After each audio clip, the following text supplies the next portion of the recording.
Emma by Jane Austen, Volume 3, Chapter 1. A very little quiet reflection was enough to satisfy Emma as to the nature of her agitation on hearing this news of Frank Churchill. She was soon convinced that it was not for herself she was feeling at all apprehensive or embarrassed, it was for him. Her own attachment had really subsided into a mere nothing. It was not worth thinking of. But if he, who had undoubtedly been always so much the most in love of the two, were to be returning with the same warmth of sentiment which he had taken away, it would be very distressing. If a separation of 2 months should not have cooled him, there were dangers and evils before her. Caution for him and for herself would be necessary. She did not mean to have her own affections entangled again, and it would be incumbent on her to avoid any encouragement of his. She wished she might be able to keep him from an absolute declaration. That would be so very painful a conclusion of their present acquaintance, and yet she could not help rather anticipating something decisive. She felt as if the spring would not pass without bringing a crisis, an event, a something to alter her present composed and tranquil state. It was not very long, though, rather longer than Mr. Weston had foreseen, before she had the power of forming some opinion of Frank Churchill's feelings. The Enscombe family were not in town quite so soon as had been imagined, but he was at Highbury very soon afterwards. He rode down for a couple of hours. He had not yet do more, but as he came from Randalls immediately to Hartfield, she could then exercise all her quick observation, and speedily determine how he was influenced, and how she must act. They met with the utmost friendliness. There could be no doubt of his great pleasure in seeing her, but she had an almost instant doubt of his caring for her as he had done, of his feeling the same tenderness in the same degree. She watched him well. It was a clear thing he was less in love than he had been. Absence, with the conviction probably of her indifference, had produced this very natural and very desirable effect. He was in high spirits, as ready to talk and laugh as ever, and seemed delighted to speak of his former visit, and recur to old stories, and he was not without agitation. It was not in his calmness that she read his comparative difference. He was not calm. His spirits were evidently fluttered. There was restlessness about him. Lively as he was, it seemed a liveliness that did not satisfy himself, but what decided her belief on the subject was his staying only a quarter of an hour, and hurrying away to make other calls in Highbury. He had seen a group of old acquaintance in the street as he passed. He had not stopped. He would not stop for more than a word, but he had the vanity to think they would be disappointed if he did not call, and much as he wished to stay longer at Hartfield, he must hurry off. She had no doubt as to his being less in love, but neither his agitated spirits nor his hurrying away seemed like a perfect cure, and she was rather inclined to think it implied a dread of her returning power, and a discreet resolution of not trusting himself with her long. This was the only visit from Frank Churchill in the course of 10 days. He was often hoping, intending to come, but was always prevented. His aunt could not bear to have him leave her. Such was his own account at Randalls.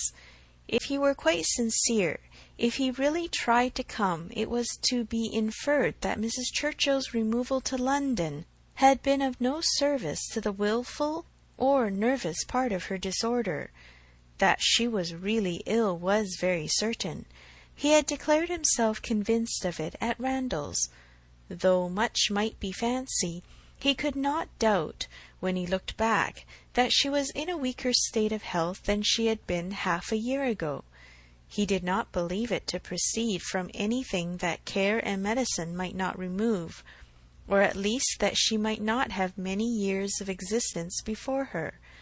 But he could not be prevailed on, by all his father's doubts, to say that her complaints were merely imaginary, or that she was as strong as ever. It soon appeared that London was not the place for her. She could not endure its noise. Her nerves were under continual irritation and suffering, and by the 10 days' end, her nephew's letter to Randalls communicated a change of plan. They were going to remove immediately to Richmond. Mrs. Churchill had been recommended to the medical skill of an eminent person there, and had otherwise a fancy for the place. A ready furnished house in a favourite spot was engaged, and much benefit expected from the change. Emma heard that Frank wrote in the highest spirits of this arrangement, and seemed most fully to appreciate the blessing of having 2 months before him of such near neighbourhood to many dear friends, for the house was taken for May and June. She was told that now he wrote with the greatest confidence of being often with them, almost as often as he could even wish. Emma saw how Mr. Weston understood these joyous prospects. He was considering her as the source of all the happiness they offered. She hoped it was not so. 2 months must bring it to the proof. Mr. Weston's own happiness was indisputable. He was quite delighted. It was the very circumstance he could have wished for. Now it would be really having Frank in their neighbourhood. What were 9 miles to a young man? An hour's ride. He would be always coming over. The difference in the respect of Richmond and London was enough to make the whole difference of seeing him always and seeing him never. 16 miles, nay, 18. It might be full 18 to Manchester Street, was a serious obstacle. Were he ever able to get away, the day would be spent in coming and returning. There was no comfort in having him in London. He might as well be at Enscombe, but Richmond was the very distance for easy intercourse, better than nearer. One good thing was immediately brought to a certainty by this removal, the ball at the Crown. It had not been forgotten before, but it had been soon acknowledged vain to attempt to fix a day. Now, however, it was absolutely to be. Every preparation was resumed, and very soon after the Churchills had removed to Richmond, a few lines from Frank to say that his aunt felt already much better for the change, and he had no doubt of being able to join them. 24 hours at any given time induced them to name as early a day as possible. Mr. Weston's ball was to be a real thing. A very few to-morrows stood between the young people of Highbury and happiness. Mr. Woodhouse was resigned. The time of year lightened the evil to him. May was better for everything than February. Mrs. Bates was engaged to spend the evening at Hartfield. James had due notice, and he sanguinely hoped that neither dear little Henry nor dear little John would have anything the matter with them, while dear Emma were gone. End of Volume 3, Chapter 1. Emma by Jane Austen. Volume 3, Chapter 2. No misfortune occurred again to prevent the ball. The day approached, the day arrived, and after a morning of some anxious watching, Frank Churchill, in all the certainty of his own self, reached Randalls before dinner, and everything was safe. No second meeting had there yet been between him and Emma. The room at the Crown was to witness it, but it would be better than a common meeting in a crowd. Mr. Weston had been so very earnest in his entreaties for her arriving there as soon as possible after themselves, for the purpose of taking her opinion as to the propriety and comfort of the rooms before any other persons came, that she could not refuse him, and must therefore spend some quiet interval in the young man's company. She was to convey Harriet, and they drove to the Crown in good time. the Randalls party just sufficiently before them. Frank Churchill seemed to have been on the watch, and though he did not say much, his eyes declared that he meant to have a delightful evening. They all walked about together, to see that everything was as it should be, and within a few minutes were joined by the contents of another carriage, which Emma could not hear the sound of at first without great surprise. So unreasonably early, she was going to exclaim. But she presently found that it was a family of old friends, who were coming, like herself, by particular desire, to help Mr. Weston's judgment, and they were so very closely followed by another carriage of cousins, who had been entreated to come early with the same distinguishing earnestness, on the same errand, that it seemed as if half the company might soon be collected together for the purpose of preparatory inspection. Emma perceived that her taste was not the only taste on which Mr. Weston depended, and felt that to be the favourite and intimate of a man who had so many intimates and confidants was not the very first distinction in the scale of vanity. She liked his open manners, but a little less of open-heartedness would have made him a higher character. General benevolence, but not general friendship, made a man what he ought to be. She could fancy such a man. The whole party walked about and looked and praised again, and then, having nothing else to do, formed a sort of half-circle round the fire, to observe in their various modes, till other subjects were started, that though May, a fire in the evening was still very pleasant. Emma found that it was not Mr. Weston's fault that the number of privy councillors was not yet larger. They had stopped at Mrs. Bates's door to offer the use of their carriage, but the aunt and niece were to be brought by the Eltons. Frank was standing by her, but not steadily. There was a restlessness which showed a mind not at ease. He was looking about, he was going to the door, he was watching for the sound of other carriages, impatient to begin, or afraid of being always near her. Mrs. Elton was spoken of. "I think she must be here soon," said he. "I have a great curiosity to see Mrs. Elton. I have heard so much of her. It cannot be long, I think, before she comes." A carriage was heard. He was on the move immediately, but coming back said, "I am forgetting that I am not acquainted with her. I have never seen either Mr. or Mrs. Elton. I have no business to put myself forward." Mr. and Mrs. Elton appeared, and all the smiles and the proprieties passed. "But Miss Bates and Miss Fairfax," said Mr. Weston, looking about, "we thought you were to bring them." The mistake had been slight. The carriage was sent for them now. Emma longed to know what Frank's first opinion of Mrs. Elton might be, how he was affected by the studied elegance of her dress and her smiles of graciousness. He was immediately qualifying himself to form an opinion, by giving her very proper attention after the introduction had passed. In a few minutes the carriage returned. Somebody talked of rain. "I will see that there are umbrellas, sir," said Frank to his father. "Miss Bates must not be forgotten." And away he went. Mr. Weston was following, but Mrs. Elton detained him, to gratify him by her opinion of his son, and so briskly did she begin that the young man himself, though by no means moving slowly, could hardly be out of hearing. "A very fine young man indeed, Mr. Weston. You know I candidly told you I should form my own opinion, and I am happy to say that I am extremely pleased with him. You may believe me, I never compliment.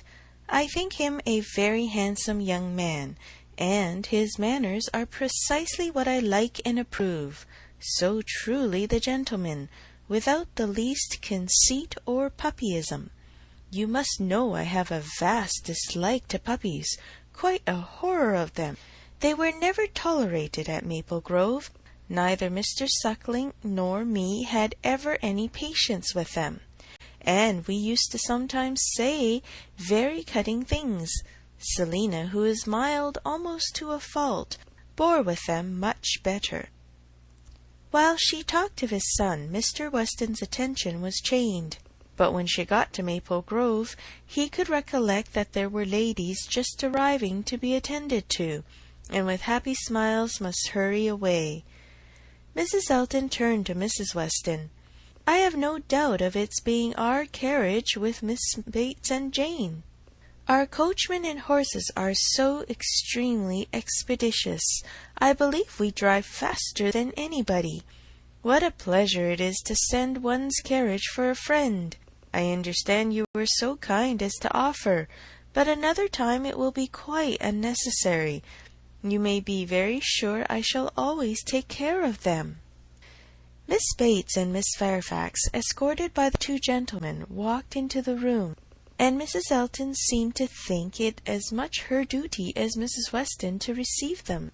Her gestures and movements might be understood by anyone who looked on like Emma, but her words, everybody's words, were soon lost under the incessant flow of Miss Bates, who came in talking and had not finished her speech under many minutes after her being admitted into the circle at the fire. As the door opened, she was heard. "So very obliging of you. No rain at all. Nothing to signify. I do not care for myself. Quite thick shoes." And Jane declares, "Well," as soon as she was within the door, "well, this is brilliant indeed. This is admirable. Extremely contrived, upon my word. Nothing wanting. Could not have imagined it. So well lighted up. Jane, Jane, look! Did you ever see anything? Oh, Mr. Weston, you must really have had Aladdin's lamp. Good Mrs. Stokes would not know her own room again. I saw her as I came in. She was standing in the entrance. 'Oh, Mrs. Stokes,' said I, but I had not time for more." She was now met by Mrs. Weston. "Very well, I thank you, ma'am. I hope you are quite well. Very happy to hear it. So afraid you might have a headache, seeing you pass by so often, and knowing how much trouble you must have." "Delighted to hear it indeed. Ah, dear Mrs. Weston, so obliged to you for the carriage. Excellent time. Jane and I are quite ready. Did not keep the horses a moment. Most comfortable carriage. Oh, and I am sure our thanks are due to you, Mrs. Weston, on that score. Mrs. Elton had most kindly sent Jane a note, or we should have been. But 2 such offers in one day. Never were such neighbours. I said to my mother, 'Upon my word, ma'am, thank you, my mother is remarkably well. Gone to Mr. Woodhouse's. I made her take her shawl, for the evenings are not warm. Her large new shawl, Mrs. Dixon's wedding present. So kind of her to think of my mother. Bought at Weymouth, you know, Mr. Dixon's choice. There were 3 others, Jane says, which they hesitated about some time. Colonel Campbell rather preferred an olive. My dear Jane, are you sure you did not wet your feet?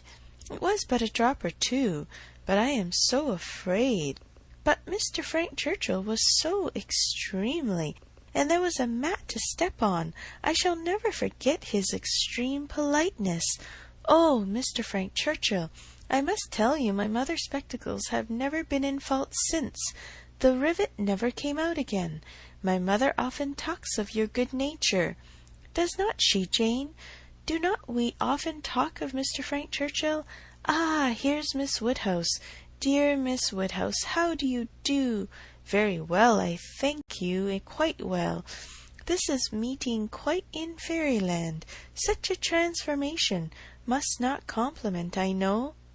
Eyeing Emma most complacently. That would be rude. But upon my word, Miss Woodhouse, you do look. How do you like Jane's hair? You are a judge. She did it all herself. Quite wonderful how she does her hair. No hairdresser from London, I think, could. Ah, Dr. Hughes, I declare, and Mrs. Hughes. Must go and speak to Dr. and Mrs. Hughes for a moment. How do you do? How do you do? Very well, I thank you. This is delightful, is not it? Where's dear Mr. Richard? Oh, there he is. Don't disturb him. Much better employed talking to the young ladies. How do you do, Mr. Richard? I saw you the other day as you rode through the town. Mrs. Otway, I protest, and good Miss Otway, and Miss Otway and Miss Caroline, such a host of friends, and Mr. George and Mr. Arthur. How do you do? How do you do? Quite well, I am much obliged to you. Never better. Don't I hear another carriage? Who can this be? Very likely the worthy Coles. Upon my word, this is charming to be standing among so many friends, and such a noble fire. I am quite roasted. No coffee, I thank you. For me, never take coffee. A little tea, if you please, sir, by and by. No hurry. Oh, here it comes. Everything is so good. Frank Churchill returned to his station by Emma, and as soon as Miss Bates was quiet, she found herself necessarily overhearing the discourse of Mrs. Elton and Miss Fairfax, who were standing a little way behind her. He was thoughtful. Whether he were overhearing too, she could not determine. After a good many compliments to Jane on her dress and look, compliments very quietly and properly taken, Mrs. Elton was evidently wanting to be complimented herself, and it was, "How do you like my gown? How do you like my trimming? How has Wright done my hair?" with many other relative questions, all answered with patient politeness.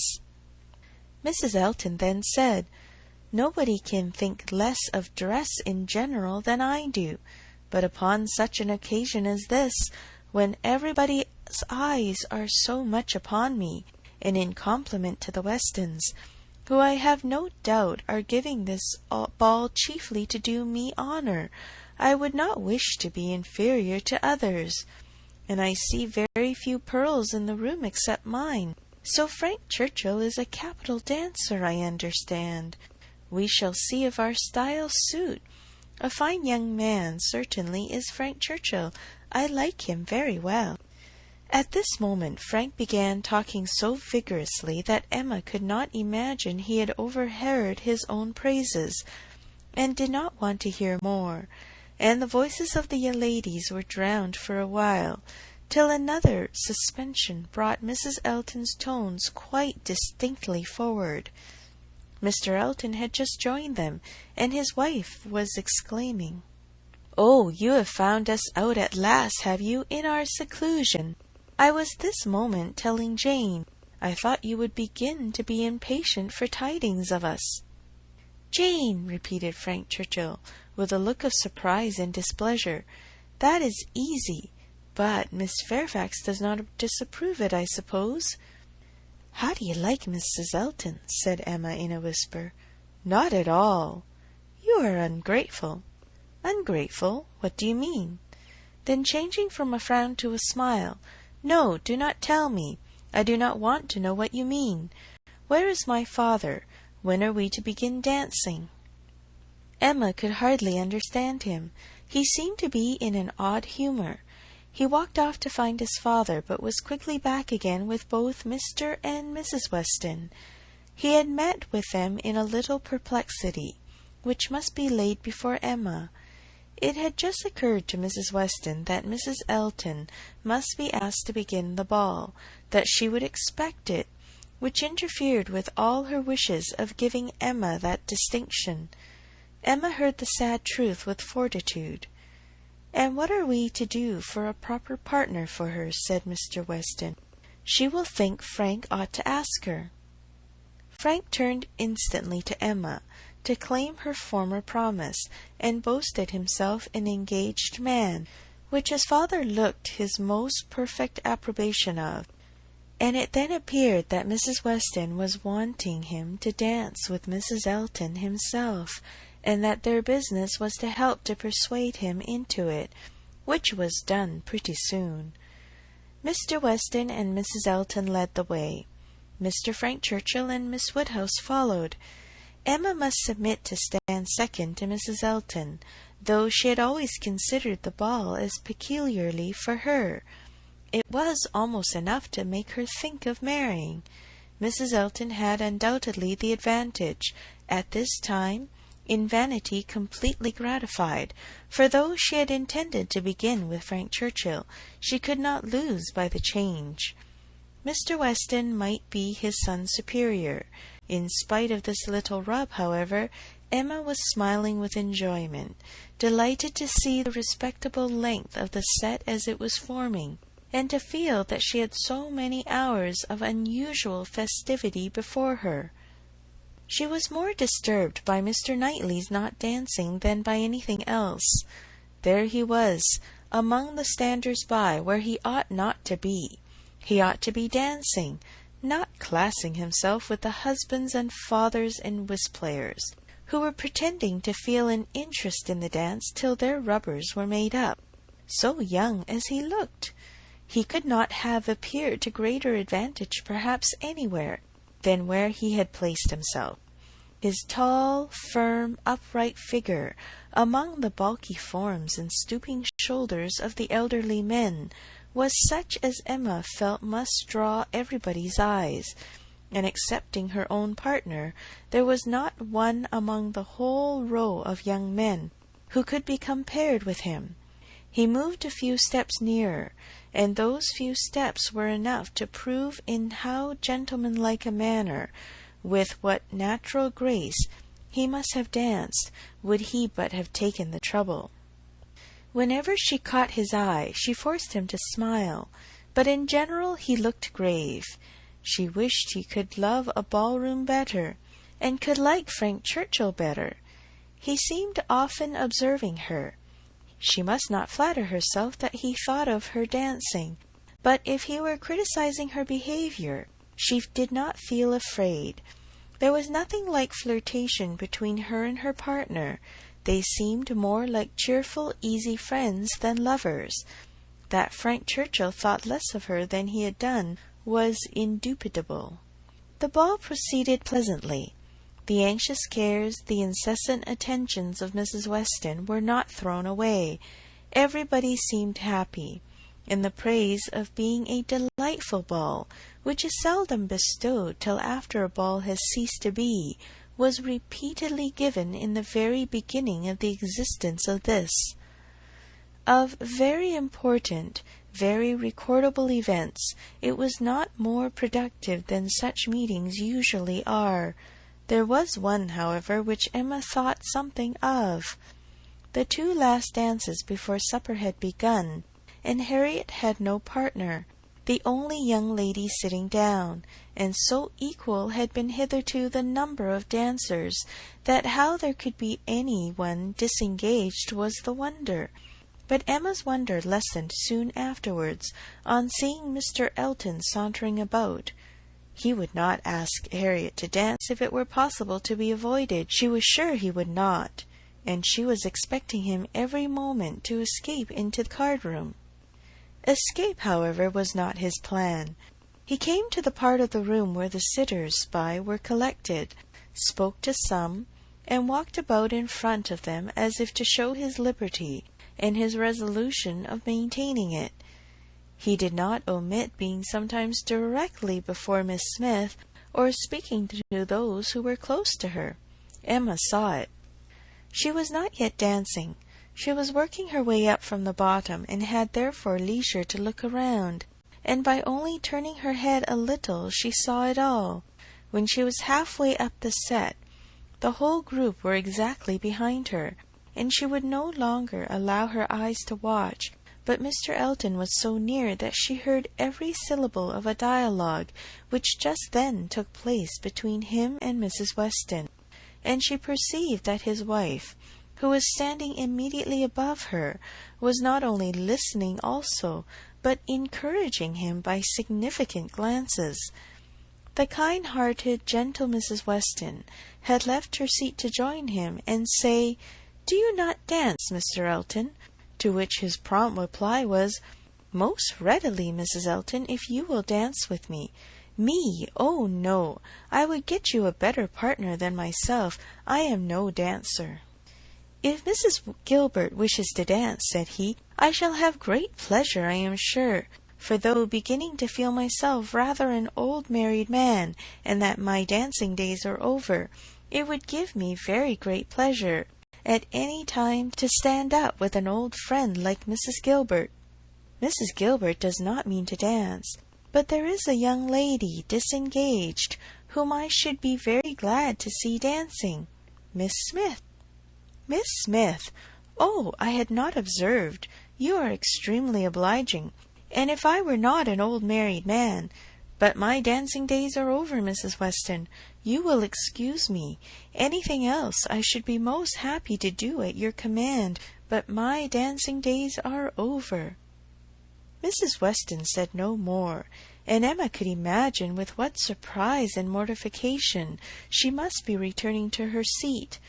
This was Mr. Elton, the amiable, obliging, gentle Mr. Elton. She looked around for a moment. He had joined Mr. Knightley at a little distance, and was arranging himself for settled conversation, with smiles of high glee passed between him and his wife. She would not look again. Her heart was in a glow, and she feared her face might be hot. In another moment a happier sight caught her. Mr. Knightley leading Harriet to the set! Never had she been more surprised, seldom more delighted than at that instant. She was all pleasure and gratitude, both for Harriet and for herself, and longed to be thanking him, and though too distant for speech, her countenance said much as soon as she could catch his eye again. His dancing proved to be just what she had believed it, extremely good, and Harriet would have seemed almost too lucky if it had not been for the cruel state of things before, and for the very complete enjoyment and very high sense of distinction which her happy features announced. It was not thrown away on her. She bounded higher than ever, flew farther down the middle, and was in a continual course of smiles. Mr. Elton had retreated into the card-room, looking, Emma trusted, very foolish. She did not think he was quite so hardened as his wife, though growing very like her. She spoke some of her feelings very observing audibly to her partner. Knightley has taken pity on poor little Miss Smith. Very good-natured, I declare. Supper was announced. The move began, and Miss Bates might be heard from that moment without interruption, till her being seated at table and taking up her spoon. "Jane, Jane, my dear Jane, where are you? Here is your tippet. Mrs. Weston begs you to put on your tippet. She says she is afraid there will be draughts in the passage, though everything has been done. One door nailed up, quantities of matting. My dear Jane, indeed you must. Mr. Churchill, oh, you are too obliging. How well you put it on! So gratified. Excellent dancing indeed. Yes, my dear, I ran home, as I said I should, to help grandmamma to bed, and got back again, and nobody missed me. I set off without saying a word, just as I told you. Grandmamma was quite well, had a charming evening with Mr. Woodhouse, a vast deal of chat and backgammon. Tea was made downstairs, biscuits and baked apples and wine before she came away. Amazing luck in some of her throws, and she inquired a great deal about you, how you were amused, and who were your partners. Oh, said I shall not forestall Jane. I left her dancing with Mr. George Otway. She will love to tell you all about it herself to-morrow. Her first partner was Mr. Elton. I do not know who will ask her next. Perhaps Mr. William Cox. My dear sir, you are too obliging. Is there anybody you would not rather? I am not helpless. Sir, you are most kind. Upon my word, Jane on one arm and me on the other. Stop, let us stand a little back. Mrs. Elton is going. Dear Mrs. Elton, how elegant she looks! Beautiful lace. Now we all follow in her train. Quite the queen of the evening. Well, here we are at the passage. 2 steps, Jane. Take care of the 2 steps. Oh, no, there is but one. Well, I was persuaded there were 2. How very odd. I was convinced there were 2, and there is but one. I never saw anything equal to the comfort and style. Candles everywhere." Emma had no opportunity of speaking to Mr. Knightley till after supper, but when they were all in the ballroom again, her eyes invited him irresistibly to come to her and be thanked. He was warm in his reprobation of Mr. Elton's conduct. It had been unpardonable rudeness, and Mrs. Elton's looks also received the due share of censure. "They aimed at wounding more than Harriet," said he. "Emma, why is it that they are your enemies?" He looked with smiling penetration, and on receiving no answer, added, "She ought not to be angry with you, I suspect, whatever he may be. To that surmise you say nothing, of course, but confess, Emma, that you did want him to marry Harriet." "I did," replied Emma, "and they cannot forgive me." He shook his head, but there was a smile of indulgence with it, and he only said, "I shall not scold you. I leave you to your own reflections. Can you trust me with such flatterers? Does my vain spirit ever tell me I am wrong?" "Not your vain spirit, but your serious spirit. If one leads you wrong, I am sure the other tells you of it. I do own myself to have been completely mistaken in Mr. Elton. There is a littleness about him which you discovered, and which I did not, and I was fully convinced of his being in love with Harriet. It was through a series of strange blunders. And in return for your acknowledging so much, I will do you the justice to say that you would have chosen for him better than he has chosen for himself. Harriet Smith has some first-rate qualities, which Mrs. Elton is totally without. Any unpretending, single-minded, artless girl, infinitely to be preferred by any man of sense and taste to such a woman as Mrs. Elton. I found Harriet more conversable than I expected." Emma was extremely gratified. They were interrupted by the bustle of Mr. Weston calling on everybody to begin dancing again. "Come, Miss Woodhouse, Miss Otway, Miss Fairfax, what are you all doing? Come, Emma, set your companions the example. Everybody is lazy. Everybody is asleep." "I am ready," said Emma, "whenever I am wanted." "Whom are you going to dance with?" said Mr. Knightley. She hesitated a moment, then replied, "With you, if you will ask me." "Will you?" said he, offering his hand. "Indeed I will. You have shown that you can dance, and you know we are not really so much brother and sister as to make it at all improper." "Brother and sister? No, indeed." End of Volume 3, Chapter 2. Emma by Jane Austen, Volume 3, Chapter 3.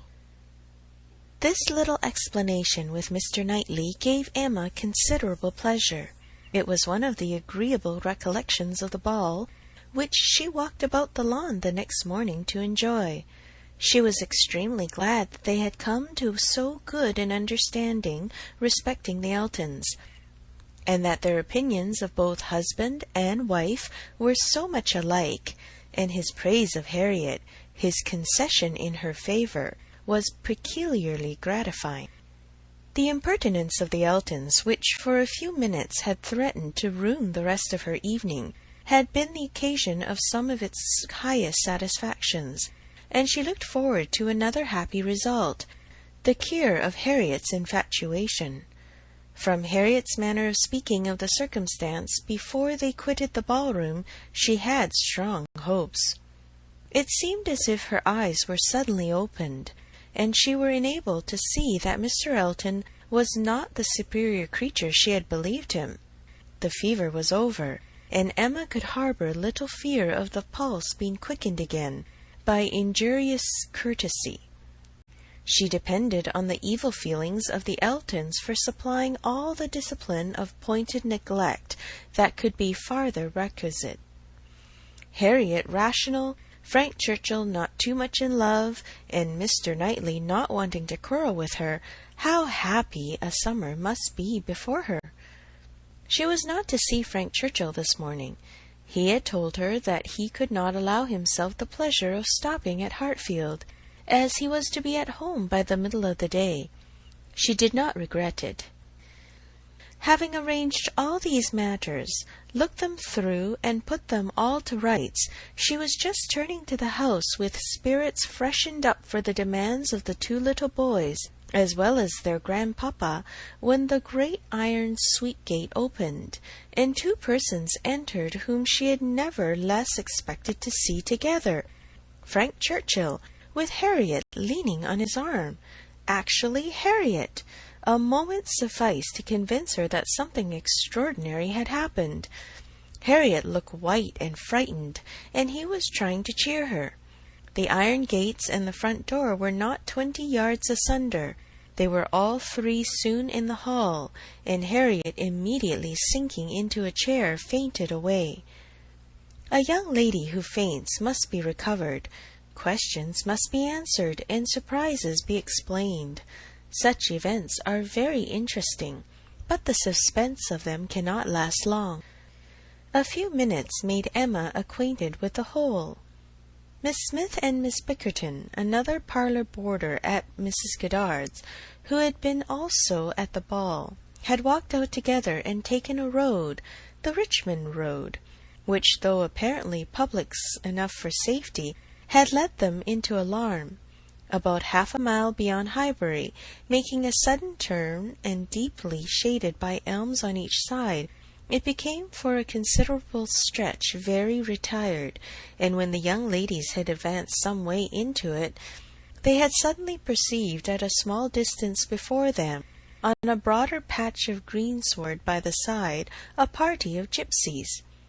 A child on the watch came towards them to beg, and Miss Bickerton, excessively frightened, gave a great scream, and calling on Harriet to follow her, ran up a steep bank, cleared a slight hedge at the top, and made the best of her way by a short cut back to Highbury. But poor Harriet could not follow. She had suffered very much from cramp after dancing, and her first attempt to mount the bank brought on such a return of it as made her absolutely powerless, and in this state, and exceedingly terrified, she had been obliged to remain. How the trampers might have behaved had the young ladies been more courageous must be doubtful, but such an invitation for attack could not be resisted, and Harriet was soon assailed by half a dozen children, headed by a stout woman and a great boy, all clamorous and impertinent to look, though not absolutely in word. More and more frightened, she immediately promised them money, and taking out her purse gave them a shilling, and begged them not to want more, or to use her ill. She was then able to walk, though but slowly, and was moving away, but her terror and her purse were too tempting, and she was followed, or rather surrounded by the whole gang, demanding more. In this state Frank Churchill had found her. She was trembling and conditioning, they loud and insolent. By a most fortunate chance his leaving Highbury had been delayed, so as to bring him to her assistance at this critical moment. The pleasantness of the morning had induced him to walk forward, and leave his horses to meet him by another road. A mile or two beyond Highbury, and happening to have borrowed a pair of scissors the night before of Miss Bates, and to have forgotten to restore them, he had been obliged to stop at her door and go in for a few minutes. He was therefore later than he had intended, and being on foot was unseen by the whole party till almost close to them. The terror which the woman and boy had been creating in Harriet was then their own portion. He had left them completely frightened, and Harriet, eagerly clinging to him, and hardly able to speak, had just strength enough to reach Hartfield, before her spirits were quite overcome. It was his idea to bring her to Hartfield. He had thought of no other place. This was the moment of the whole story, of his communication and Harriet's, as soon as she had recovered her senses and speech. He dared not stay longer than to see her well. These several days left him not another minute to lose, and Emma engaging to give assurance of her safety to Mrs. Goddard, and notice of there being such a set of people in the neighbourhood to Mr. Knightley, he set off, with all the grateful blessings that she could utter for her friend and herself. Such an adventure as this, a fine young man and a lovely young woman thrown together in such a way, could hardly fail to suggesting certain ideas to the coldest heart and the steadiest brain. So Emma thought, at least. Could a linguist, could a grammarian, could even a mathematician have seen what she did, have witnessed their appearance together, and heard their history of it, without feeling that circumstances had been at work to make them peculiarly interested in each other, how much more must an imaginist like herself be on fire with speculation and foresight, especially with such a groundwork of anticipation as her mind had already made. It was a very extraordinary thing. Nothing of the sort had ever occurred before to any young ladies in the place, within her memory. No rencontre, no alarm of the kind, and now it had happened to the very person, and at the very hour when the other very person was chancing to pass by to rescue her. It was certainly very extraordinary. And knowing, as she did, the favourable state of mind of each at this period, it struck her the more. He was wishing to get the better of his attachment to herself. She was recovering from her mania for Mr. Elton. It seemed as if everything united to promise the most interesting consequences. It was not possible that the occurrence should not be strongly recommending each to the other. In the few minutes' conversation which she had yet had with him, while Harriet had been partially insensible, he had spoken of her terror, her naivety, her fervour as she seized and clung to him, with a sensibility amused and delighted, and just at last, after Harriet's own account had been given, he had expressed his indignation at the abominable folly of Miss Bickerton in the warmest terms. Everything was to take its natural course, however, neither impelled nor assisted. She would not stir a step nor drop a hint. No, she had had enough of interference. There could be no harm in a scheme, a mere passive scheme. It was no more than a wish. Beyond it she would on no account proceed. Emma's first resolution was to keep her father from the knowledge of what had passed, aware of the anxiety and alarm it would occasion. But she soon felt that concealment must be impossible. Within half an hour it was known all over Highbury. It was the very event to engage those who talk most, the young and the low, and all the youth and servants in the place were soon in the happiness of frightful news. The last night's ball seemed lost in the gipsies. Poor Mr. Woodhouse trembled as he sat, and, as Emma had foreseen, would scarcely be satisfied without their promising never to go beyond the shrubbery again. It was some comfort to him that many inquiries after himself and Miss Woodhouse, for his neighbours knew that he loved to be inquired after, as well as Miss Smith, were coming in during the rest of the day, and he had the pleasure of returning for answer that they were all very indifferent, which, though not exactly true, for she was perfectly well, and Harriet not much otherwise, Emma would not interfere with. She had an unhappy state of health in general for the child of such a man, for she hardly knew what indisposition was, and if he did not invent illnesses for her, she could make no figure in a message. The gipsies did not wait for the operations of justice. They took themselves off in a hurry.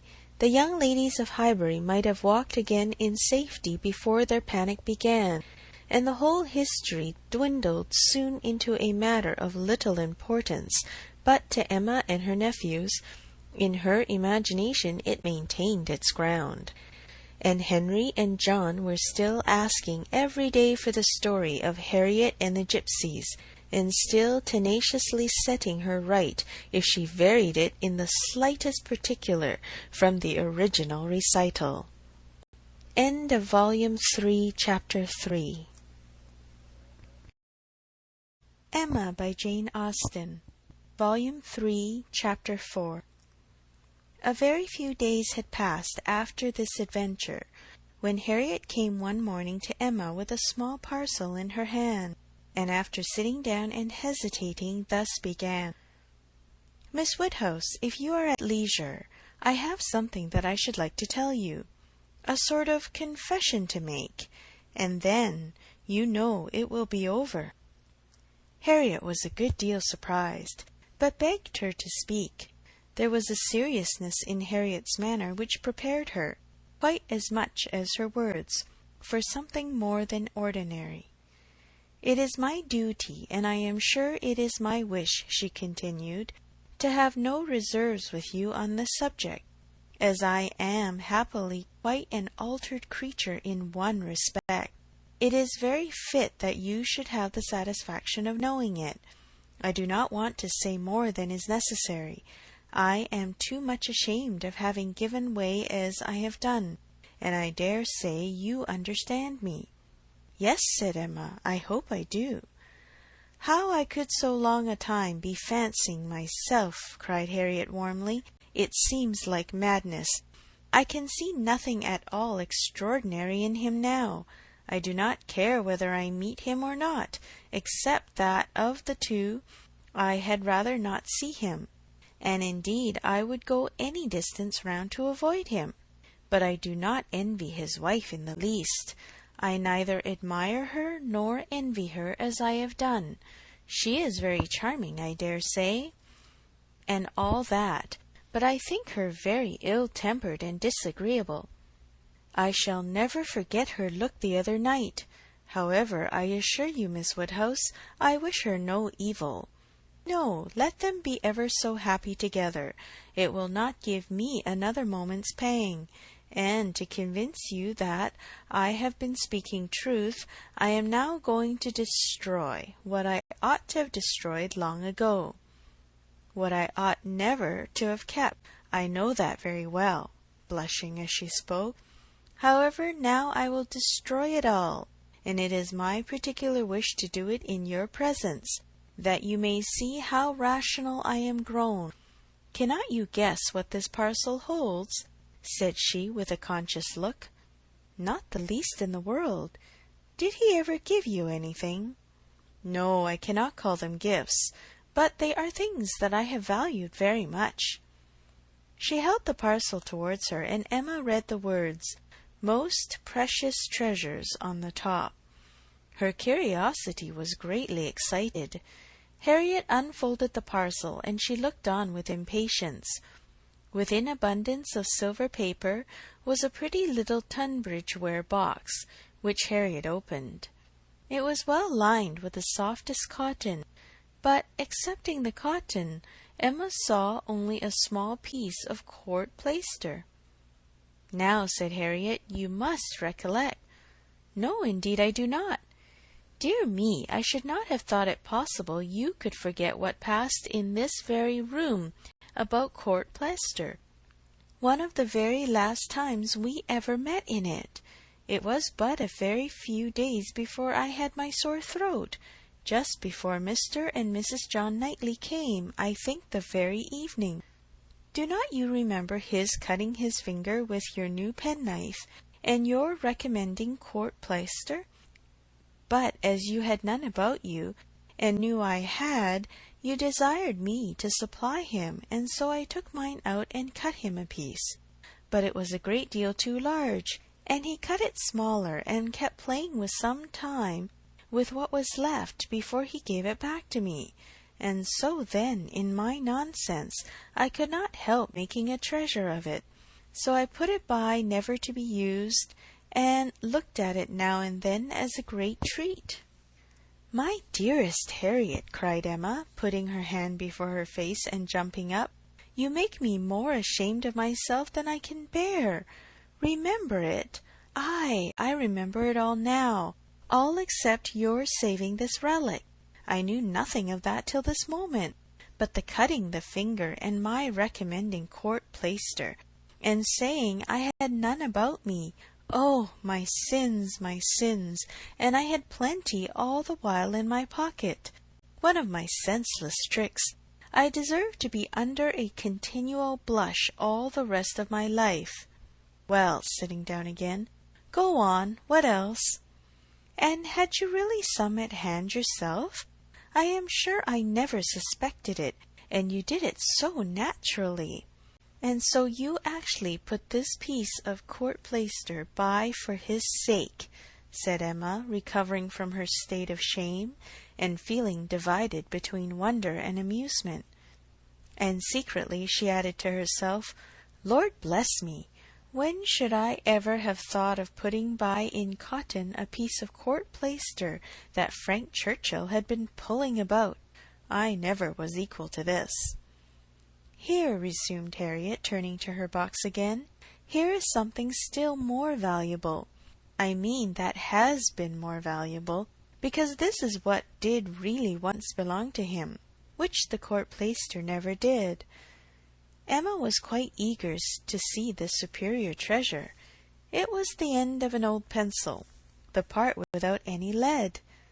This was really his, said Harriet. Do not you remember one morning?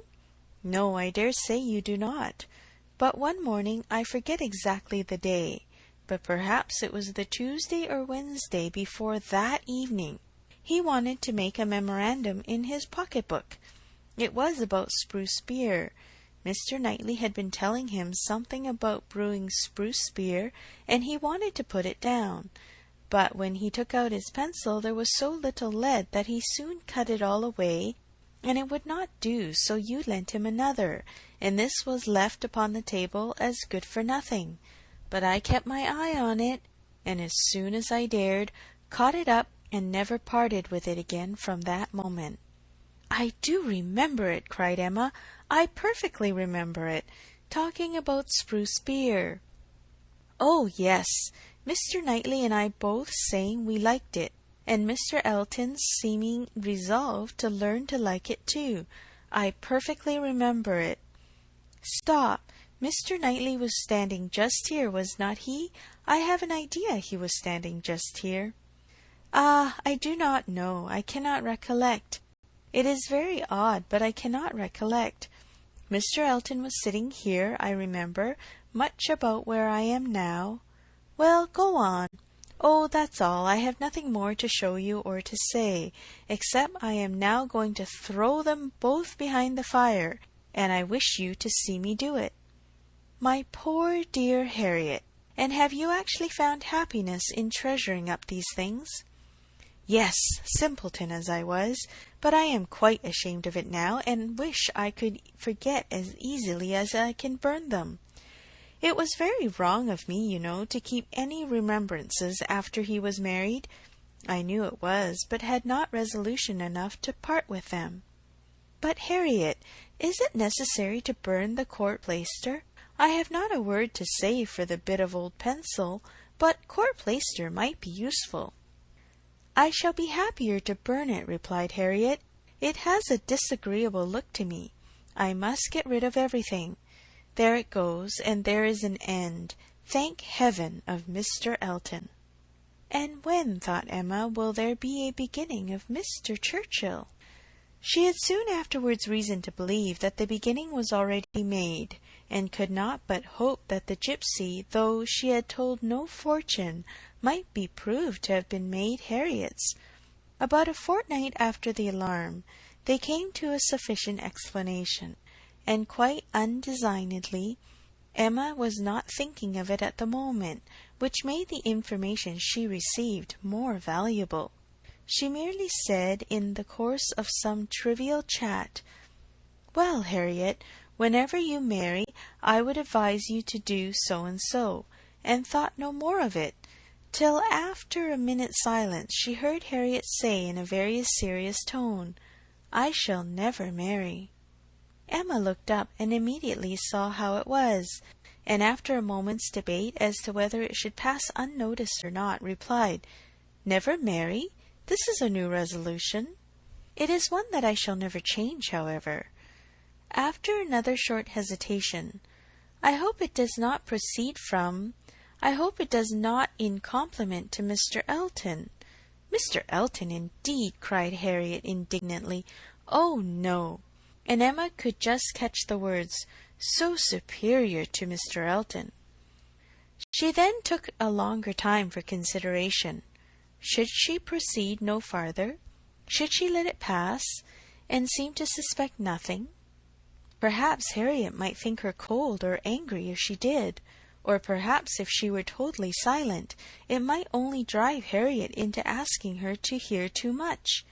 And against anything like such an unreserve as had been such an open and frequent discussion of hopes and chances, she was perfectly resolved. She believed it would be wiser for her to say and know at once all that she meant to say and know. Plain dealing was always best. She had previously determined how far she would proceed on any application of the sort, and it would be safer for both to have the judicious law of her own brain laid down with speed. She was decided, and thus spoke. "Harriet, I will not affect to be in doubt of your meaning. Your resolution, or rather your expectation of never marrying, results from an idea that the person whom you might prefer would be too greatly your superior in situation to think of you. Is not it so?" "Oh, Miss Woodhouse, believe me, I have not the presumption to suppose, indeed I am not so mad, but it is a pleasure to me to admire him at a distance, and to think of his infinite superiority to all the rest of the world, with the gratitude, wonder, and veneration, which are so proper, in me especially." "I am not at all surprised at you, Harriet. The service he rendered you was enough to warm your heart." "Service! Oh, it was such an inexpressible obligation! The very recollection of it, and all I felt at the time, when I saw him coming, his noble look, and my wretchedness before, such a change! In one moment such a change, from perfect misery to perfect happiness." "It is very natural." "It is natural, and it is honourable. Yes, honourable, I think, to choose so well and so gratefully. But that it will be a fortunate preference is more than I can promise. I do not advise you to give way to it, Harriet. I do not by any means engage for its being returned. Consider what you are about. Perhaps it will be wisest in you to check your feelings while you can. At any rate, do not let them carry you far, unless you are persuaded by his liking you. Be observant of him. Let his behaviour be the guide of your sensations. I give you this caution now, because I shall never speak to you again on the subject. I am determined against all interference. Henceforward I know nothing of the matter. Let no name ever pass our lips. We were very wrong before. We will be cautious now. He is your superior, no doubt, and there do seem objections and obstacles of a very serious nature. But yet, Harriet, more wonderful things have taken place. There have been matches of greater disparity. But take care of yourself. I would not have you too sanguine, though. However it may end, be assured your raising your thoughts to him is a mark of good taste which I shall always know how to value." Harriet kissed her hand in silent and submissive gratitude. Emma was very decided in thinking such an attachment no bad thing for her friend. Its tendency would be to raise and refine her mind, and it must be saving her from the danger of degradation. End of Volume 3, Chapter 4. Emma by Jane Austen, Volume 3, Chapter 5. In this state of schemes and hopes and connivance, June opened upon Hartfield. To Highbury in general it brought no material change. The Eltons were still talking of a visit from the Sucklings, and of the use to be made of their barouche landau, and Jane Fairfax was still at her grandmother's, and as the return of the Campbells from Ireland was again delayed, and August instead of midsummer fixed for it, she was likely to remain there full 2 months longer, provided at least she were able to defeat Mrs. Elton's activity in her service, and save herself from being hurried into a delightful situation against her will. Mr. Knightley, who, for some reason best known to himself, had certainly taken an early dislike to Frank Churchill, was only growing to dislike him more. He began to suspect him of some double dealing in his pursuit of Emma. That Emma was his object appeared indisputable. Everything declared it: his own attentions, his father's hints, his mother-in-law's guarded silence. It was all in unison. Words, conduct, discretion, and indiscretion told the same story. But while so many were devoting him to Emma, and Emma herself making him over to Harriet, Mr. Knightley began to suspect him of some inclination to trifle with Jane Fairfax. He could not understand it, but there were symptoms of intelligence between them. He thought so, at least, symptoms of admiration on his side, which, having once observed, he could not persuade himself to think entirely void of meaning. However he might wish to escape any of Emma's errors of imagination, she was not present when the suspicion first arose. He was dining with the Randalls family and Jane at the Eltons, and he had seen a look, more than a single look, at Miss Fairfax, which, from the admirer of Miss Woodhouse, seemed somewhat out of place. When he was again in their company, he could not help remembering what he had seen. Nor could he avoid observations which, unless it were like Cowper and his fire at twilight, myself creating what I saw, brought him yet stronger suspicion of there being a something of private liking, of private understanding even, between Frank Churchill and Jane. He had walked up one day after dinner, as he very often did, to spend his evening at Hartfield. Emma and Harriet were going to walk. He joined them, and on returning they fell in with a larger party, who, like themselves, judged it wisest to take their exercise early, as the weather threatened rain. Mr. and Mrs. Weston and their son, Miss Bates and her niece, who had accidentally met. They all united, and on reaching Hartfield gates, Emma, who knew it was exactly the sort of visiting that would be welcome to her father, pressed them all to go in and drink tea with him. The Randalls party agreed to it immediately, and after a long speech from Miss Bates, which few persons listened to, she also found it possible to accept dear Miss Woodhouse's most obliging invitation. As they were turning into the grounds, Mr. Perry passed by on horseback. The gentleman spoke of his horse. "By the by," said Frank Churchill to Mrs. Weston presently, "what became of Mr. Perry's plan of setting up his carriage?" Mrs. Weston looked surprised, and said, "I did not know that he ever had any such plan." "Nay, I had it from you. You wrote me word of it 3 months ago." "Me? Impossible!" "Indeed you did. I remember it perfectly. You mentioned it as what was certainly to be very soon. Mrs. Perry had told somebody, and was extremely happy about it. It was owing to her persuasion, as she thought his being out in bad weather did him a great deal of harm. You must remember it now." "Upon my word, I had never heard of it till this moment." "Never? Really never? Bless me, how could it be? Then I must have dreamt it. But I was completely persuaded. Miss Smith, you walk as if you were tired. You will not be sorry to find yourself at home." "What is this? What is this?" cried Mr. Weston. "About Perry and a carriage? Is Perry going to set up his carriage, Frank? I am glad he can afford it. You had it from himself, had you?" "No, sir," replied his son, laughing. "I seem to have had it from nobody.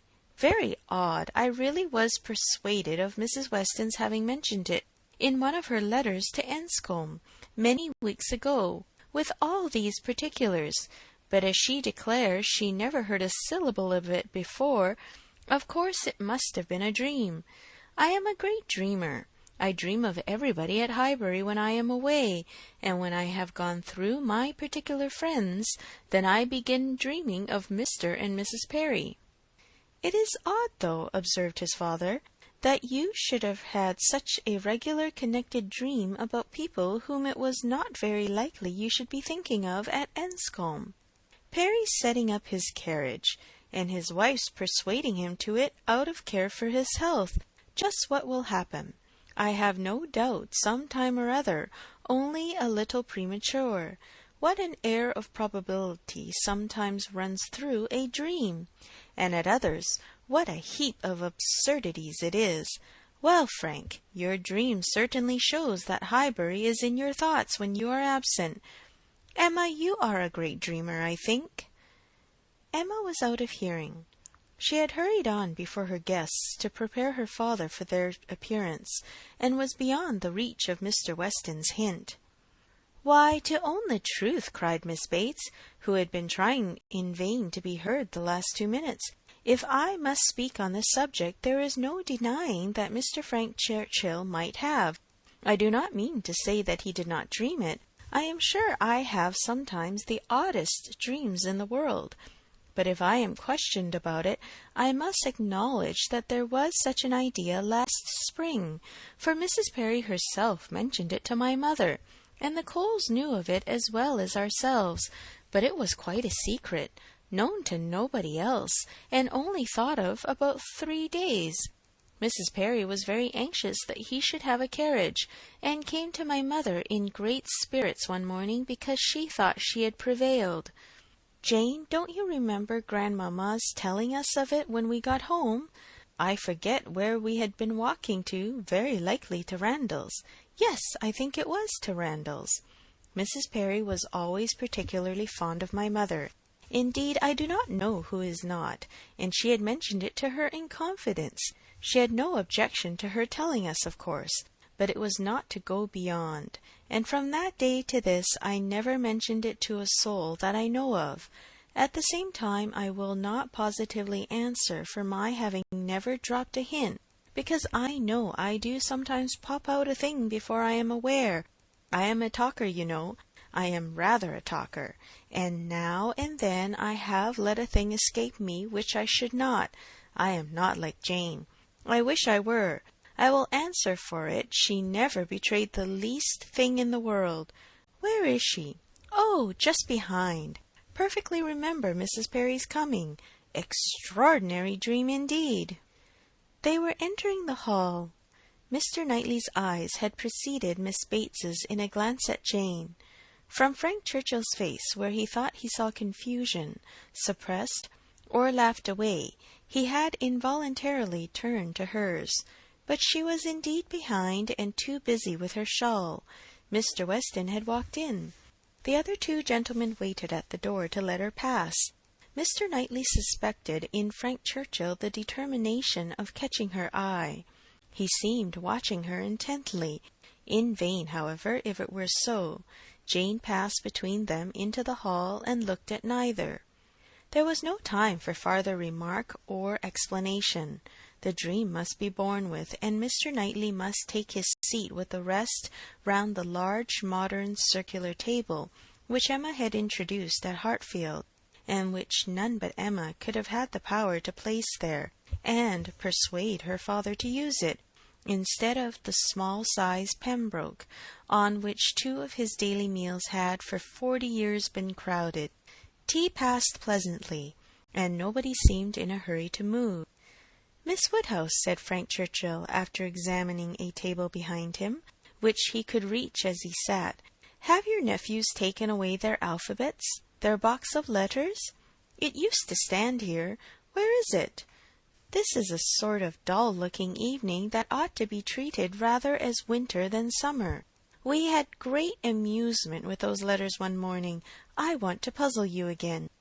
Emma was pleased with the thought, and produced the box. The table was quickly scattered over with alphabets, which no one seemed so much disposed to employ as their 2 selves. They were rapidly forming words for each other, or for anybody else who would be puzzled.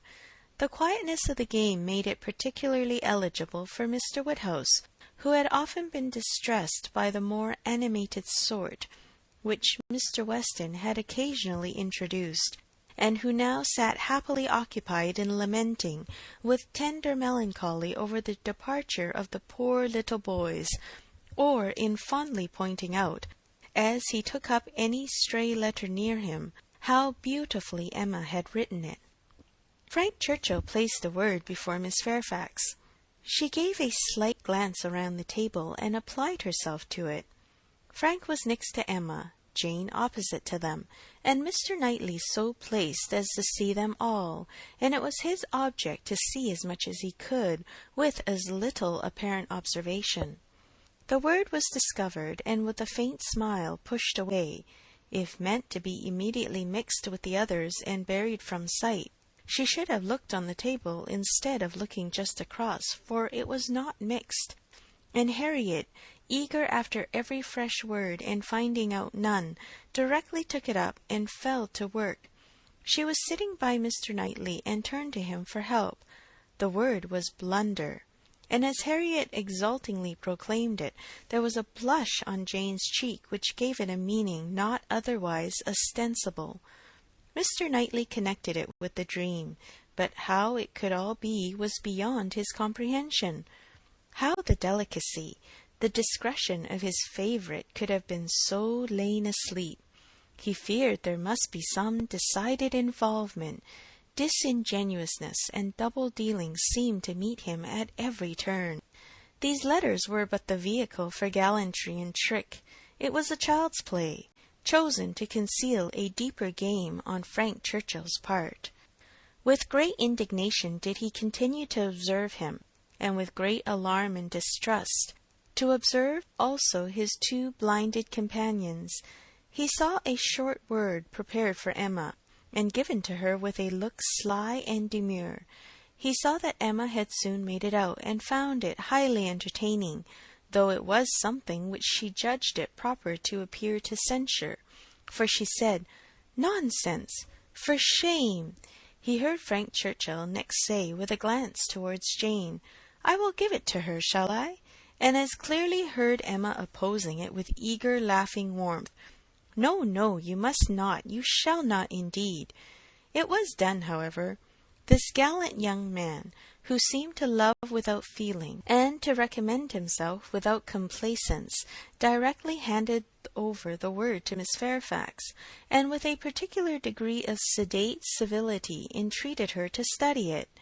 Mr. Knightley's excessive curiosity to know what this word might be made him seize every possible moment for darting his eye towards it, and it was not long before he saw it to be Dixon. Jane Fairfax's perception seemed to accompany his. Her comprehension was certainly more equal to the covert meaning, the superior intelligence of those 5 letters so arranged. She was evidently displeased, looked up, and seeing herself watched, blushed more deeply than he had ever perceived her, and saying only, "I did not know that proper names were allowed," pushed away the letters without even an angry spirit, and looked resolved to be engaged by no other word that could be offered. Her face was averted from those who had made the attack, and turned towards her aunt. "Ay, very true, my dear," cried the latter, though Jane had not spoken a word. "I was just going to say the same thing. It is time for us to be going indeed. The evening is closing in, and grandmamma will be looking for us. My dear sir, you are too obliging. We really must wish you good night." Jane's alertness in moving proved her as ready as her aunt had preconceived. She was immediately up, and wanting to quit the table, but so many were also moving that she could not get away, and Mr. Knightley thought he saw another collection of letters anxiously pushed towards her, and resolutely swept away by her unexamined. She was afterwards looking for her shawl. Frank Churchill was looking also. It was growing dusk, and the room was in confusion, and how they parted Mr. Knightley could not tell. He remained at Hartfield after all the rest, his thoughts full of what he had seen, so full that when the candles came to assist his observation, he must, yes, he certainly must, as a friend, an anxious friend, give Emma some hint, ask her some question. He could not see her in a situation of such danger without trying to preserve her. It was his duty.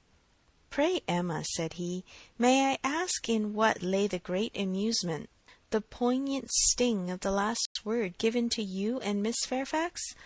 I saw the word, and am curious to know how it could be so very entertaining to the one, and so very distressing to the other."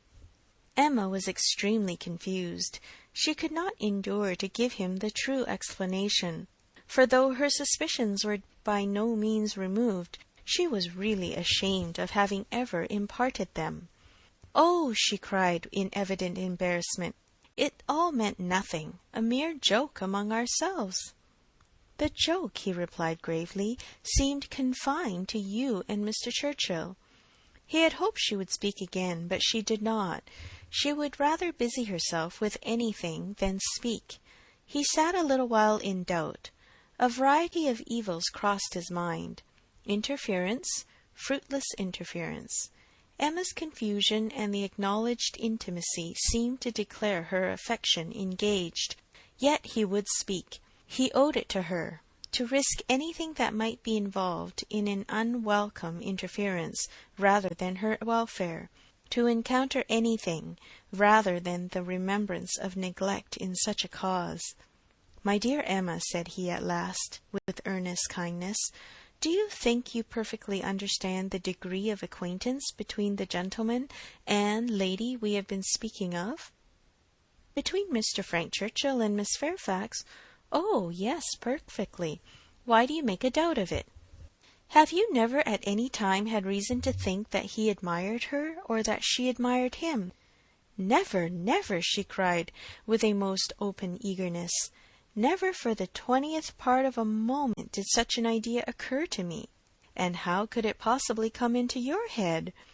I have lately imagined that I saw symptoms of attachment between them, certain expressive looks, which I did not believe meant to be public."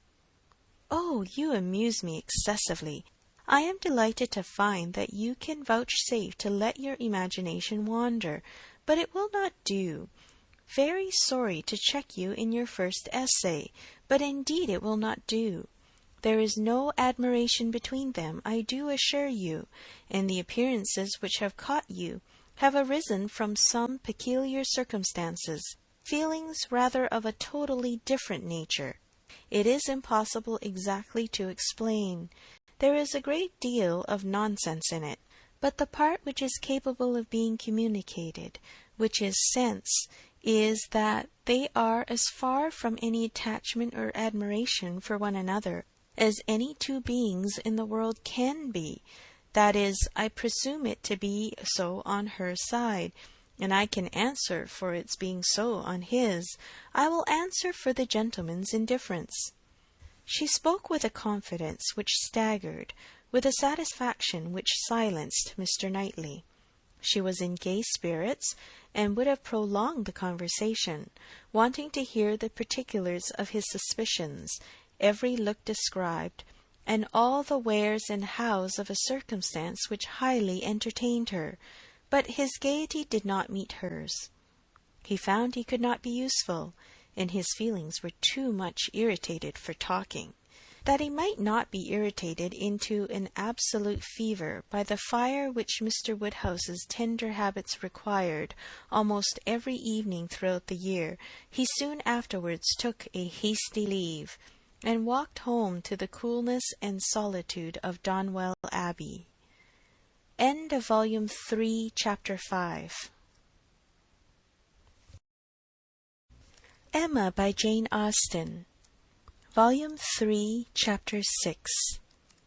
After being long fed with hopes of a speedy visit from Mr. and Mrs. Suckling, the Highbury world were obliged to endure the mortification of hearing that they could not possibly come till the autumn. No such importation of novelties could enrich their intellectual stores at present. In the daily interchange of news, they must be again restricted to the other topics with which for a while the Sucklings' coming had been united, such as the last accounts of Mrs. Churchill, whose health seemed every day to supply a different report, and the situation of Mrs. Weston, whose happiness it was to be hoped might eventually be as much increased by the arrival of a child as that of all her neighbours was by the approach of it. Mrs. Elton was very much disappointed. It was the delay of a great deal of pleasure and parade. Her introductions and recommendations must all wait, and every projected party be still only talked of. So she thought at first.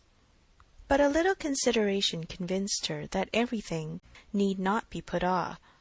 Why should not they explore to Box Hill, though the Sucklings did not come? They could go there again with them in the autumn. It was settled that they should go to Box Hill. That there was to be such a party had long been generally known. It had even given the idea of another. Emma had never been to Box Hill. She wished to see what everybody found so well worth seeing, and she and Mr. Weston had agreed to choose some fine morning and drive thither. 2 or 3 more of the chosen only were to be admitted to join them, and it was to be done in a quiet, unpretending, elegant way, infinitely superior to the bustle and preparation, the regular eating and drinking and picnic parade of the Eltons and the Sucklings. This was so very well understood between them that Emma could not but feel some surprise and a little displeasure on hearing from Mr. Weston that he was proposing to Mrs. Elton, as her brother and sister had failed her, that the 2 parties should unite and go together, and that as Mrs. Elton had very readily acceded to it, so it was to be if she had no objection. Now, as her objection was nothing but her very great dislike of Mrs. Elton, of which Mr. Weston must already be perfectly aware, it was not worth bringing forward again. It could not be done without a reproof to him, which would be giving pain to his wife, and she found herself therefore obliged to consent to an arrangement which she would have done a great deal to avoid, an arrangement which would probably expose her even to the degradation of being said to be of Mrs. Elton's party. Every feeling was offended, and the forbearance of her outward submission left a heavy arrear due of secret severity in her reflections on the unmanageable goodwill of Mr. Weston's temper. "I am glad you approve of what I have done," said he very comfortably, "but I thought you would. Such schemes as these are nothing without numbers. One cannot have too large a party.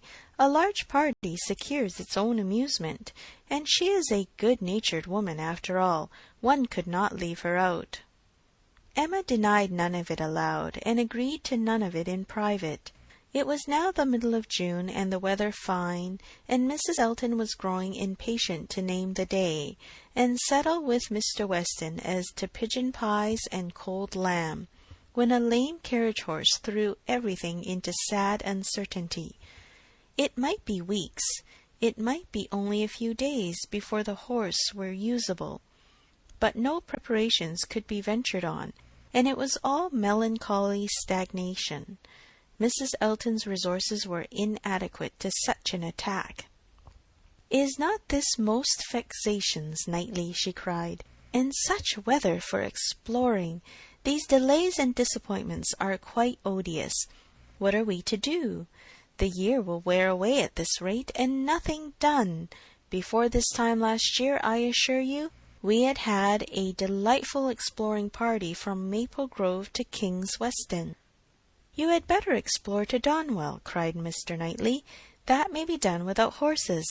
Come and eat my strawberries. They are ripening fast." If Mr. Knightley did not begin seriously, he was obliged to proceed so, for his proposal was caught at with delight, and the "Oh, I should like it of all things" was not plainer in words than manner. Donwell was famous for its strawberry beds, which seemed a plea for the invitation.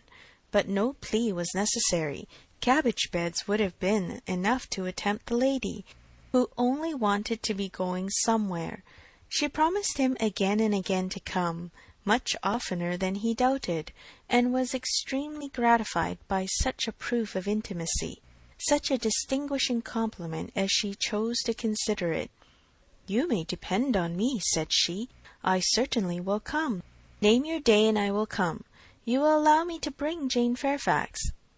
"I cannot name a day," said he, "till I have spoken to some others whom I would wish to meet you." "Oh, leave all that to me. Only give me a carte blanche. I am Lady Patroness, you know. It will be my party. I will bring friends with me." "I hope you will bring Elton," said he, "but I will not trouble you to give any other invitations." "Oh, now you are looking very sly. But consider, you need not be afraid of delegating power to me. I am no young lady on her preferment. Married women, you know, may be safely authorized. It is my party. Leave it all to me. I will invite your guests." "No," he calmly replied. "There is but one married woman in the world whom I can ever allow to invite what guests she pleases to Donwell, and that one is—" "Mrs. Weston, I suppose," interrupted Mrs. Elton, rather mortified. "No, Mrs. Knightley, and till she is in being, I will manage such matters myself." "Ah, you are an odd creature," she cried, satisfied to have no one preferred to herself. "You are a humorist, and may say what you like. Quite a humorist. Well, I shall bring Jane with me, Jane and her aunt. The rest I leave to you. I have no objections at all to meeting the Hartfield family.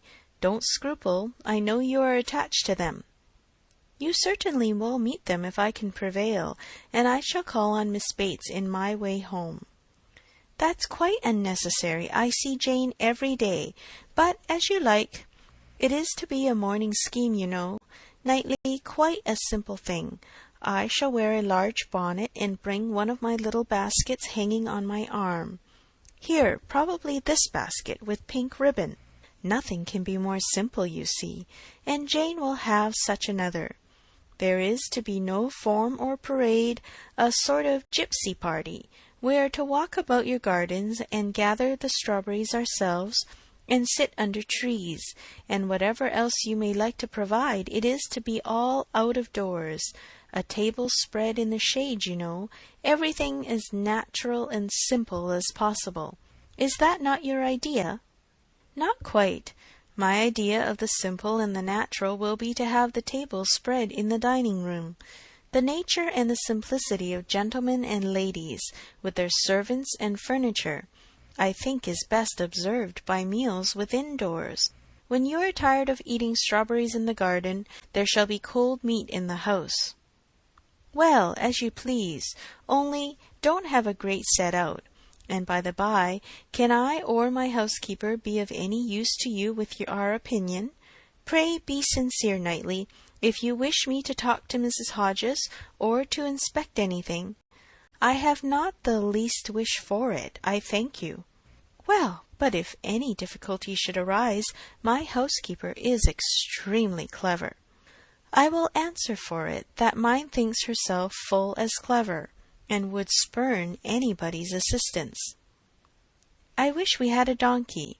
The thing would be for us to all come on donkeys, Jane, Miss Bates, and me, and my caro sposo walking by. I really must talk to him about purchasing a donkey. In a country life I conceive it to be a sort of necessary, for let a woman have ever so many resources, it is not possible for her to always be shut up at home, and very long walks, you know. In the summer there is dust, and in winter there is dirt." "You will not find either between Donwell and Highbury. Donwell Lane is never dusty, and now it is perfectly dry. Come on a donkey, however, if you prefer it. You can borrow Mrs. Cole's. I would wish everything to be as much to your taste as possible." "That I am sure you would. Indeed, I do you justice, my good friend. Under that peculiar sort of dry, blunt manner, I know you have the warmest heart. As I tell Mr. Yee, you are a thorough humorist. Yes, believe me, Knightley, I am fully sensible of your attention to me in the whole of the scheme. You have hit upon the very thing to please me." Mr. Knightley had another reason for avoiding a table in the shade. He wished to persuade Mr. Woodhouse as well as Emma to join the party, and he knew that to have any of them sitting out of doors to eat would inevitably make him ill. Mr. Woodhouse must not, under the specious pretence of a morning drive, and an hour or two spent at Donwell, be tempted away to his misery. He was invited on good faith. No lurking horrors were to upbraid him for his easy credulity. He did consent. He had not been at Donwell for 2 years. Some very fine morning, he and Emma and Harriet could go very well, and he could sit still with Mrs. Weston, while the dear girls walked about the gardens. He did not suppose they would be damp now in the middle of the day. He should like to see the old house again exceedingly, and should be very happy to meet Mr. and Mrs. Elton and any other of his neighbours. He could not see any objection at all to his, and Emma's, and Harriet's going there some very fine morning. He thought it very well done of Mr. Knightley to invite them, very kind and sensible, much cleverer than dining out. He was not fond of dining out. Mr. Knightley was fortunate in everybody's most ready concurrence. The invitation was everywhere so well received that it seemed as if, like Mrs. Elton, they were all talking the scheme as a particular compliment to themselves. Emma and Harriet professed very high expectations of pleasure from it, and Mr. Weston, unasked, promised to get Frank over to join them if possible, a proof of approbation and gratitude which could have been dispensed with. Mr. Knightley was then obliged to say that he should be glad to see him, and Mr. Weston engaged to lose no time in writing, and spare no arguments to induce him to come. In the meantime the lame horse recovered so fast that the party to Box Hill was again under happy consideration, and at last Donwell was settled for one day, and Box Hill for the next, the weather appearing exactly right. Under a bright midday sun, at almost midsummer, Mr. Woodhouse was safely conveyed in his carriage with one window down, to partake of this al fresco party, and in one of the most comfortable rooms in the Abbey, especially prepared for him by a fire all the morning, he was happily placed quite at his ease, ready to talk with pleasure of what had been achieved, and advise everybody to come and sit down and not to heat themselves. Mrs. Weston, who seemed to have walked there on purpose to be tired, and sit all the time with him, remained when all the others were invited or persuaded out, his patient listener and sympathizer. It was so long since Emma had been at the Abbey, that as soon as she was satisfied of her father's comfort, she was glad to leave him, and look around her, eager to refresh and correct her memory with more particular observation, more exact understanding of a house and grounds which must ever be so interesting to her and all her family. She felt all the honest pride and complacency which her alliance with the present and future proprietor could fairly warrant, as she viewed the respectable size and style of the building, its suitable, becoming, characteristic situation, low and sheltered, its ample gardens, stretching down to meadows washed by a stream, of which the Abbey, with all the old neglect of prospect, had scarcely a sight, and its abundance of timber in rows and avenues, which neither fashion nor extravagance had rooted up.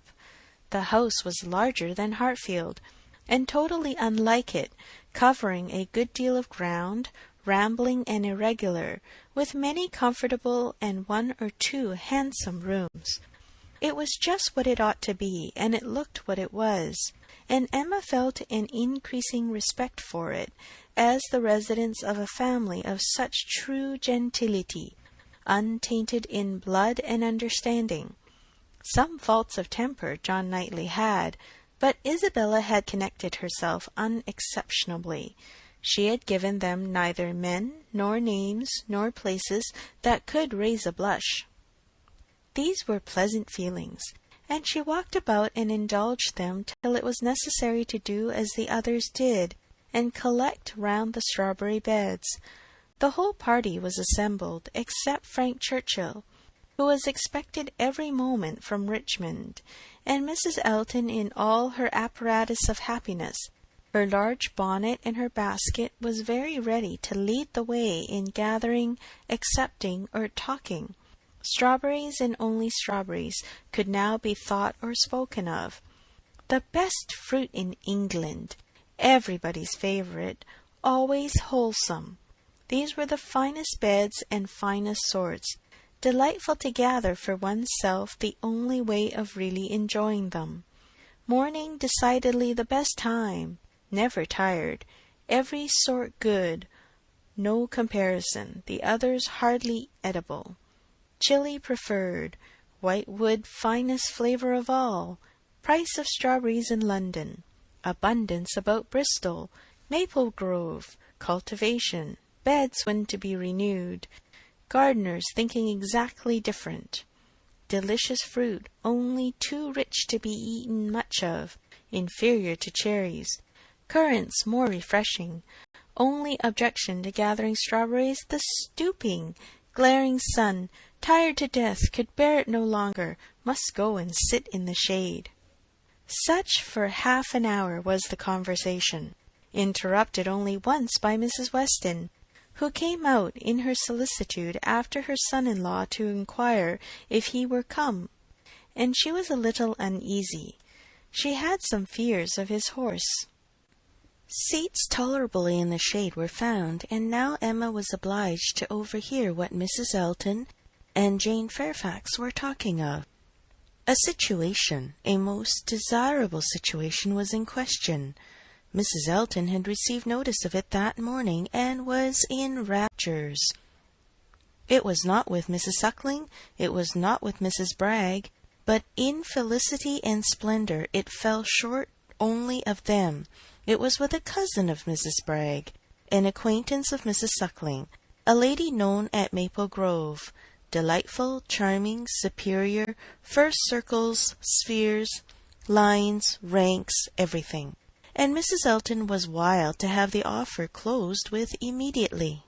On her side all was warmth, energy, and triumph, and she was positively refused to take her friend's negative, though Miss Fairfax continued to assure her that she would not at present engage in anything, repeating the same motives which she had heard to urge before. Still Mrs. Elton insisted on being authorized to write an acquiescence by the morrow's past. How Jane could bear it at all was astonishing to Emma. She did look vexed, she did speak pointedly, and at last, with a decision of action unusual to her, proposed a removal. Should not they walk? Would not Mr. Knightley show them the gardens, all the gardens? She wished to see the whole extent. The pertinacity of her friend seemed more than she could bear.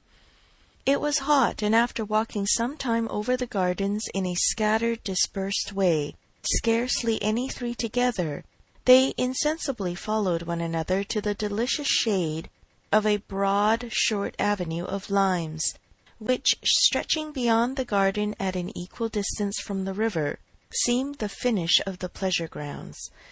It led to nothing but a view at the end over a low stone wall with high pillars, which seemed intended in their erection to give the appearance of an approach to the house which never had been there. Disputable, however, as might be the taste of such a termination, it was in itself a charming walk, and the view which closed it extremely pretty. The considerable slope, at nearly the foot of which the abbey stood, gradually acquired a steeper form beyond its grounds, and at half a mile distant was a bank of considerable abruptness and grandeur, well clothed with wood, and at the bottom of this bank, favourably placed and sheltered, rose the Abbey Mill farm, with meadows in front and the river making a close and handsome curve around it. It was a sweet view, sweet to the eye and the mind, English verdure, English culture, English comfort seen under a bright sun without being oppressive. In this walk Emma and Mr. Weston found all the others assembled, and towards this view she immediately perceived Mr. Knightley and Harriet distinct from the rest, quietly leading the way. Mr. Knightley and Harriet! It was an odd tete-a-tete, but she was glad to see it. There had been a time when he would have scorned her as a companion, and turned from her with little ceremony. Now they seemed in pleasant conversation. There had been a time also when Emma would have been sorry to see Harriet in a spot so favourable for the Abbey Mill farm, but now she feared it not. It might be safely viewed with all its appendages of prosperity and beauty, its rich pastures, spreading flocks, orchard in blossom, and light column of smoke ascending. She joined them at the wall, and found them more engaged in talking than in looking around. He was giving Harriet information as to modes of agriculture, and Emma received a smile which seemed to say, "These are my own concerns. I have a right to talk on such subjects without being subjected of introducing Robert Martin." She did not suspect him. It was too old a story. Robert Martin had probably ceased to think of Harriet. They took a few turns together along the walk. The shade was most refreshing, and Emma found it the pleasantest part of the day. The next remove was to the house. They must all go in and eat, and they were all seated and busy, and still Frank Churchill did not come. Mrs. Weston looked and looked in vain. His father would not own himself uneasy, and laughed at her fears, but she could not be cured of wishing that he would part with his black mare. He had expressed himself as to coming, with more than common certainty. His aunt was so much better that he had not a doubt of getting over to them. Mrs. Churchill's state, however, as many were ready to remind her, was liable to such sudden variation as might disappoint her nephew in the most reasonable dependence, and Mrs. Weston was at last persuaded to believe, or to say, that it must be by some attack of Mrs. Churchill that he was prevented coming.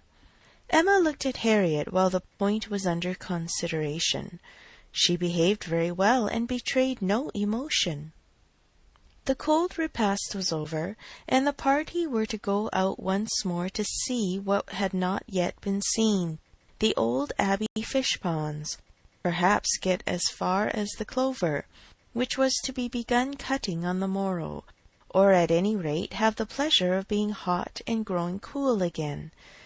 Mr. Woodhouse, who had already taken his little round in the highest part of the gardens, where no damps from the river were imagined, even by him, stirred no more, and his daughter resolved to remain with him, that Mrs. Weston might be persuaded away by her husband to the exercise and variety which her spirits seemed to need.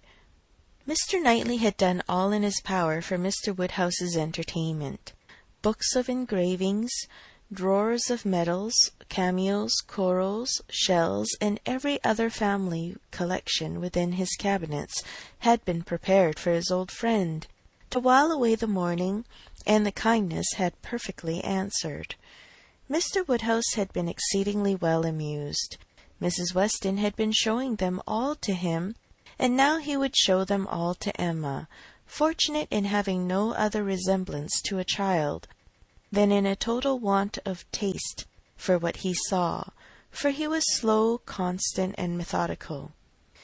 Before this second looking over was begun, however, Emma walked into the hall for the sake of a few moments' free observation of the entrance and ground plot of the house, and was hardly there when Jane Fairfax appeared, coming quickly in from the garden, and with a look of escape. Little expecting to meet Miss Woodhouse so soon, there was a start at first, but Miss Woodhouse was the very person she was in quest of. "Will you be so kind," said she, "when I am missed, as to say that I am gone home?" I am going this moment. My aunt is not aware how late it is, nor how long we have been absent, but I am sure we shall be wanted, and I am determined to go directly. I have said nothing about it to anybody. It would only be giving trouble and distress. Some are gone to the ponds, and some to the lime walk. Till they all come in, I shall not be missed. And when they do, will you have the goodness to say that I am gone? Certainly, if you wish it. But you are not going to walk to Highbury alone? Yes, what should hurt me? I walk fast, I shall be at home in 20 minutes. But it is too far, indeed it is, to be walking quite alone. Let my father's servant go with you. Let me order the carriage. It can be round in 5 minutes. Thank you, but on no account. I would rather walk, and for me to be afraid of walking alone, I who may so soon have to guard others. She spoke with great agitation, and Emma very feelingly replied, There can be no reason for your being exposed to danger now. I must order the carriage. The heat even would be danger. You are fatigued already. I am, she answered. I am fatigued, but it is not the sort of fatigue quick walking will refresh me. Miss Woodhouse, we all know at times what it is to be wearied in spirits. Mine, I confess, are exhausted. The greatest kindness you can show me will be to let me have my own way, and only say that I am gone when it is necessary. Emma had not another word to oppose. She saw it all, and entering into her feelings, promoted her quitting the house immediately, and watched her safely off with the zeal of a friend. Her parting look was grateful, and her parting words, "Oh, Miss Woodhouse, the comfort of being alone sometimes," seemed to burst from an overcharged heart, and to describe somewhat of the continual endurance to be practised by her, even towards some of those who loved her best. "Such a home indeed! Such an aunt!" said Emma, as she turned back into the hall. "I do pity you. And the more sensibility you betray of their just horrors, the more I shall like you." Jane had not been gone a quarter of an hour, and they had only accomplished some views of St. Mark's Place, Venice, when Frank Churchill entered the room. Emma had not been thinking of him. She had forgotten to think of him, but she was very glad to see him. Mrs. Weston would be at ease. The black mare was blameless. They were right, who had named Mrs. Churchill as the cause. He had been detained by a temporary increase of illness in her, a nervous seizure, which had lasted some hours, and he had quite given up every thought of coming, till very late, and had he known how hot a ride he should have, and how late with all his hurry he must be, he believed he should not have come at all. The heat was excessive. He had never suffered anything like it, almost wished he had stayed home. Nothing killed him like the heat. He could bear any degree of cold, but heat was intolerable. And he sat down at the greatest possible distance from the slight remains of Mr. Woodhouse's fire, looking very deplorable. "You will soon be cooler if you sit still," said Emma. "As soon as I am cooler, I shall go back again. I could very ill be spared, but such a point had been made of my coming. You will all be going soon, I suppose, the whole party breaking up. I met one as I came. Madness in such weather! Absolute madness!" Emma listened and looked, and soon perceived that Frank Churchill's state might be best defined by the expressive phrase of being out of humour. Some people were always cross when they were hot. Such might be his constitution, and as she knew that eating and drinking were often the cure of such incidental complaints, she recommended his taking some refreshment. He would find abundance of everything in the dining-room, and she humanely pointed out the door. No, he should not eat. He was not hungry. It would only make him hotter. In 2 minutes, however, he relented in his own favour, and muttering something about spruce beer, walked off. Emma returned all her attention to her father, saying in secret, "I am glad I have done being in love with him. I should not like a man who is so soon discomposed by a hot morning. Harriet's sweet, easy temper will not mind it." He was gone long enough to have had a very comfortable meal, and came back all the better, grown quite cool, and, with good manners like himself, able to draw a chair close to them, take an interest in their employment, and regret in a reasonable way that he should be so late. He was not in his best spirits, but seemed trying to improve them, and at last made himself talk nonsense very agreeably. They were looking over views in Switzerland. "As soon as my aunt gets well, I shall go abroad," said he. "I shall never be easy till I have seen some of these places. You will have my sketches, some time or other, to look at, or my tour to read, or my poem. I shall do something to expose myself." "That may be, but not by sketches in Switzerland. You will never go to Switzerland. Your uncle and aunt will never allow you to leave England. They may be induced to go too. A warm climate may be prescribed for her. I have more than half an expectation of our all going abroad. I assure you I have. I feel a strong persuasion this morning that I shall soon be abroad. I ought to travel. I am tired of doing nothing. I want a change. I am serious, Miss Woodhouse. Whatever your penetrating eyes may fancy, I am sick of England, and would leave it tomorrow if I could." "You are sick of prosperity and indulgence? Cannot you invent a few hardships for yourself, and be contented to stay?" "I sick of prosperity and indulgence? You are quite mistaken. I do not look upon myself as either prosperous or indulged. I am thwarted in every material thing. I do not consider myself at all a fortunate person." "You are not quite so miserable, though, as when you first came. Go and eat and drink a little more, and you will do very well. Another slice of cold meat, another draught of Madeira and water will make you nearly on a par with the rest of us." "No, I shall not stir. I shall sit by you. You are my best cure."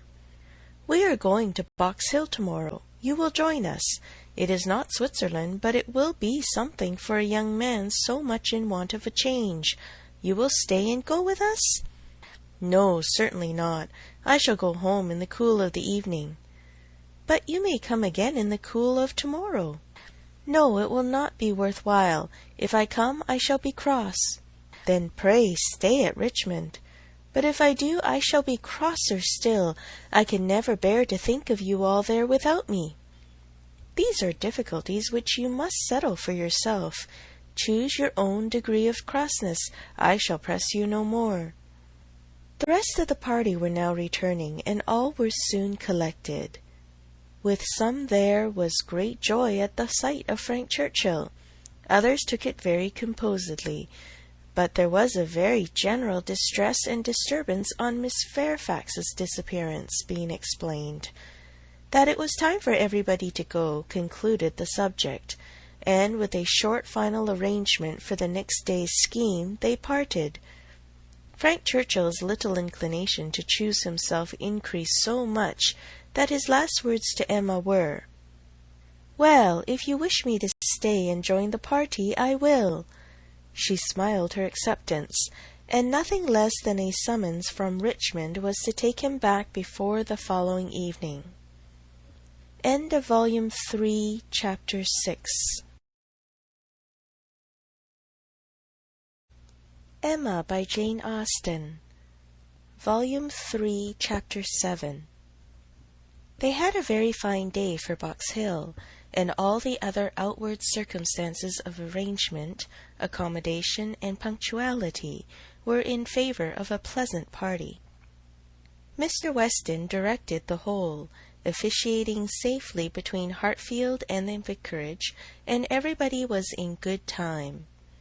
Emma and Harriet were together, Miss Bates and her niece with the Eltons, the gentleman on horseback. Mrs. Weston remained with Mr. Woodhouse. Nothing was wanting but to be happy when they got there. 7 miles were travelled in expectation of enjoyment, and everybody had a burst of admiration on first arriving. But in the general amount of the day there was deficiency. There was a languor. a want of spirits, a want of union, which could not be got over. They separated too much into parties.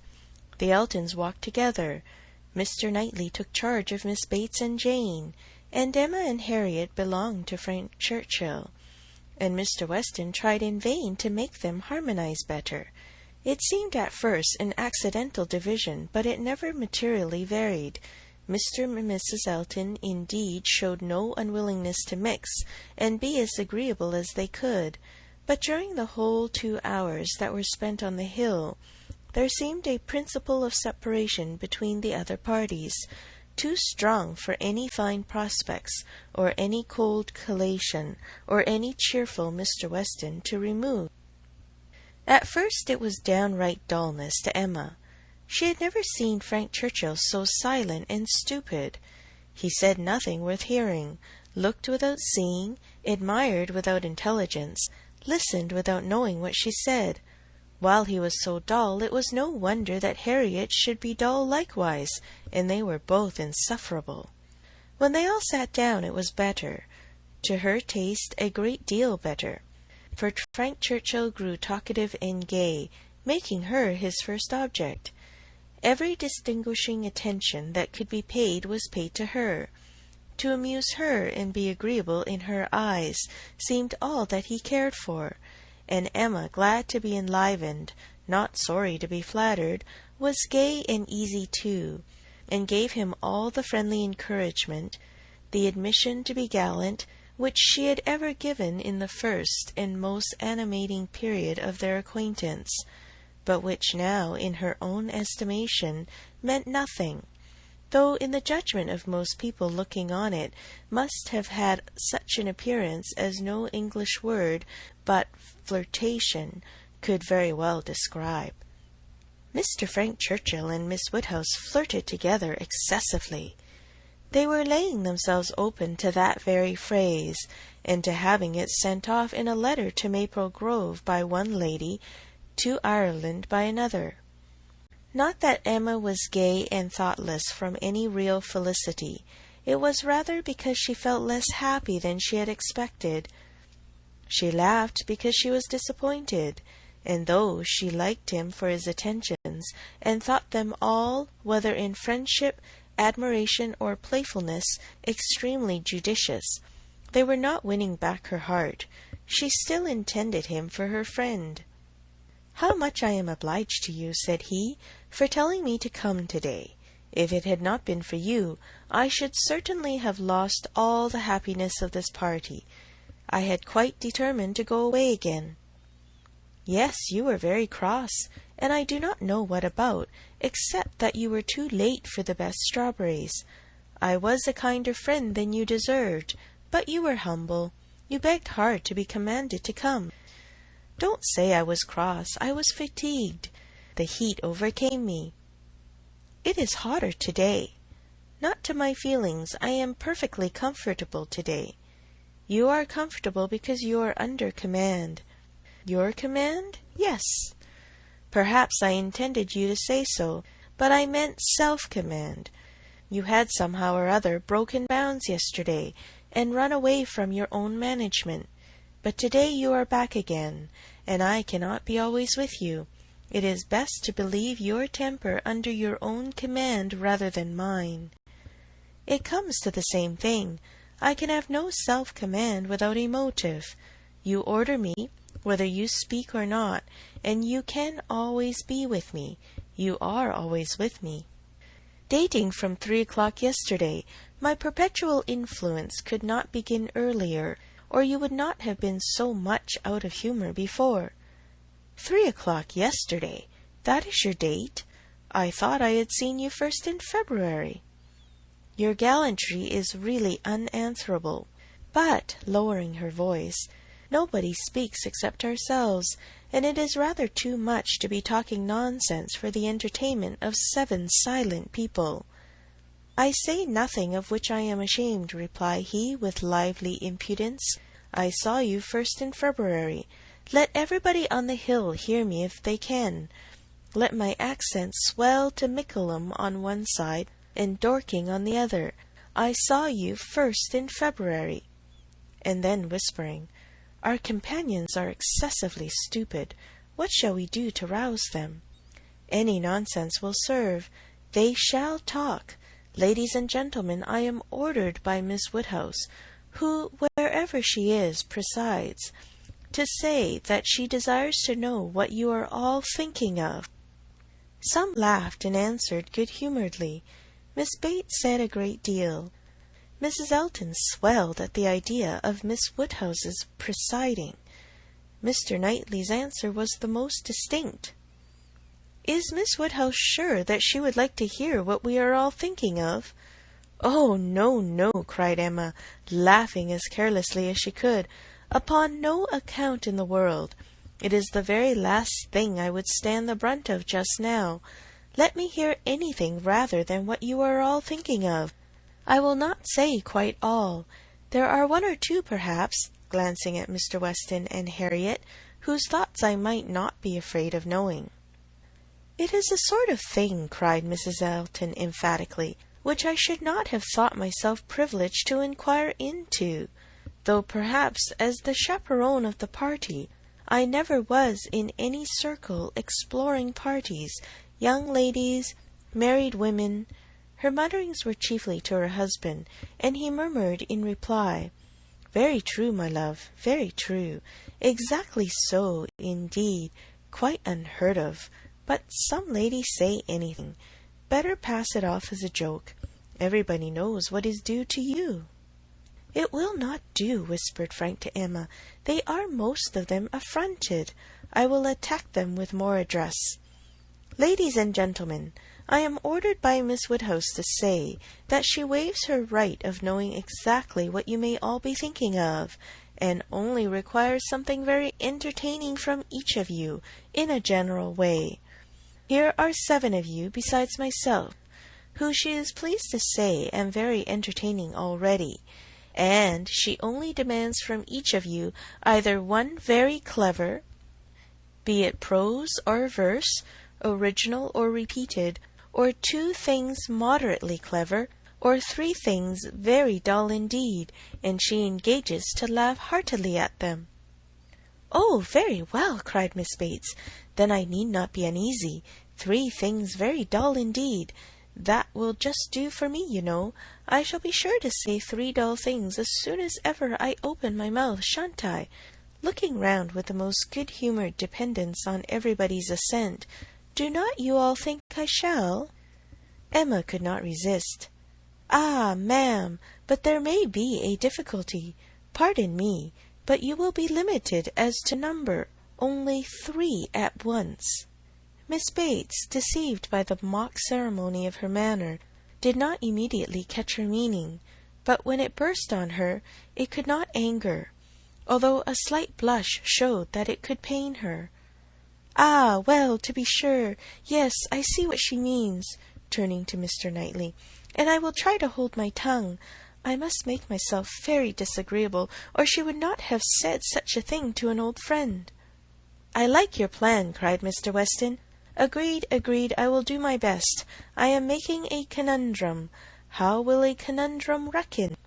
"Low, I am afraid, sir, very low," answered his son, "but we shall be indulgent, especially to any one who leads the way." "No, no," said Emma, "it will not reckon low. A conundrum of Mr. Weston's shall clear him and his next neighbour. Come, sir, pray let me hear it." "I doubt it's very clever myself," said Mr. Weston. "It is too much a matter of fact, but here it is. What 2 letters of the alphabet are there that express perfection?" "What 2 letters express perfection? I am sure I do not know." "Ah, you will never guess. You to Emma, I am certain, will never guess. I will tell you. M and A. Emma, do you understand?" Understanding and gratification came together. It might be a very indifferent piece of wit, but Emma found a great deal to laugh at and enjoy in it, and so did Frank and Harriet. It did not seem to touch the rest of the party equally, though some looked very stupid about it, and Mr. Knightley gravely said, "This explains the sort of clever thing that is wanted. and Mr. Weston has done very well for himself, but he must have knocked up everybody else. Perfection should not have come quite so soon." "Oh, for myself, I protest I must be excused," said Mrs. Elton. "I really cannot attempt. I am not at all fond of the sort of thing. I had an acrostic once sent to me upon my own name, which I was not at all pleased with. I knew who it came from. An abominable puppy. You know who I mean," nodding to her husband. "These kind of things are very well at Christmas when one is sitting around the fire, but quite out of place, in my opinion, when one is exploring about the country in summer. Miss Woodhouse must excuse me. I am not one of those who have witty things at everybody's service. I do not pretend to be a wit. I have a great deal of vivacity in my own way, but I really must be allowed to judge when to speak and when to hold my tongue. Pass us, if you please, Mr. Churchill. Pass Mr. E., Knightley, Jane, and myself. We have nothing clever to say, not one of us." "Yes, yes, pray pass me," added her husband, with a sort of sneering consciousness. "I have nothing to say that can entertain Miss Woodhouse, or any other young lady. An old married man, quite good for nothing. Shall we walk, Augusta?" "With all my heart. I am really tired of exploring so long on one spot. Come, Jane, take my other arm." Jane declined it, however, and the husband and wife walked off. "Happy couple," said Frank Churchill, as soon as they were out of hearing. "How well they suit one another! Very lucky, marrying as they did, upon an acquaintance formed only in a public place. They only knew each other, I think, a few weeks in Bath. Peculiarly lucky, for as to any real knowledge of a person's disposition that Bath or any other public place can give, it is all nothing. There can be no knowledge. It is only by seeing women in their own homes, among their own set, just as they always are, that you can form any real judgment. Short of that, it is all guess and luck, and will generally be ill luck. How many a man has committed himself on a short acquaintance, and rooted all the rest of his life?" Miss Fairfax, who had seldom spoke before, except among her own confederates, spoke now. "Such things do occur, undoubtedly." She was stopped by a cough. Frank Churchill turned towards her to listen. "You were speaking," said he, gravely. She recovered her voice. "I was only going to observe that though such unfortunate circumstances do sometimes occur both to men and women, I cannot imagine them to be very frequent. A hasty and imprudent attachment may arise, but there is generally time to recover from it afterwards. I would be understood to mean that it can only be weak, irresolute characters, whose happiness must be always at the mercy of chance, who will suffer an unfortunate acquaintance to be an inconvenience, an oppression forever." He made no answer, merely looked and bowed in submission, and soon afterwards said in a lively tone, "Well, I have so little confidence in my own judgment, that whenever I marry, I hope somebody will choose my wife for me. Will you?" turning to Emma. "Will you choose a wife for me? I am sure I should like anybody fixed on by you. You provide for the family, you know," with a smile at his father. "Find somebody for me. I am in no hurry. Adopt her, educate her, and make her like myself. By all means, if you can. Very well, I undertake the commission. You shall have a charming wife.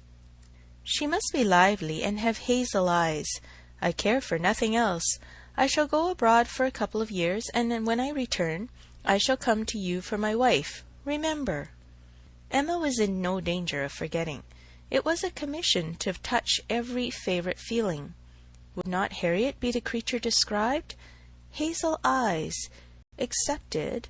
2 years more might make her all that he wished. He might even have Harriet in his thoughts at the moment.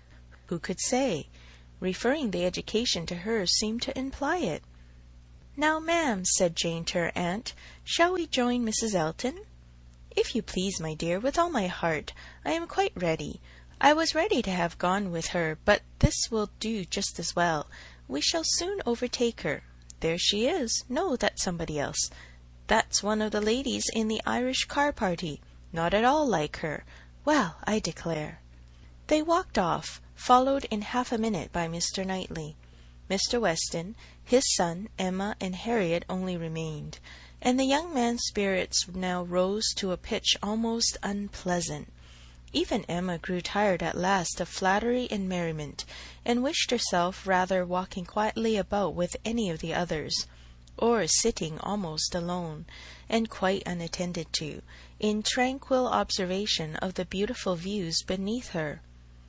The appearance of the servants looking out for them to give notice of the carriages was a joyful sight, and even the bustle of collecting and preparing to depart, and the solicitude of Mrs. Elton to have her carriage first, were gladly endured, in the prospect of the quiet drive home, which was to close the very questionable enjoyments of this day of pleasure. Such another scheme, composed of by many ill-assorted people, she hoped never to be betrayed into again. While waiting for the carriage, she found Mr. Knightley by her side. He looked around, as if to see that no one were near, and then said, "Emma, I must once more speak to you as I have been used to do. A privilege rather endured than allowed, perhaps, but I must still use it. I cannot see you acting wrong without a remonstrance. How could you be so unfeeling to Miss Bates? How could you be so insolent in your wit to a woman of her character, age, and situation? Emma, I had not thought it possible." Emma recollected, blushed, was sorry, but tried to laugh it off. "Nay, how could I help saying what I did? Nobody could have helped it. It was not so very bad. I dare say she did not understand me." "I assure you she did. She felt your full meaning. She has talked of it since. I wish you could have heard how she talked of it. With what candour and generosity. I wish you could have heard her honouring your forbearance in being able to pay her such attentions as she was for ever receiving from yourself and your father, when her society must be so irksome." "Oh," cried Emma, "I know there is not a better creature in the world, but you must allow that what is good and what is ridiculous are most unfortunately blended in her." "They are blended," said he, "I acknowledge, and were she prosperous, I could allow much for the occasional prevalence of the ridiculous over the good. Were she a woman of fortune, I would leave every harmless absurdity to take its chance. I would not quarrel with you for any liberties of manner, were she your equal in situation. But, Emma, consider how far that is from being the case.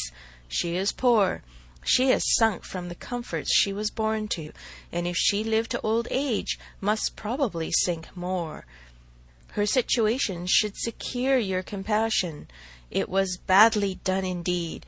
You, whom she had known from an infant, whom she had seen grow up from a period when her notice was an honour, to have you now, in thoughtless spirits and the pride of the moment, laugh at her, humble her, and before her niece too, and before others, many of whom, certainly some, would be entirely guided by your treatment of her. This is not pleasant to you, Emma, and it is very far pleasant to me. But I will tell you truths while I can, satisfied with proving myself your friend by very faithful counsel, and trusting that you will some time or other do me greater justice than you can do now." While they talked, they were advancing towards the carriage. It was ready, and before she could speak again, he had handed her in. He had misinterpreted the feelings which had kept her face averted and her tongue motionless. They were combined only of anger against herself, mortification, and deep concern. She had not been able to speak, and on entering the carriage, sunk back for a moment overcome. Then, reproaching herself for having taken no leave, making no acknowledgment, parting in apparent sullenness, she looked out with voice and hand eager to show a difference, but it was just too late. He had turned away, and the horses were in motion. She continued to look back, but in vain, and soon, with what appeared unusual speed, they were half-way down the hill, and everything left far behind. She was vexed beyond what could have been expressed, almost beyond what she could conceal. Never had she felt so agitated, mortified, grieved, at any circumstance in her life. She was most forcibly struck. The truth of this representation there was no denying. She felt it at her heart. How could she have been so brutal, so cruel to Miss Bates? How could she have exposed herself to such ill opinion in any one she valued? And how suffer him to leave her without saying one word of gratitude, of concurrence, of common kindness? Time did not compose her. As she reflected more, she seemed but to feel it more. She never had been so depressed. Happily it was not necessary to speak. There was only Harriet, who seemed not in spirits herself, fagged and very willing to be silent, and Emma felt the tears running down her cheeks almost all the way home, without being at any trouble to check them, extraordinary as they were. End of Volume 3, Chapter 7. Emma by Jane Austen, Volume 3, Chapter 8. The wretchedness of a scheme to Box Hill was in Emma's thoughts all the evening. How it might be considered by the rest of the party she could not tell. They in their different homes and their different ways might be looking back on it with pleasure. But in her view it was a morning more completely misspent, more totally bare of rational satisfaction at the time, and more to be abhorred in recollection, than any she had ever passed. A whole evening of backgammon with her father was felicity to it. There indeed lay real pleasure, for there she was giving up the sweetest hours of the 24 to his comfort, and feeling that, unmerited as might be the degree of his fond affection and confiding esteem, she could not in her general conduct be open to any severe reproach. As a daughter, she hoped she was not without a heart. She hoped no one could have said to her, "How could you be so unfeeling to your father?" I will tell you truths while I can. Miss Bates should never again, no, never. If attention in future could do away the past, she might hope to be forgiven. She had been often remiss, her conscience told her so. Remiss, perhaps, more in thought than fact, scornful, ungracious. But it should be so no more. In the warmth of true contrition, she would call upon her the very next morning, and it should be the beginning, on her side, of a regular, equal, kindly intercourse. She was just as determined when the morrow came, and went early, that nothing might prevent her. It was not unlikely, she thought, that she might see Mr. Knightley in her way, or perhaps he might come in while she were paying her visit. She had no objection. She would not be ashamed of the appearance of the penitents, so justly and truly hers. Her eyes were towards Donwell as she walked, but she saw him not. The ladies were all at home. She had never rejoiced at the sound before, nor ever before entered the passage, nor walked up the stairs with any wish of giving pleasure, but in conferring obligation, or of deriving it, except in subsequent ridicule. There was a bustle on her approach, a good deal of moving and talking. She heard Miss Bates's voice. Something was to be done in a hurry. The maid looked frightened and awkward, hoped she would be pleased to wait a moment, and then ushered her in too soon.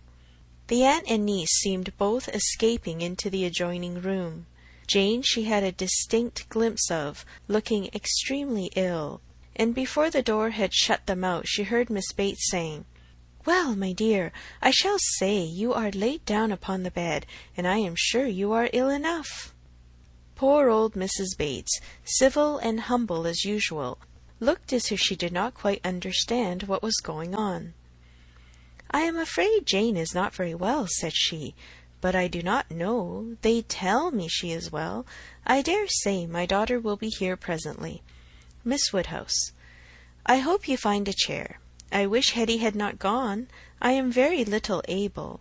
Have you a chair, ma'am? Do you sit where you like. I am sure she will be here presently." Emma seriously hoped she would. She had a moment's fear of Miss Bates keeping away from her. But Miss Bates soon came, very happy and obliged. But Emma's conscience told her that there was not the same cheerful volubility as before, less ease of look and manner. A very friendly inquiry after Miss Fairfax, she hoped, might lead the way to a return of old feelings. The touch seemed immediate. "Ah, Miss Woodhouse, how kind you are! I suppose you have heard, and are come to give us joy." "This does not seem much like joy indeed to me," twinkling away a tear or two, "but it will be very trying for us to part with her, after having had her for so long, and she has a dreadful headache just now, writing all the morning, such long letters, you know, to be written to Colonel Campbell and Mrs. Dixon."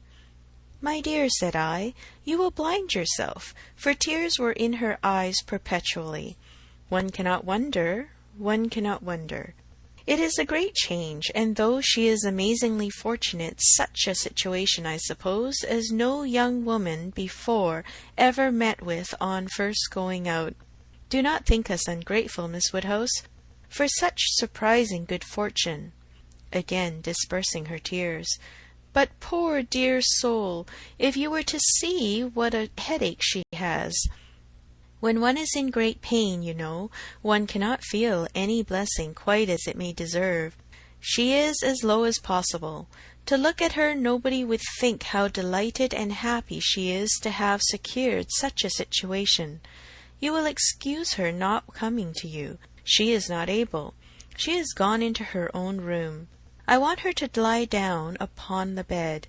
"My dear," said I shall say you are laid down upon the bed. But, however, she is not. She is walking about the room. But now that she has written her letters, she says she will soon be well. She will be extremely sorry to miss seeing you, Miss Woodhouse, but your kindness will excuse her. You were kept waiting at the door. I was quite ashamed, but somehow there was a little bustle, for it so happened that we had not heard the knock, and till you were on the stairs we did not know anybody was coming." "It is only Mrs. Cole," said I. "Depend upon it, nobody else would come so early." "Well," said she, "it must be borne some time or other, and it may as well be now. But then Patty came in and said it was you." "Oh," said I, "it is Miss Woodhouse. I am sure you will like to see her." "I can see nobody," said she, and up she got, and would go away, and that was what made us keep you waiting, and extremely sorry and ashamed we were. "If you must go, my dear," said I, "you must, and I will say you are laid down upon the bed." Emma was most sincerely interested. Her heart had been long growing kinder towards Jane, and this picture of her present sufferings acted as a cure of every former ungenerous suspicion, and left her nothing but pity, and the remembrance of the less just and less gentle sensations of the past obliged her to admit that Jane might very naturally resolve on seeing Mrs. Cole or any other steady friend, when she might not bear to see herself. She spoke as she felt, with earnest regret and solicitude, sincerely wishing that the circumstances which she collected from Miss Bates to be now actually determined on might be as much for Miss Fairfax's advantage and comfort as possible. It must be a severe trial to them all.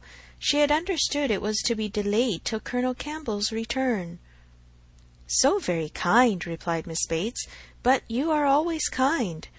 There was no bearing such an always, and to break through her dreadful gratitude, Emma made the direct inquiry of, "Where, may I ask, is Miss Fairfax going?"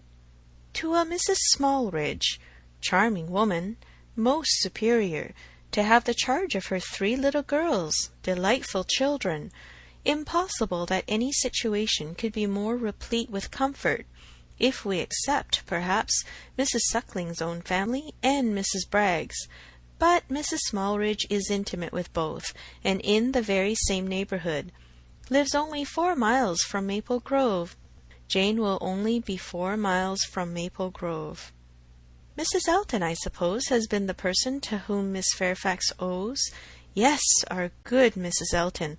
The most indefatigable true friend. She would not take a denial. She would not let Jane say no, for when Jane first heard of it, It was the day before yesterday, the very morning we were at Donwell, when Jane first heard of it. She was quite decided against accepting the offer, and for the reasons you mention.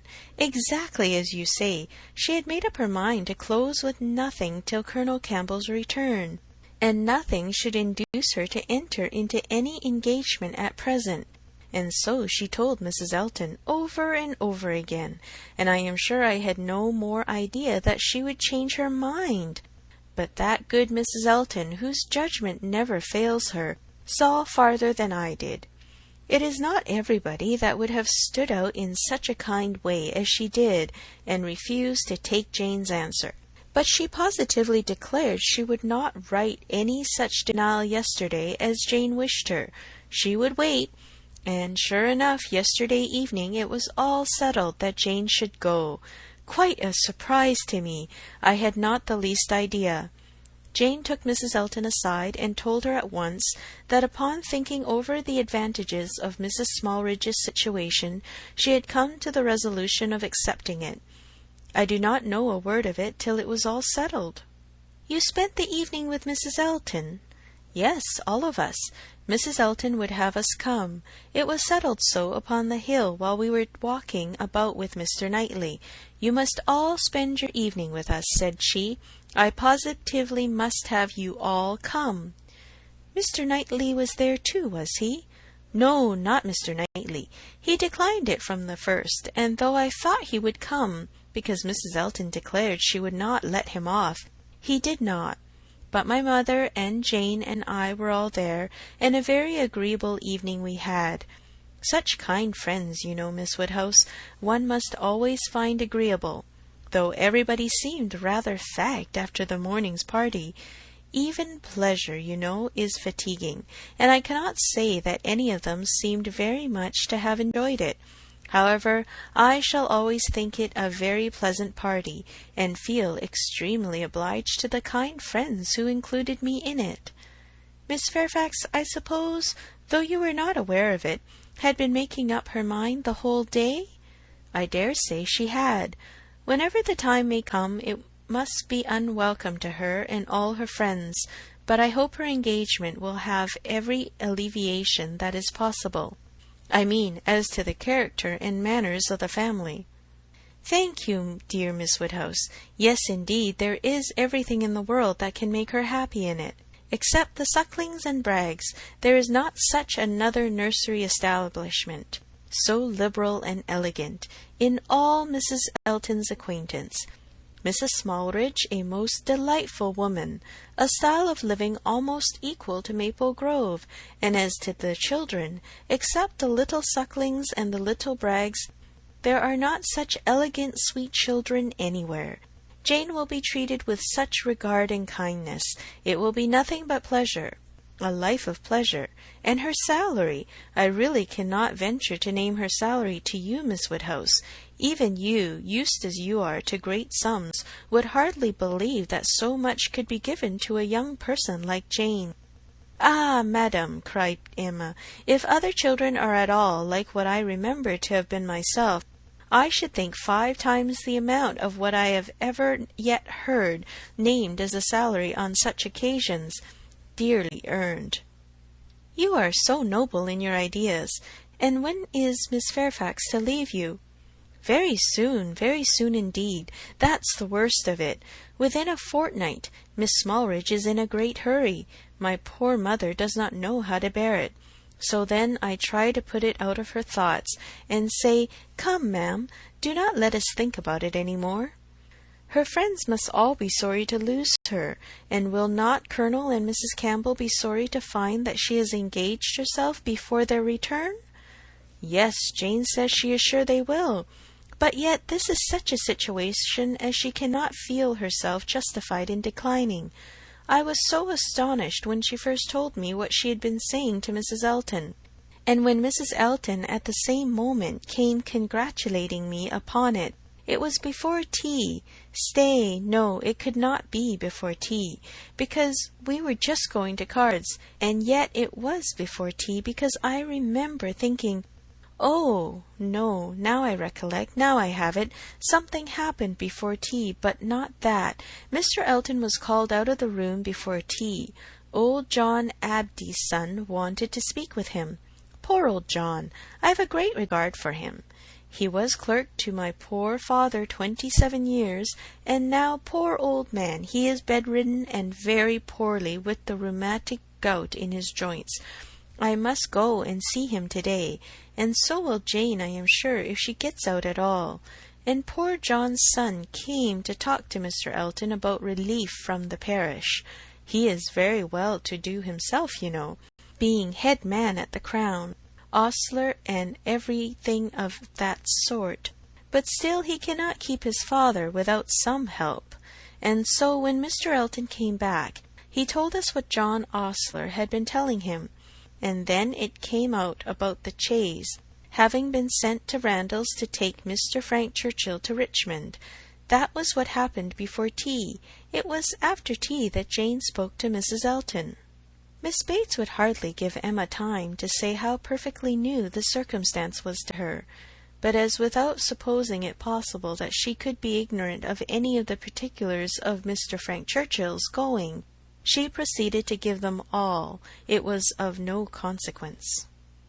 What Mr. Elton had learned from the ostler on the subject, being the accumulation of the ostler's own knowledge, and the knowledge of the servants at Randalls, was that a messenger had come over from Richmond, soon after the return of the party from Box Hill, which messenger, however, had been no more than was expected, and that Mr. Churchill had sent his nephew a few lines, containing, upon the whole, a tolerable account of Mrs. Churchill, and only wishing him not to delay coming back beyond the next morning early.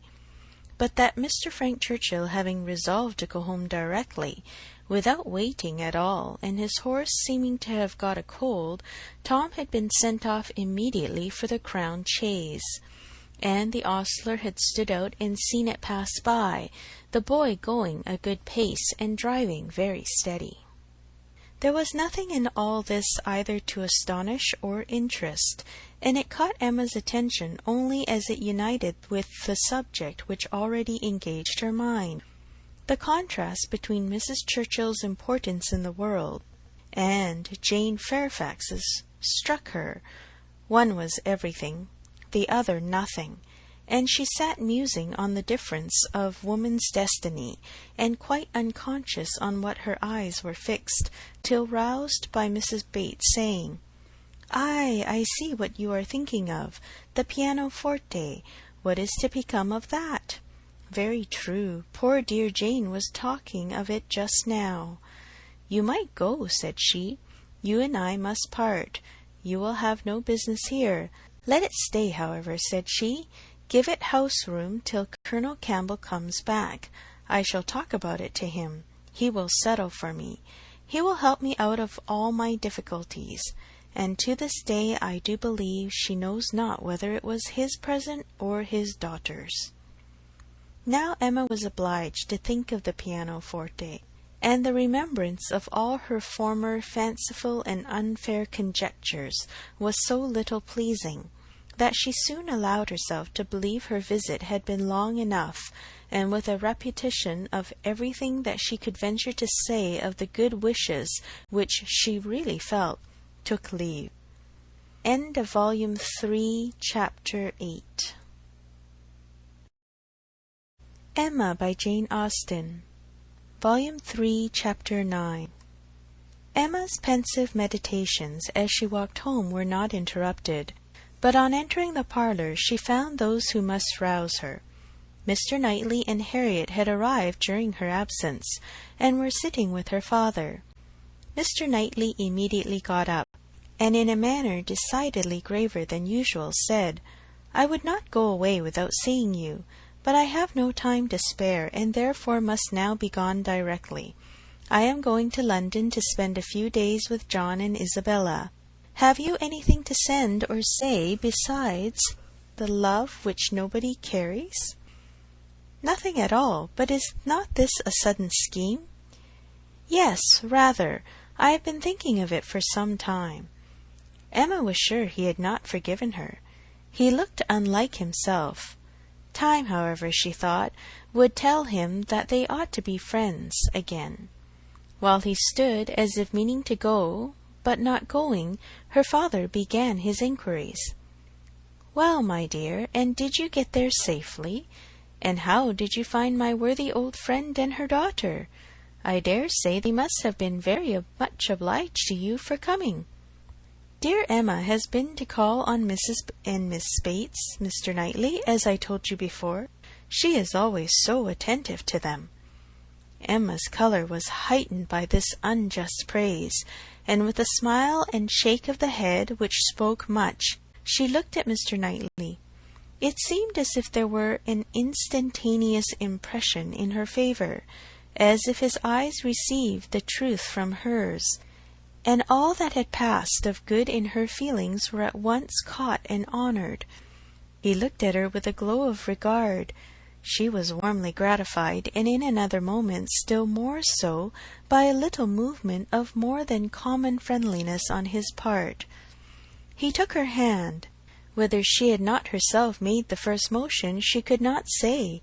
She might perhaps have rather offered it, but he took her hand, pressed it, and certainly was on the point of carrying it to his lips, when, from some fancy or other, he suddenly let it go.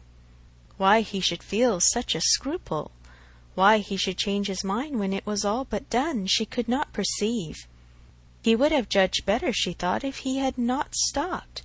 The intention, however, was indubitable, and whether it was that his manners had in general so little gallantry, or however else it happened, but she thought nothing became him more.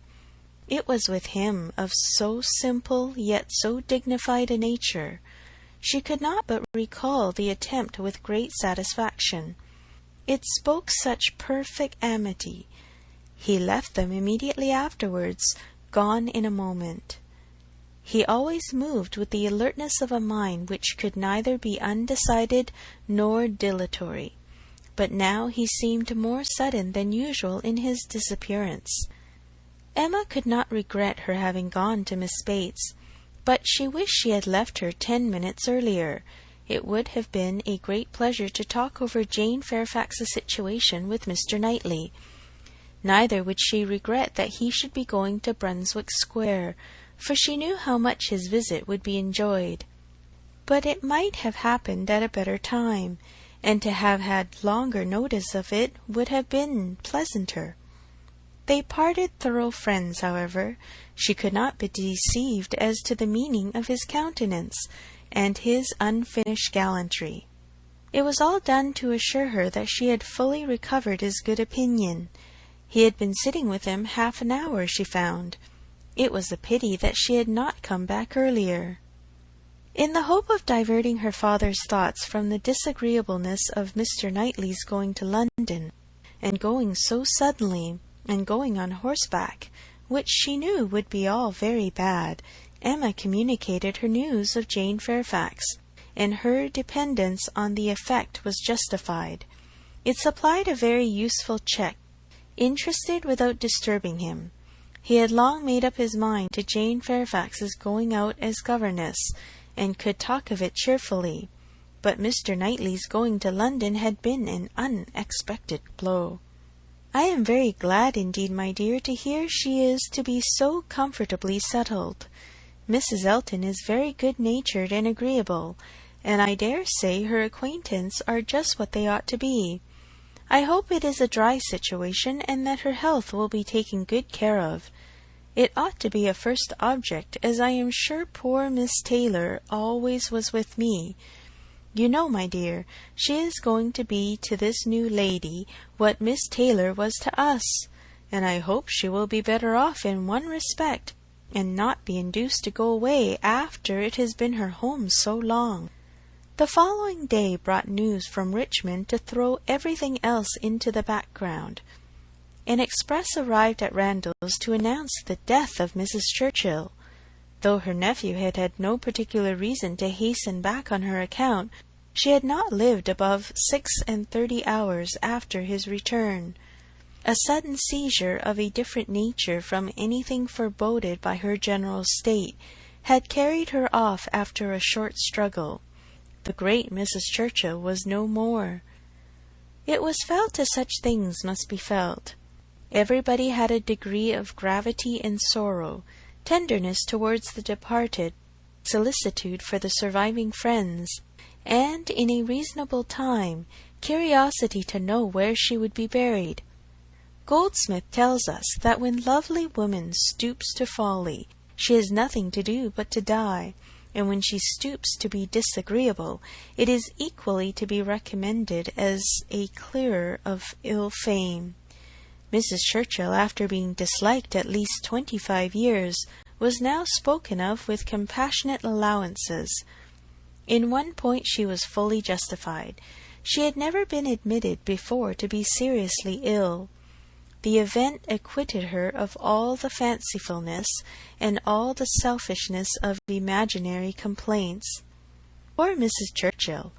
No doubt she had been suffering a great deal, more than anybody had ever supposed, and continual pain would try the temper. It was a sad event, a great shock with all her faults. What would Mr. Churchill do without her?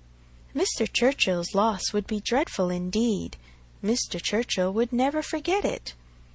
Even Mr. Weston shook his head and looked solemn, and said, "Ah, poor woman, who would have thought it?" and resolved that his mourning should be as handsome as possible. And his wife sat sighing and moralizing over her broad hems with a commiseration and good sense, true and steady. How it would affect Frank was among the earliest thoughts of both. It was also a very early speculation with Emma.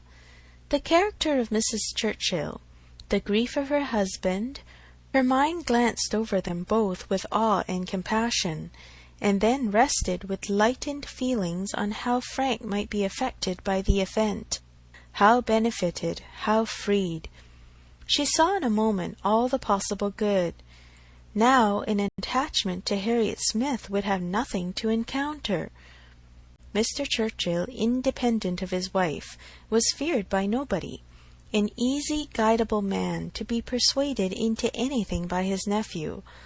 All that remained to be wished was that the nephew should form the attachment, as, with all her goodwill in the cause, Emma could feel no certainty of its being already formed. Harriet behaved extremely well on the occasion, with great self-command. Whatever she might feel of brighter hope, she betrayed nothing. Emma was gratified to observe such a proof in her of strengthened character, and refrained from any allusion that might endanger its maintenance. They spoke therefore of Mrs. Churchill's death with mutual forbearance. Short letters from Frank were received at Randalls, communicating all that was immediately important of their state and plans. Mr. Churchill was better than could be expected, and their first removal on the departure of the funeral for Yorkshire was to be to the house of a very old friend in Windsor, to whom Mr. Churchill had been promising a visit the last 10 years. At present there was nothing to be done for Harriet. Good wishes for the future were all that could yet be possible on Emma's side. It was a more pressing concern to show attention to Jane Fairfax, whose prospects were closing while Harriet's opened, and whose engagements now allowed of no delay in any one at Highbury, who wished to show her kindness, and with Emma it was grown into a first wish. She had scarcely a stronger regret than for her past coldness, and the person whom she had been so many months neglecting was now the very one on whom she would have lavished every distinction of regard or sympathy. She wanted to be of use to her, wanted to show a value for her society, and testify respect and consideration. She resolved to prevail on her to spend a day at Hartfield. A note was written to urge it. The invitation was refused, and by a verbal message. Miss Fairfax was not well enough to write, and when Mr. Perry called at Hartfield the same morning, It appeared that she was so much indisposed as to have been visited, though against her own consent, by himself, and that she was suffering under severe headaches and a nervous fever to a degree which made him doubt the possibility of her going to Mrs. Smallridge's at the time proposed. Her health seemed for the moment completely deranged, appetite quite gone, and though there were no absolutely alarming symptoms, nothing touched the pulmonary complaint, which was the standing apprehension of the family. Mr. Perry was uneasy about her. He thought she had undertaken more than she was equal to, and that she felt it so herself, though she would not own it. Her spirits seemed overcome. Her present home, he could not but observe, was unfavourable to a nervous disorder, confined always to one room. He could have wished it otherwise, and her good aunt, though his very old friend, he must acknowledge to be not the best companion for an invalid of that description. Her care and attention could not be questioned. They were, in fact, only too great. He very much feared that Miss Fairfax derived more evil than good from them. Emma listened with the warmest concern, grieved for her more and more, and looked around eager to discover some way of being useful. To take her, be it only an hour or two, from her aunt, to give her change of air and scene, and quiet rational conversation even for an hour or two, might do her good. And the following morning she wrote again to say, in the most feeling language she could command, that she would call for her in the carriage at any hour that Jane would name, mentioning that she had Mr. Perry's decided opinion in favour of such exercise for his patient. The answer was only in this short note: Miss Fairfax's compliments and thanks, but is quite unequal to any exercise.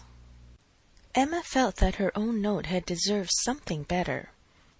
But it was impossible to quarrel with words, whose tremulous inequality showed indisposition so plainly, and she thought only of how she might best counteract this unwillingness to be seen or assisted.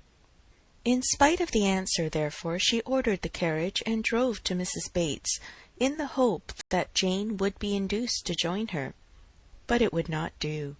Miss Bates came to the door, all gratitude, and agreeing with her most earnestly in thinking an air might be the greatest service. And everything that message could do was tried, but all in vain. Miss Bates was obliged to return without success. Jane was quite unpersuadable. The mere proposal of going out seemed to make her worse. Emma wished she could have seen her and tried her own powers, but almost before she could hint the wish, Miss Bates made it appear that she had promised her niece on no account to let Miss Woodhouse in. Indeed, the truth was that poor dear Jane could not bear to see anybody at all. Mrs. Elton, indeed, could not be denied, and Mrs. Cold had made such a point, and Mrs. Perry had said so much, but except them, Jane really would see nobody.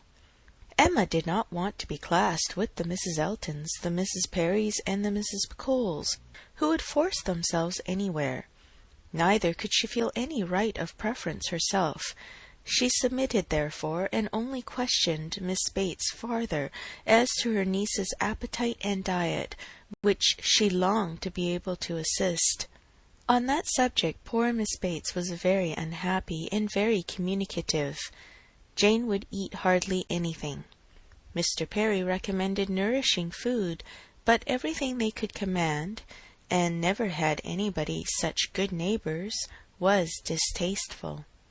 Emma, on reaching home, called the housekeeper directly to an examination of her stores, and some arrowroot of very superior quality was speedily dispatched to Miss Bates with a most friendly note. In half an hour the arrowroot was returned, with 1,000 thanks from Miss Bates, but dear Jane would not be satisfied without its being sent back. It was a thing she could not take, and, moreover, she insisted on her saying that she was not at all in want of anything. When Emma afterwards heard that Jane Fairfax had been seen wandering about the meadows at some distance from Highbury, on the afternoon of the very day on which she had, under the plea of being unequal to any exercise, so peremptorily refused to go out with her in the carriage, she could have no doubt, putting everything together, that Jane was resolved to receive no kindness from her. She was sorry, very sorry. Her heart was grieved for a state which seemed but the more pitiable from this sort of irritation of spirits, inconsistency of action, and inequality of powers, and it mortified her that she was given so little credit for proper feeling, or esteemed so little worthy as a friend. But she had the consolation of knowing that her intentions were good, and of being able to say to herself that could Mr. Knightley have been privy to all her attempts of assisting Jane Fairfax, could he even have seen into her heart, he would not on this occasion have found anything to reprove.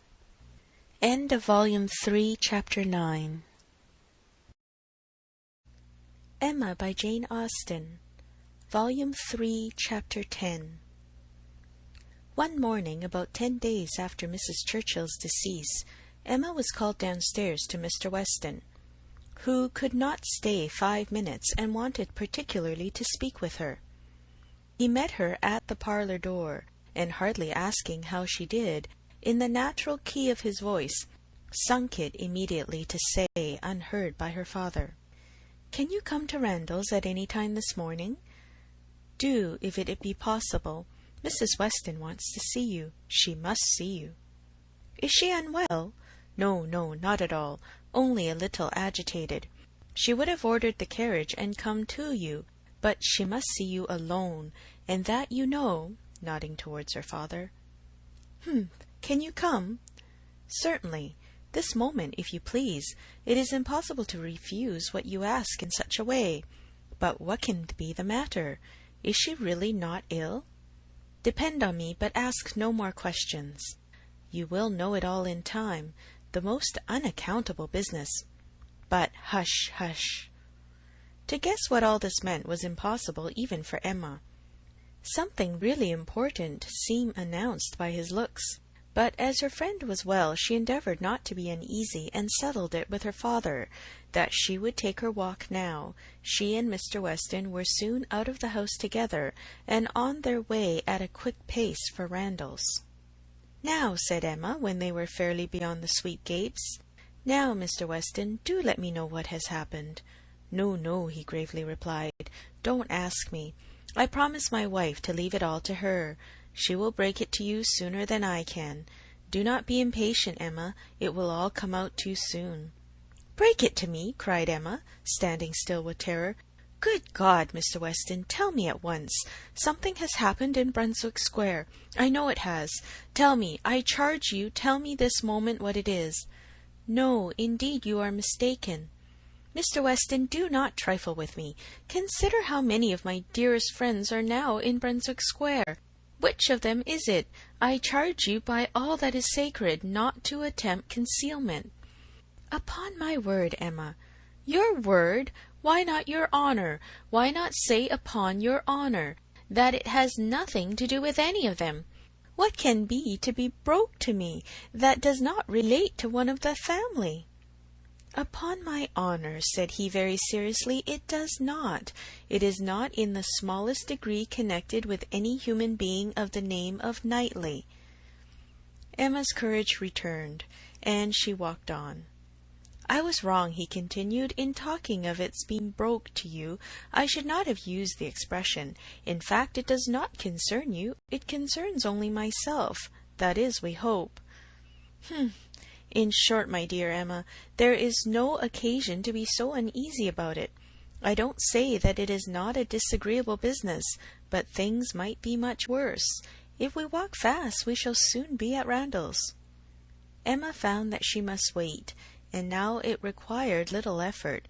She asked no more questions, therefore, merely employed her own fancy, and that soon pointed out to her the probability of its being some money concern, something just come to light, of a disagreeable nature in the circumstances of the family, something which the late event at Richmond had brought forward.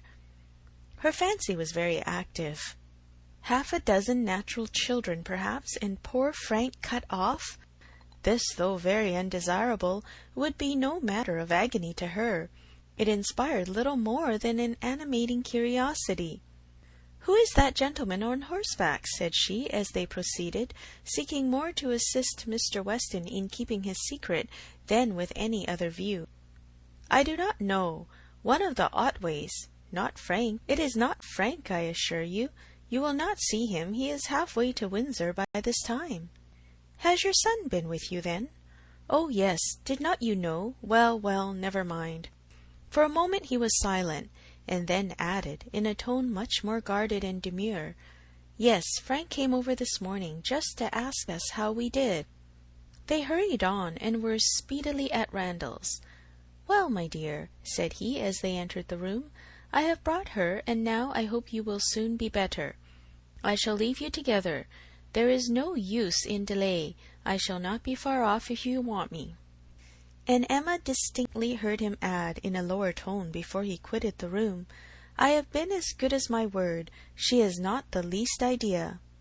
Mrs. Weston was looking so ill, and had an air of so much perturbation, that Emma's uneasiness increased, and the moment they were alone she eagerly said, "What is it, my dear friend? Something of a very unpleasant nature, I find, has occurred. Do let me know directly what it is. I have been walking all this way in complete suspense. We both abhor suspense. Do not let mine continue longer. It will do you good to speak of your distress, whatever it may be." "Have you indeed no idea?" said Mrs. Weston in a trembling voice. "Cannot you, my dear Emma, cannot you form a guess as to what you are to hear?" "So far as that it relates to Frank Churchill, I do guess." "You are right, it does relate to him, and I will tell you directly." Resuming her work, and seeming resolved against looking up, "He has been here this very morning, at a most extraordinary errand. It is impossible to express our surprise. He came to speak to his father on a subject, to announce an attachment." She stopped to breathe. Emma thought first of herself, and then of Harriet. "More than an attachment, indeed," resumed Mrs. Weston. "An engagement. A positive engagement. What will you say, Emma? What will anybody say when it is known that Frank Churchill and Miss Fairfax are engaged? Nay, that they have been long engaged." Emma even jumped with surprise, and horror-struck exclaimed, "Jane Fairfax! Good God! You are serious? You do not mean it?" "You may well be amazed," returned Mrs. Weston, still averting her eyes, and talking on with eagerness, that Emma might have time to recover. "You may well be amazed, but it is even so. There has been a solemn engagement between them ever since October, formed at Weymouth, and kept a secret from everybody, not a creature knowing it but themselves, neither the Campbells, nor her family, nor his. It is so wonderful that, though perfectly convinced of the fact, it is yet almost incredible to myself. I can hardly believe it. I thought I knew him." Emma scarcely heard what was said.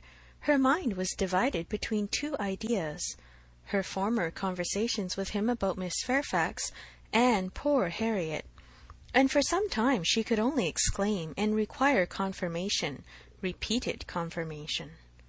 "Well," said she at last, trying to recover herself, "this is a circumstance which I must think of at least half a day, before I can at all comprehend it.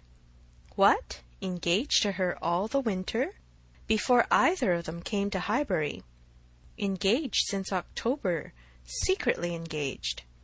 It has hurt me, Emma, very much. It has hurt his father equally. Some part of his conduct we cannot excuse." Emma pondered a moment, and then replied, "I will not pretend not to understand you, and to give you all the relief in my power. Be assured that no such effect has followed his attentions to me, as you are apprehensive of."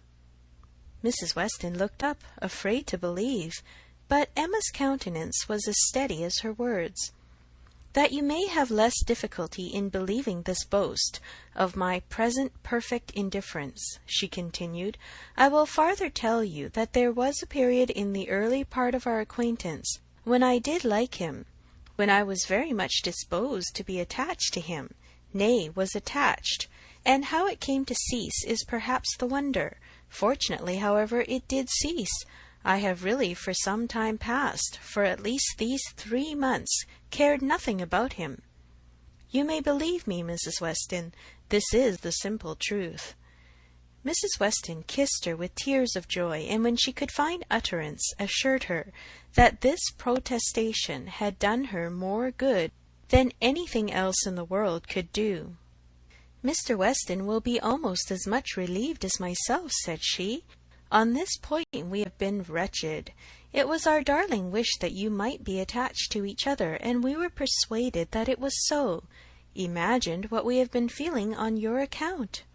I have escaped, and that I should escape may be a matter of grateful wonder to you and myself, but this does not acquit him, Mrs. Weston, and I must say that I think him greatly to blame. What right had he to come among us with affection and faith engaged, and with manners so very disengaged? What right had he to endeavour to please, as he certainly did, to distinguish any one young woman with persevering attention, as he certainly did, while he really belonged to another? How could he tell what mischief he might be doing? How could he tell that he might not be making me in love with him? Very wrong indeed. From something that he said, my dear Emma, I rather imagine— And how could she bear such behaviour? Composure with a witness to look on while repeated attentions were offering to another woman before her face, and not resent it. This is a degree of placidity which I can neither comprehend nor respect. There were misunderstandings between them, Emma. He said so expressly.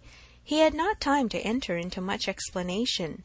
He was here only a quarter of an hour, and in a state of agitation which did not allow the full use even of the time he could stay. But that there had been misunderstandings he decidedly said. The present crisis indeed seemed to be brought on by them, and those misunderstandings might very possibly arise from the impropriety of his conduct. Impropriety! Oh, Mrs. Weston, it is too calm a censure. Much, much beyond impropriety. It has sunk him. I cannot say how it has sunk him in my opinion. So unlike what a man should be. None of that upright integrity, that strict adherence to truth and principle, that disdain of trick and littleness, which a man should display in every transaction of his life. Nay, dear Emma, now I must take his part, for though he has been wrong in this instance, I have known him long enough to answer for his many, many good qualities, and— Good God! cried Emma, not attending to her. Mrs. Smallridge, too! Jane actually on the point of going as governess! What could he mean by such horrible indelicacy? To suffer her to engage herself, to suffer her even to think of such a measure! He knew nothing about it, Emma. On this article I can fully acquit him. It was a private resolution of hers, not communicated to him, or at least not communicated in a way to carry conviction. Till yesterday I know he said he was in the dark as to her plans. They burst on him, I do not know how, by some letter or message, and it was the discovery of what she was doing, of this very project of hers, which determined him to come forward at once, own it all to his uncle, throw himself on his kindness, and in short put an end to the miserable state of concealment that had been carrying on so long. Emma began to listen better. "I am to hear from him soon," continued Mrs. Weston. "He told me at parting that he should soon write, and he spoke in a manner which seemed to promise me many particulars that could not be given now. Let us wait, therefore, for this letter. It may bring many extenuations. It may make many things intelligible and excusable, which now are not to be understood. Don't let us be severe. Don't let us be in a hurry to condemn him. Let us have patience. I must love him, and now that I am satisfied on one point, the one material point, I am sincerely anxious for its all turning out well, and ready to hope that it may. They must both have suffered a great deal under such a system of secrecy and concealment. His sufferings, replied Emma dryly, do not appear to have done him much harm. Well, and how did Mr. Churchill take it? Most favourably for his nephew, gave his consent with scarcely a difficulty. Conceive what the events of a week have done in that family. While poor Mrs. Churchill lived, I suppose there could not have been a hope, a chance, a possibility. But scarcely are her remains at rest in the family vault, than her husband is persuaded to act exactly opposite to what she would have required. What a blessing it is, when undue influence does not survive the grave. He gave his consent with very little persuasion. Ah, thought Emma, he would have done as much for Harriet. This was settled last night, and Frank was off with the light this morning. He stopped at Highbury, at the Bateses, I fancy, some time, and then came on hither, but was in such a hurry to get back to his uncle, to whom he is just now more necessary than ever, that, as I tell you, he could stay with us but a quarter of an hour. He was very much agitated, very much indeed, to a degree that made him appear quite a different creature from anything I had ever seen him before. In addition to all the rest, there had been the shock of finding her so very unwell, which he had had no previous suspicion of, and there was every appearance of his having been feeling a great deal. And do you really believe the affair to have been carrying on with such perfect secrecy? The Campbells, the Dixon, did none of them know of the engagement? Emma could not speak the name of Dixon without a little blush. None, no one. He positively said that it had been known to no one being in the world but their two selves. Well, said Emma, I suppose we shall gradually grow reconciled to the idea, and I wish them very happy. But I shall always think it a very abominable sort of proceeding. What has it been but a system of hypocrisy and deceit, espionage and treachery, to come among us with professions of openness and simplicity, and such a league in secret to judge us all? Here have we been the whole winter and spring completely duped, fancying ourselves all on an equal footing of truth and honour, with two people in the midst of us, who may have been carrying round, comparing and sitting in judgment on sentiments and words that were never meant for both to hear. They must take the consequence, if they have heard each other spoken of in a way not perfectly agreeable. I am quite easy on that head, replied Mrs. Weston. I am very sure that I never said anything of either to the other, which both might not have heard. You are in luck. Your only blunder was confined to my year, when you imagined a certain friend of ours in love with a lady. True, but as I have always had a thoroughly good opinion of Miss Fairfax, I never could under any blunder have spoken ill of her, and as to speaking ill of him, there I must have been safe. At this moment Mr. Weston appeared at a little distance from the window, evidently on the watch. His wife gave him a look which invited him in, and while he was coming round, added, Now, dearest Emma, let me entreat you to say and look everything that may set his heart at ease, and incline him to be satisfied with the match. Let us make the best of it, and indeed almost everything may be fairly said in her favour. It is not a connection to gratify, but if Mr. Churchill does not feel that, why should we? And it may be a very fortunate circumstance for him, for Frank, I mean, that he should have attached himself to a girl of such steadiness of character and good judgment as I have always given her credit for, and still am disposed to give her credit for, in spite of this one great deviation from the strict rule of right, and how much may be said in her situation for even that error. Much indeed, cried Emma feelingly. If a woman can ever be excused for thinking only of herself, it is in a situation like Jane Fairfax's. Of such one may almost say that the world is not theirs, nor the world's law.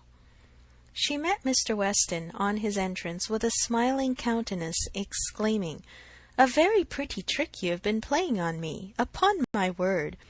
This was a device, I suppose, to support my curiosity and exercise my talent of guessing. But you really frightened me. I thought you had lost half your property at least, and here, instead of its being a matter of condolence, it turns out to be one of congratulation. I congratulate you, Mr. Weston, with all my heart, on the prospect of having one of the most lovely and accomplished young women in England for your daughter." A glance or two between him and his wife convinced him that all was as right as the speech proclaimed, and its happy effect on his spirits was immediate. His air and voice recovered their usual briskness. He shook her heartily and gratefully by the hand, and entered on the subject in a manner to prove that he now only wanted time and persuasion to think the engagement no very bad thing.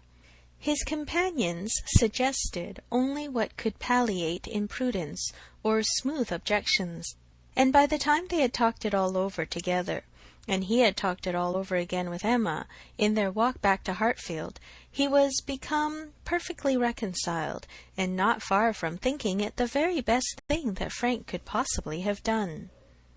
End of Volume 3, Chapter 10. Emma by Jane Austen. Volume 3, Chapter 11. Harriet, poor Harriet! Those were the words. In them lay the tormenting ideas which Emma could not get rid of, and which constituted the real misery of the business to her. Frank Churchill had behaved very ill by herself, very ill in many ways, but it was not so much his behaviour as her own which made her so angry with him. It was the scrape which he had drawn her into on Harriet's account that gave the deepest hue to his offence. Poor Harriet! To be a second time the dupe of her misconceptions and flattery. Mr. Knightley had spoken prophetically when he once said, "Emma, you've been no friend to Harriet Smith. She was afraid she had done her nothing but disservice." It was true that she had not to charge herself, in this instance as in the former, with being the sole and original author of the mischief, with having suggested such feelings as might otherwise never have entered Harriet's imagination. For Harriet had acknowledged her admiration and preference of Frank Churchill before she had ever given her a hint on the subject. But she felt completely guilty of having encouraged what she might have repressed. She might have prevented the indulgence and increase of such sentiments. Her influence would have been enough, and now she was very conscious that she ought to have prevented them. She felt that she had been risking her friend's happiness on most insufficient grounds. Common sense would have directed her to tell Harriet that she must not allow herself to think of him, and that there were 500 chances to 1 against his ever caring for her. But with common sense, she added, I am afraid I have had little to do. She was extremely angry with herself. If she could not have been angry with Frank Churchill too, it would have been dreadful. As for Jane Fairfax, she might at least relieve her feelings from any present solicitude on her account. Harriet would be anxiety enough. She need no longer be unhappy about Jane, whose troubles and whose ill health, having of course the same origin, must be equally under cure. Her days of insignificance and evil were over. She would soon be well and happy and prosperous. Emma could now imagine why her own attentions had been slighted. This discovery laid many smaller matters open. No doubt it had been from jealousy.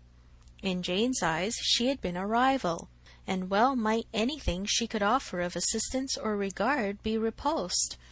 An airing in the Hartfield carriage would have been the rack. An arrowroot from the Hartfield storeroom must have been poison. She understood it all, and as far as her mind could disengage itself from the injustice and selfishness of angry feelings, she acknowledged that Jane Fairfax would have neither elevation nor happiness beyond her desert. But poor Harriet was such an engrossing charge. There was little sympathy to be spared for anybody else. Emma was sadly fearful that this second disappointment would be more severe than the first.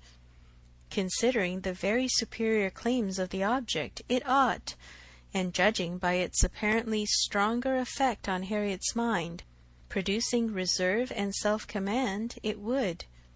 She must communicate the painful truth, however, and as soon as possible. An injunction of secrecy had been among Mr. Weston's parting words. For the present, the whole affair was to be completely a secret. Mr. Churchill had made a point of it as a token of respect to the wife he had so very recently lost, and everybody admitted it to be no more than due decorum. Emma had promised, but still Harriet must be accepted. It was her superior duty. In spite of her vexation, she could not help feeling it most ridiculous that she should have the very same distressing and delicate office to perform by Harriet, which Mrs. Weston had just gone through by herself. The intelligence which had been so anxiously announced to her, she was now to be anxiously announcing to another. Her heart beat quick on hearing Harriet's footstep and voice. So she supposed had poor Mrs. Weston when she was approaching Randalls. Could the event of the disclosure bear an equal resemblance? But of that, unfortunately, there would be no chance. "Well, Miss Woodhouse," cried Harriet, coming eagerly into the room, "is not this the oddest news that ever was?" "What news do you mean?" replied Harriet, unable to guess, by look or voice, whether Harriet could indeed have received any hint. "About Jane Fairfax. Did you ever hear anything so strange? Oh, you need not be afraid of owning it to me, for Mr. Weston has told me himself. I met him just now. He told me it was to be a great secret, and therefore I should not think of mentioning it to anybody but you. But he said you knew it." "What did Mr. Weston tell you?" said Emma, still perplexed. "Oh, he told me all about it.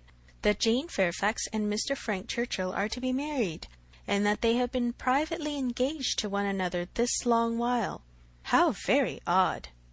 It was indeed so odd. Harriet's behaviour was so extremely odd that Emma did not know how to understand it. Her character appeared absolutely changed. She seemed to propose showing no agitation or disappointment, or peculiar concern in the discovery. Emma looked at her, quite unable to speak. "Had you any idea," cried Harriet, "of his being in love with her? You perhaps might. You," blushing as she spoke, "who can see into everybody's heart, but nobody else."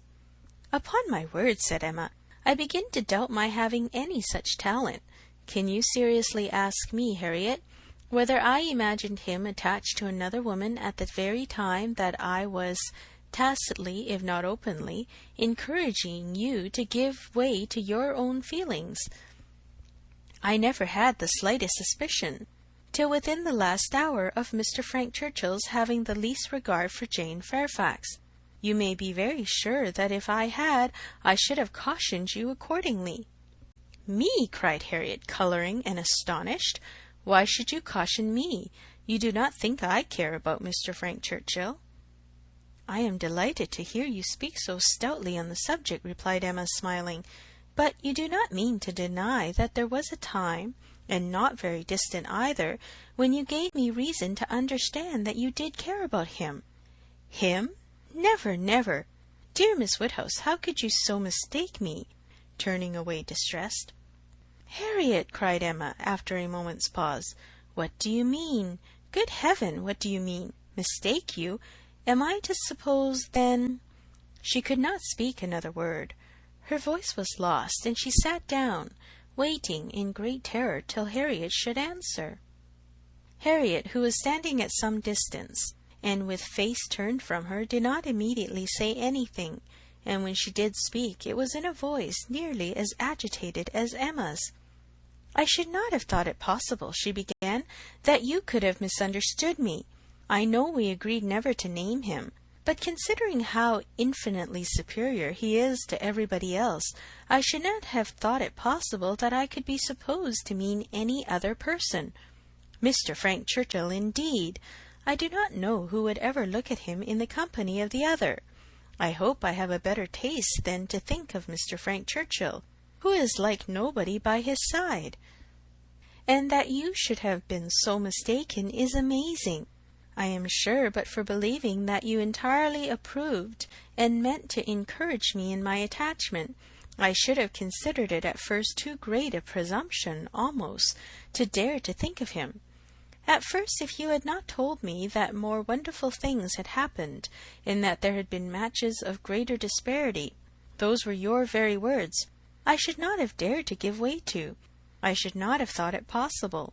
But if you, who had always been acquainted with him— "Harriet," cried Emma, collecting herself resolutely, "let us understand each other now without the possibility of farther mistake. Are you speaking of Mr. Knightley?" "To be sure I am. I never could have an idea of anybody else, and so I thought you knew. When we talked about him, it was as clear as possible." "Not quite," returned Emma with forced calmness, "for all that you then said appeared to me to relate to a different person. I could almost assert that you had named Mr. Frank Churchill. I am sure the service Mr. Frank Churchill had rendered you, in protecting you from the gipsies, was spoken of." "Oh, Miss Woodhouse, how you do forget! I perfectly remember the substance of what I said on the occasion. I told you I did not wonder at your attachment, that considering the service he had rendered you, it was extremely natural, and you agreed to it, expressing yourself very warmly as to your sense of that service, and mentioning even what your sensations had been in seeing him come forward to your rescue. The impression of it is strong on my memory." "Oh dear!" cried Harriet. "Now I recollect what you mean, but I was thinking of something very different at the time. It was not the gipsies. It was not Mr. Frank Churchill that I meant. No," with some elevation, "I was thinking of a much more precious circumstance, of Mr. Knightley's coming and asking me to dance, when Mr. Elton would not stand up with me, and when there was no other partner in the room. That was the kind of action, that was the kind of noble benevolence and generosity, that was the service which made me begin to feel how superior he was to every other being upon earth." "Good God!" cried Emma, "this has been a most unfortunate, most deplorable mistake. What is to be done?" "You would not have encouraged me, then, if you had understood me? At least, however, I cannot be worse off than I should have been, if the other had been the person, and now it is possible." She paused a few moments. Emma could not speak. "I do not wonder, Miss Woodhouse," she resumed, "that you should feel a great difference between the two, as to me or as to anybody. You must think one 500 million times more above me than the other. But I hope, Miss Woodhouse, that supposing that, if strange as it may appear, but you know they were your own words, that more wonderful things had happened, matches of greater disparity had taken place than between Mr. Frank Churchill and me, and therefore it seems as if such a thing even as this may have occurred before, and if I should be so fortunate beyond expression as to— if Mr. Knightley should really— if he does not mind the disparity, I hope, Miss dear Woodhouse, you will not set yourself against it, and try to put difficulties in the way. But you are too good for that, I am sure." Harriet was standing at one of the windows.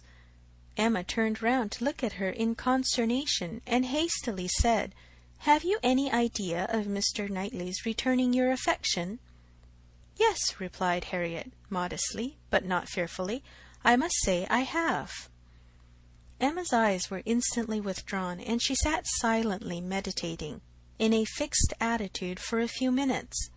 A few minutes were sufficient for making her acquainted with her own heart. A mind like hers, once open to suspicion, made rapid progress. She touched, she admitted, she acknowledged the whole truth. Why was it so much worse that Harriet should be in love with Mr. Knightley than with Mr. Frank Churchill? Why was the evil so dreadfully increased by Harriet's having some hope of a return? It darted through her with the speed of an arrow, that Mr. Knightley must marry no one but herself. Her own conduct, as well as her own heart, was before her in the same few minutes. She saw it all with a clearness which had never blessed her before. How improperly had she been acting by Harriet! How inconsiderate, how indelicate, how irrational, how unfeeling had been her conduct! What blindness, what madness had led her on! It struck her with a dreadful force, and she was ready to give it every bad name in the world. Some portion of respect for herself, however, in spite of all these demerits, some concern for her own appearance, and a strong sense of justice by Harriet, there would be no need of compassion to the girl, who believed herself loved by Mr. Knightley, but justice required that she should not be made unhappy by any coldness now, gave Emma the resolution to sit and endure farther with calmness, with even apparent kindness. For her own advantage, indeed, it was fixed that the utmost extent of Harriet's hopes should be inquired into, and Harriet had done nothing to forfeit the regard and interest which had been so voluntarily formed and maintained, or to deserve to be slighted by the person whose counsels had never led her right. Rousing from reflection, therefore, and subduing her emotion, she turned to Harriet again, and in a more inviting accent renewed the conversation. For as to the subject which had first introduced it, the wonderful story of Jane Fairfax, that was quite sunk and lost. Neither of them thought but of Mr. Knightley and themselves. Harriet, who had been standing in no unhappy reverie, was yet very glad to be called from it by the now encouraging manner of such a judge and such a friend as Miss Woodhouse, and only wanted invitation to give the history of her hopes with great, though trembling delight. Emma's tremblings as she asked, and as she listened, were better concealed than Harriet's, but they were not less. Her voice was not unsteady, but her mind was in all the perturbation that such a development of self, such a burst of threatening evil, such a confusion of sudden and perplexing emotions must create. She listened with much inward suffering, but with great outward patience to Harriet's detail. Methodical or well arranged or very well delivered, it could not be expected to be, but it contained, when separated from all the feebleness and tautology of the narration, a substance to sink her spirit, especially with the corroborating circumstances which her own memory brought in favour of Mr. Knightley's most improved opinion of Harriet. Harriet had been conscious of a difference in his behaviour ever since those two decisive dances. Emma knew that he had on that occasion found her very much superior to his expectation. From that evening, or at least from the time of Miss Woodhouse's encouraging her to think of him, Harriet had begun to be sensible of his talking to her much more than he had been used to do, and of his having indeed quite a different manner towards her, a manner of kindness and sweetness. Latterly she had been more and more aware of it. When they had been all walking together, he had so often come and walked by her, and talked so very delightfully. He seemed to want to be acquainted with her. Emma knew it to have been very much the case. She had often observed the change to almost the same extent. Harriet repeated expressions of approbation and praise from him, and Emma felt them to be in the closest agreement with what she had known of his opinion of Harriet. He praised her for being without art or affectation, for having simple, honest, generous feelings. She knew that he saw such recommendations in Harriet. He had dwelt on them in her more than once. Much that lived in Harriet's memory, many little particulars of the notice she had received from him, a look, a speech, a removal from one chair to another, a compliment implied, a preference inferred, had been unnoticed because unsuspected by Emma.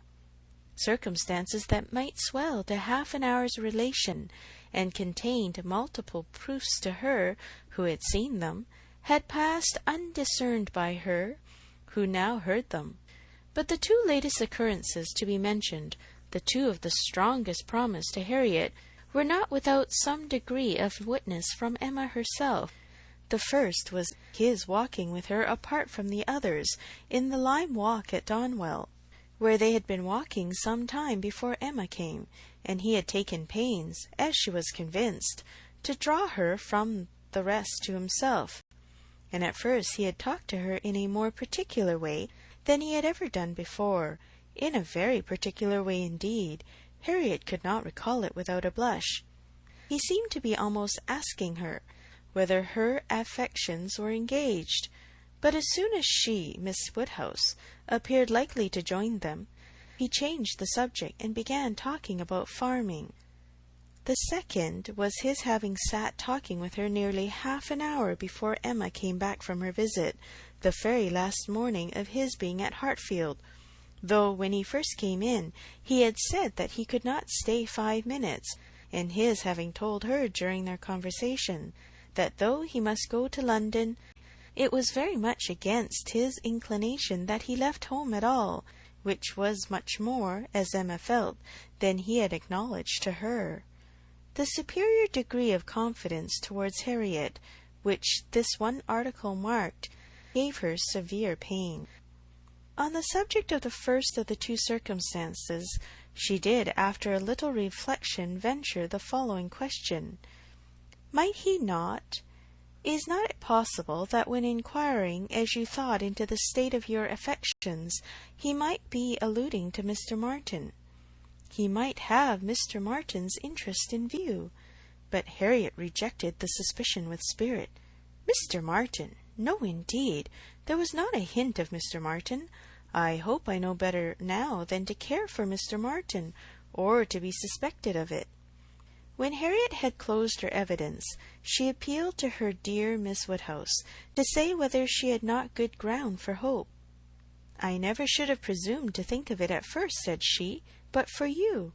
You told me to observe him carefully, and let his behaviour be the rule of mine, and so I have. But now I seem to feel that I may deserve him, and that if he does choose me, it will not be anything so very wonderful. The bitter feelings occasioned by this speech, the many bitter feelings, made the utmost exertion necessary on Emma's side to enable her to say on reply, Harriet, I will only venture to declare that Mr. Knightley is the last man in the world who would intentionally give any woman the idea of his feeling for her more than he really does. Harriet seemed ready to worship her friend for a sentence so satisfactory, and Emma was only saved from raptures and fondness, which at that moment would have been dreadful penance, by the sound of her father's footsteps. He was coming through the hall.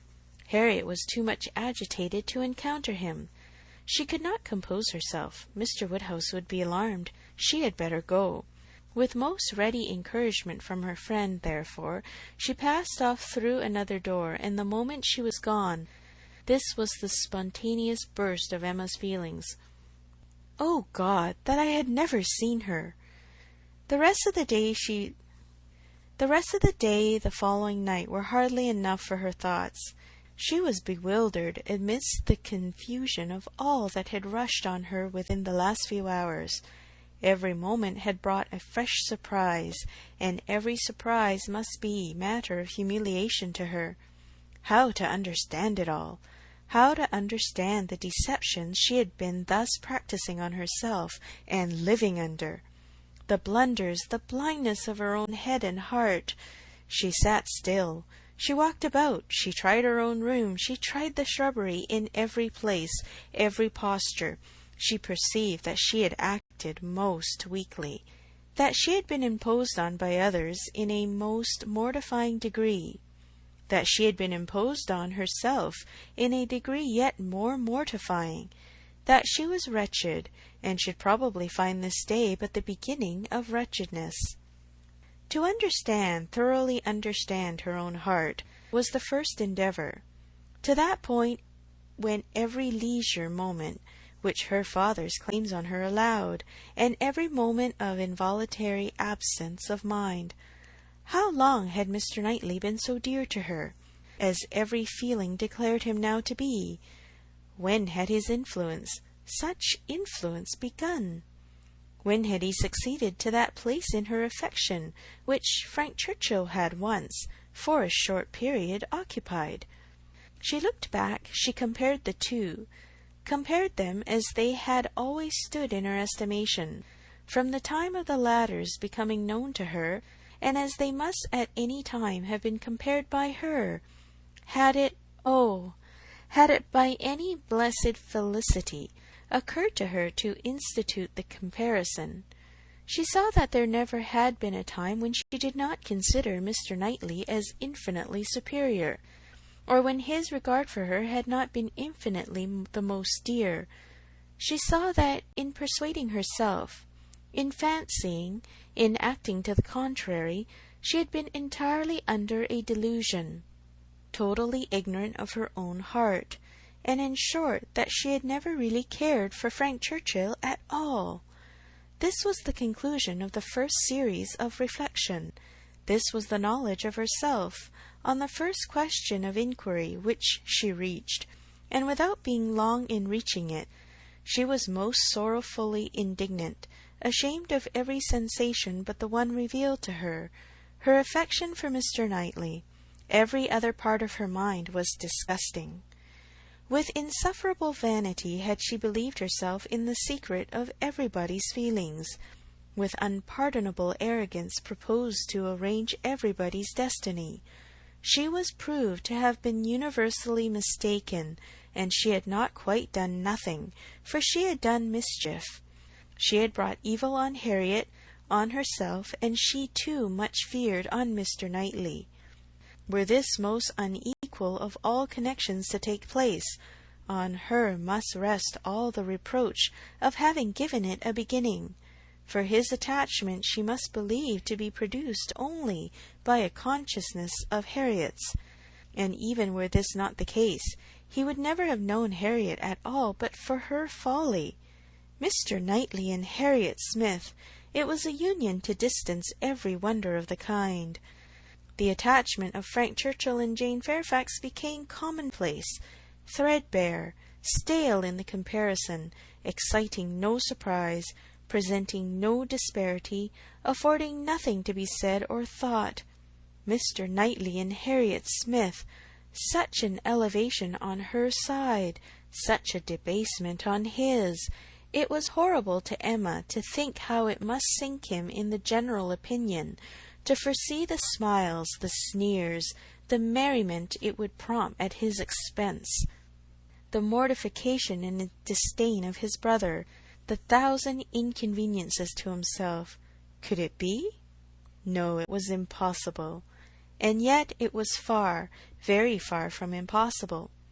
Was it a new circumstance for a man of first-rate abilities to be captivated by very inferior powers? Was it new for one perhaps too busy to seek, to be the prize of a girl who would seek him?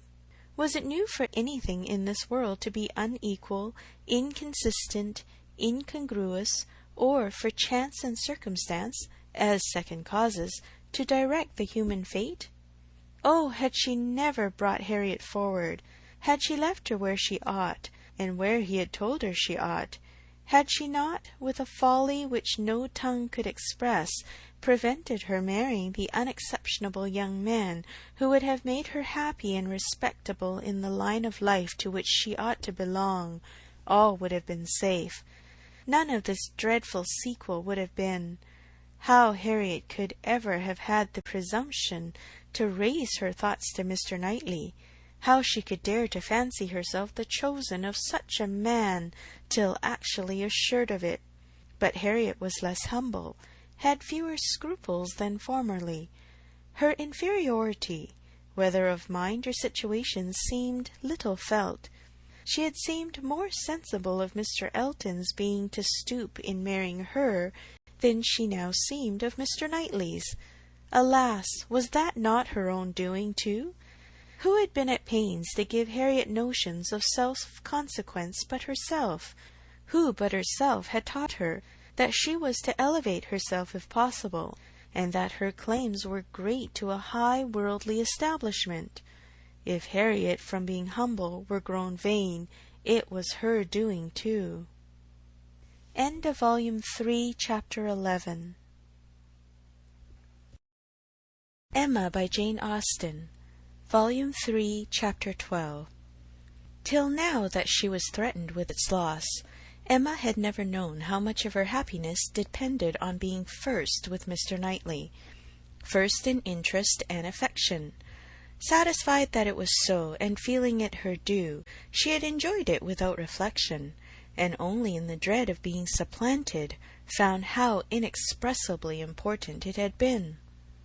Long, very long, she felt she had been first, for having no female connections of his own, there had only been Isabella, whose claims could be compared with hers, and she had always known exactly how far he loved and esteemed Isabella. She had herself been first with him for many years past. She had not deserved it. She had often been negligent or perverse, slighting his advice, or even wilfully opposing him, insensible of half his merits, and quarrelling with him because he would not acknowledge her false and insolent estimate of her own. But still, from family attachment and habit, and thorough excellence of mind, he had loved her and watched over her from a girl, with an endeavour to improve her, and an anxiety for her doing right, which no other creature had at all shared. In spite of all her faults, she knew she was dear to him. Might she not say very dear? When the suggestions of hope, however, which must follow here, presented themselves, she could not presume to indulge them. Harriet Smith might think herself not unworthy of being peculiarly, exclusively, passionately loved by Mr. Knightley. She could not flatter herself with any idea of blindness in his attachment to her. She had received a very recent proof of its impartiality. How shocked had he been by her behaviour to Miss Bates! How directly, how strongly had he expressed himself to her on this subject! Not too strongly for the offence, but far, far too strongly to issue from any feeling softer than upright justice and clear-sighted goodwill. She had no hope, nothing to deserve the name of hope, that he could have that sort of affection for herself, which was now in question. But there was a hope, at times a slight one, at times much stronger, that Harriet might have deceived herself, and be overrating his regard for her. Wish it she must, for his sake, be the consequence nothing to herself, but his remaining single all his life. Could she be secure of that indeed, of his never marrying at all, she believed she should be perfectly satisfied. Let him but continue the same Mr. Knightley to her and her father, the same Mr. Knightley to all the world. Let Donwell and Hartfield lose none of their precious intercourse of friendship and confidence, and her peace would be fully secured. Marriage, in fact, would not do for her. It would be incompatible with what she owed to her father, and with what she felt for him. Nothing should separate her from her father. She would not marry, even if she were asked by Mr. Knightley. It must be her ardent wish that Harriet might be disappointed, and she hoped that when able to see them together again, she might at least be able to ascertain what the chances for it were. She should see them henceforward with the closest observance, and, wretchedly as she had hitherto misunderstood even those she was watching, she did not know how to admit that she could be blinded here. He was expected back every day. The power of observation would be soon given. Frightfully soon it appeared when her thoughts were in one course. In the meanwhile she resolved against seeing Harriet. It would do neither of them good. It would do the subject no good to be talking of it farther.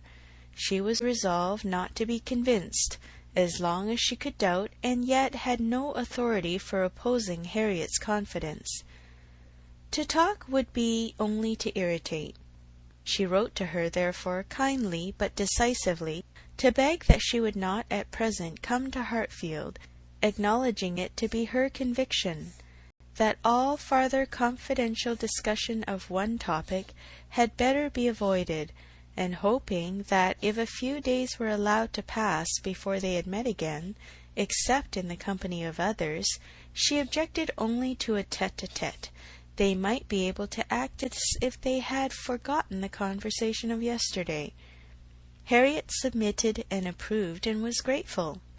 This point was just arranged when a visitor arrived to tear Emma's thoughts a little from the one subject which had engrossed them, sleeping or waking for the last 24 hours. Mrs. Weston, who had been calling on her daughter-in-law elect, and took Hartfield in her way home, almost as much in duty to Emma as in pleasure to herself, to relate all the particulars of so interesting an interview. Mr. Weston had accompanied her to Mrs. Bates, and gone through his share of this essential attention most handsomely. But she, having then induced Miss Fairfax to join her in an airing, was now returned with much more to say, and much more to say with satisfaction, than a quarter of an hour spent in Mrs. Bates's parlour, with all the encumbrance of awkward feelings could have afforded. A little curiosity Emma had, and she made the most of it while her friend related. Mrs. Weston had set off to pay the visit in a good deal of agitation herself, and in the first place had wished not to go at all at present, to be allowed merely to write to Miss Fairfax instead, and to defer this ceremonious call till a little time had passed, and Mr. Churchill could be reconciled to the engagements becoming known. As, considering everything, she thought such a visit could not be paid without leading to reports, but Mr. Weston had thought differently. He was extremely anxious to show his approbation to Miss Fairfax and her family, and did not conceive that any suspicion could be excited by it, or, if it were, that it would be of any consequence, for such things, he observed, always got about. Emma smiled, and felt that Mr. Weston had very good reason for saying so. They had gone, in short, and very great had been the evident stress and confusion of the lady. She had hardly been able to speak a word, and every look and action had shown how deeply she was suffering from consciousness. The quiet, heartfelt satisfaction of the old lady, and the rapturous delight of her daughter, who proved even too joyous to talk as usual, had been a gratifying yet almost an affecting scene. They were both so truly respectable in their happiness, so disinterested in every sensation, thought so much of Jane, so much of everybody, and so little of themselves, that every kindly feeling was at work for them. Miss Fairfax's recent illness had offered a fair plea for Mrs. Weston to invite her to an airing. She had drawn back and declined at first, but on being pressed had yielded, and in the course of their drive Mrs. Weston had, by gentle encouragement, overcome so much of her embarrassment as to bring her to converse on the important subject. Apologies for her seemingly ungracious silence in their first reception, and the warmest expressions of the gratitude she was always feeling towards herself and Mr. Weston, must necessarily open the cause. But when these effusions were put by, they had talked a good deal of the present and of the future state of the engagement. Mrs. Weston was convinced that such conversation must be the greatest relief to her companion, pent up within her own mind as everything had so long been, and was very much pleased with all that she had said on the subject. On the misery of what she had suffered during the concealment of so many months, continued Mrs. Weston, she was energetic. This was one of her expressions. I will not say that since I entered into the engagement I have not had some happy moments, but I can say that I have never known the blessing of one tranquil hour. And the quivering lip, Emma, which uttered it, was an attestation that I felt at my heart. Poor girl, said Emma, She thinks herself wrong, then, for having consented to a private engagement. Wrong? No one, I believe, can blame her more than she is disposed to blame herself. The consequence, said she, had been a state of perpetual suffering to me, and so it ought.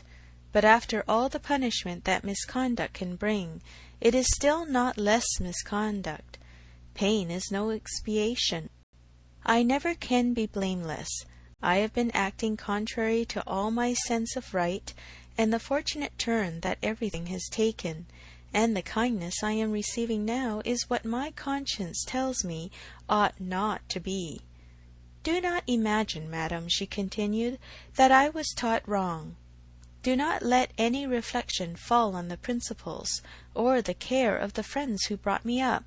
The error has been all my own, and I do assure you that, with all the excuse that present circumstances may appear to give, I shall yet dread making the story known to Colonel Campbell.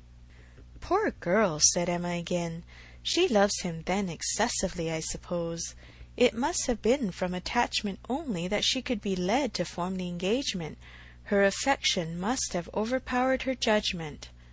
Yes, I have no doubt of her being extremely attached to him. I am afraid, returned Emma, sighing, that I must often have contributed to make her unhappy. On your side, my love, it was very innocently done, but she probably had something of that in her thoughts when alluding to the misunderstandings which he had given us hints of before. One natural consequence of the evil she had involved herself in, said she, was that of making her unreasonable. The consciousness of having done amiss had exposed her to 1,000 inquietudes, and made her captious and irritable to a degree that must have been, that had been, hard for him to bear. I did not make the allowances, said she, which I ought to have done for his temper and spirits, his delightful spirits, and that gaiety, that playfulness of disposition, which under any other circumstances would, I am sure, have been as constantly bewitching to me as they were at first. She then began to speak of you, and of the great kindness you had shown her during her illness, and with a blush which showed me how it was all connected, desired me, whenever I had an opportunity, to thank you. I could not thank you too much for every wish and every endeavour to do her good. She was sensible that you had never received any proper acknowledgment from herself. If I did not know her to be happy now, said Emma seriously, which, in spite of every little drawback from her scrupulous conscience, she must be, I could not bear these thanks. For, oh, Mrs. Weston, if there were an account drawn up of the evil and the good I have done Miss Fairfax— Well, checking herself and trying to be more lively, this is all to be forgotten. You are very kind to bring me these particulars. They show her to the greatest advantage. I am sure she is very good. I hope she will be very happy. It is fit that the fortune should be on his side, for I think the merit will be all on hers. Such a conclusion could not pass unanswered by Mrs. Weston. She thought well of Frank in almost every respect, and what was more, she loved him very much, and her defence was therefore earnest. She talked with a great deal of reason and at least equal affection, but she had too much to urge for Emma's attention. It was soon gone to Brunswick Square or to Donwell. She forgot to attempt to listen, and when Mrs. Weston ended with, "We have not yet had the letter we are so anxious for, you know, but I hope it will soon come," she was obliged to pause before she answered, and at last obliged to answer at random, before she could at all recollect what letter it was which they were so anxious for. "Are you well, my Emma?" was Mrs. Weston's parting question. "Oh, perfectly. I am always well, you know. Be sure to give me intelligence of the letter as soon as possible." Mrs. Weston's communications furnished Emma with more food for unpleasant reflection, by increasing her esteem and compassion, and her sense of past injustice towards Miss Fairfax. She bitterly regretted not having sought a closer acquaintance with her, and blushed for the envious feelings which had certainly been in some measure the cause.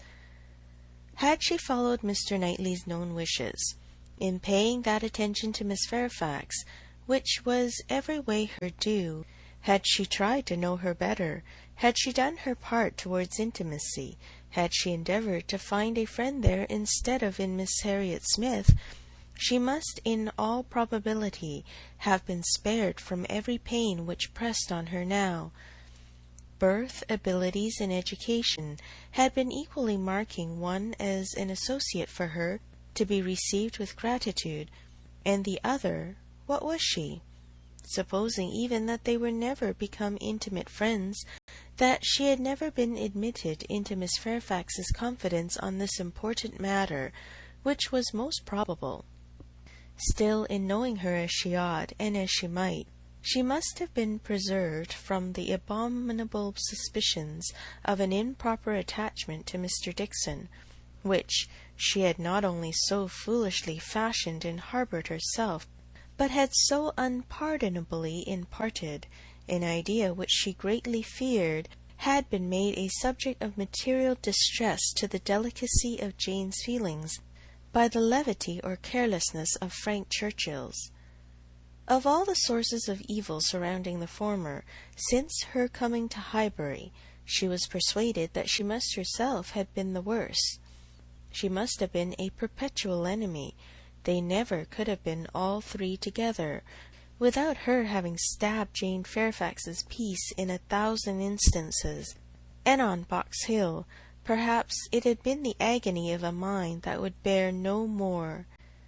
The evening of this day was very long and melancholy at Hartfield. The weather added what it could of gloom. A cold stormy rain set in, and nothing of July appeared but in the trees and shrubs, which the wind was despoiling, and the length of the day, which only made such cruel sights the longer visible. The weather affected Mr. Woodhouse, and he could only be kept tolerably comfortable by almost ceaseless attention on his daughter's side, and by exertions which had never cost her half so much more. It reminded her of their first forlorn tete-a-tete on the evening of Mrs. Weston's wedding day, but Mr. Knightley had walked in then, soon after tea, and dissipated every melancholy fancy. Alas, such delightful proofs of Hartfield's attraction as those sort of visits conveyed might shortly be over. The picture which she had then drawn of the privations of the approaching winter had proved erroneous. No friends had deserted them, no pleasures had been lost, but her present foreboding, she feared, would experience no similar contradiction. The prospect before her now was threatening to a degree that could not be entirely dispelled, that might not be even partially brightened. If all took place that might take place among the circle of her friends, Hartfield must be comparatively deserted, and she left to cheer her father with the spirits only of ruined happiness. The child to be born at Randalls must be a tie there even dearer than herself, and Mrs. Weston's heart and time would be occupied by it. They should lose her, and probably in great measure her husband also. Frank Churchill would return among them no more, and Miss Fairfax, it was reasonable to suppose, would soon cease to belong to Highbury. They would be married and settled either at or near Enscombe. All that were good would be withdrawn, and if to these losses and loss of Donwell were to be added, what would remain of cheerful or of rational society within their reach?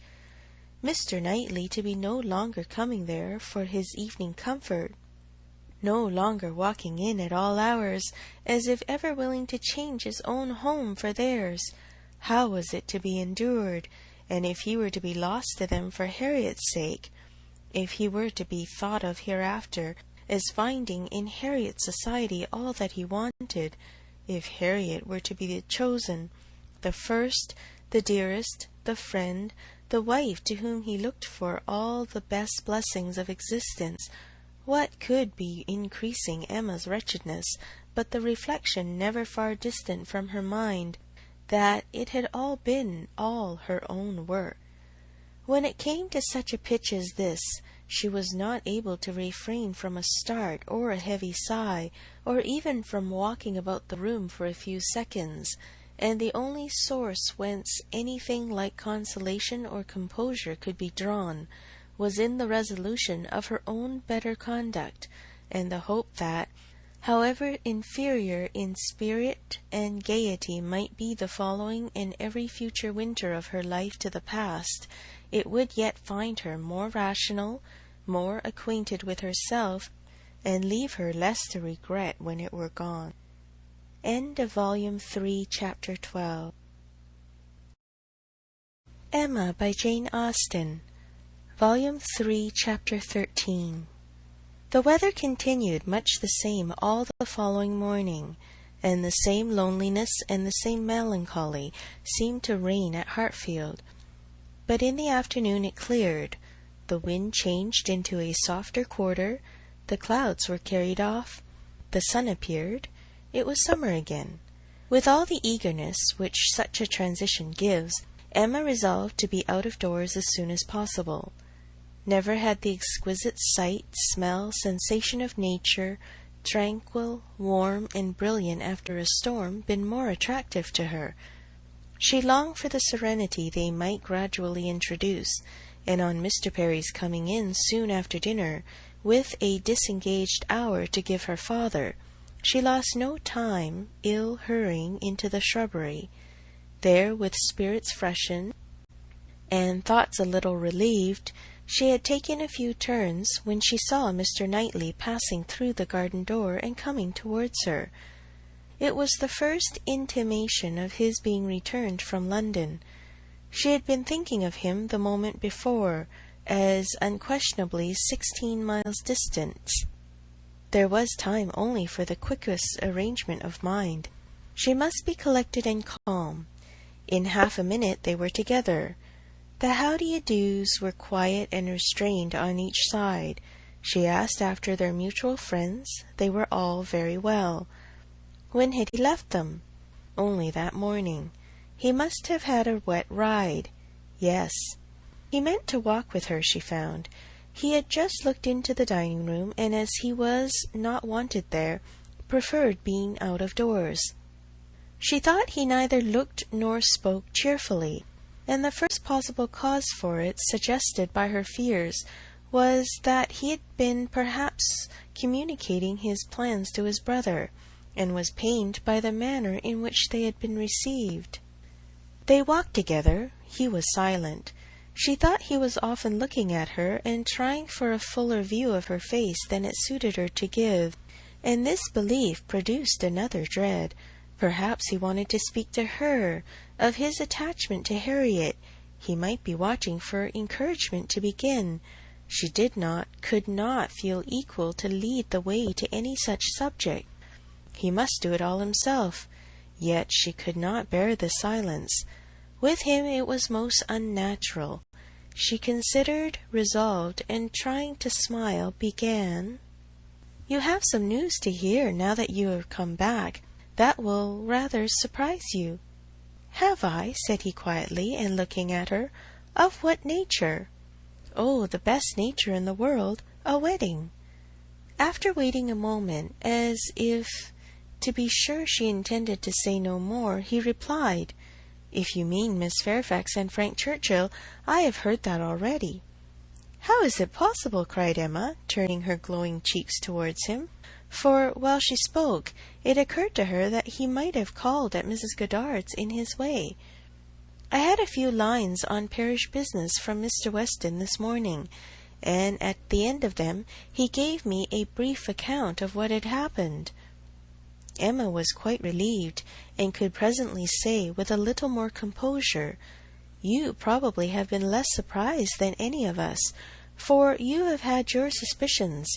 I have not forgotten that you once tried to give me a caution. I wish I had attended to it, but," with a sinking voice and a heavy sigh, "I seem to have been doomed to blindness." For a moment or two nothing was said, and she was unsuspicious of having excited any particular interest, till she found her arm drawn into his and pressed against his heart, and heard him thus saying, in a tone of great sensibility, speaking low, "Time, my dearest Emma, time will heal the wound.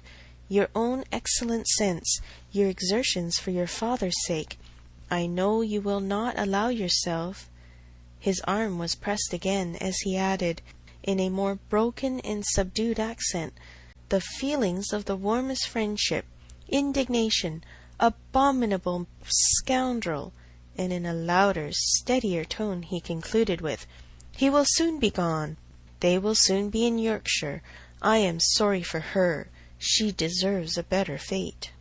Emma understood him, and as soon as she could recover from the flutter of pleasure, excited by such tender consideration, replied, "You are very kind, but you are mistaken, and I must set you right. I am not in want of that sort of compassion. My blindness to what was going on led me to act by them in a way that I must always be ashamed of, and I was very foolishly tempted to say and do many things which may well lay me open to unpleasant conjectures. But I have no other reason to regret that I was not in the secret earlier." "Emma," cried he, looking eagerly at her, "are you indeed—" But checking himself, "No, no, I understand you. Forgive me. I am pleased that you can say even so much. He is no object of regret indeed, and it will not be very long, I hope, before that becomes the acknowledgment of more than your reason. Fortunate that your affections were not farther entangled. I could never, I confess, from your manners, assure myself as to the degree of what you felt. I could only be certain that there was a preference, and a preference which I never believed him to deserve.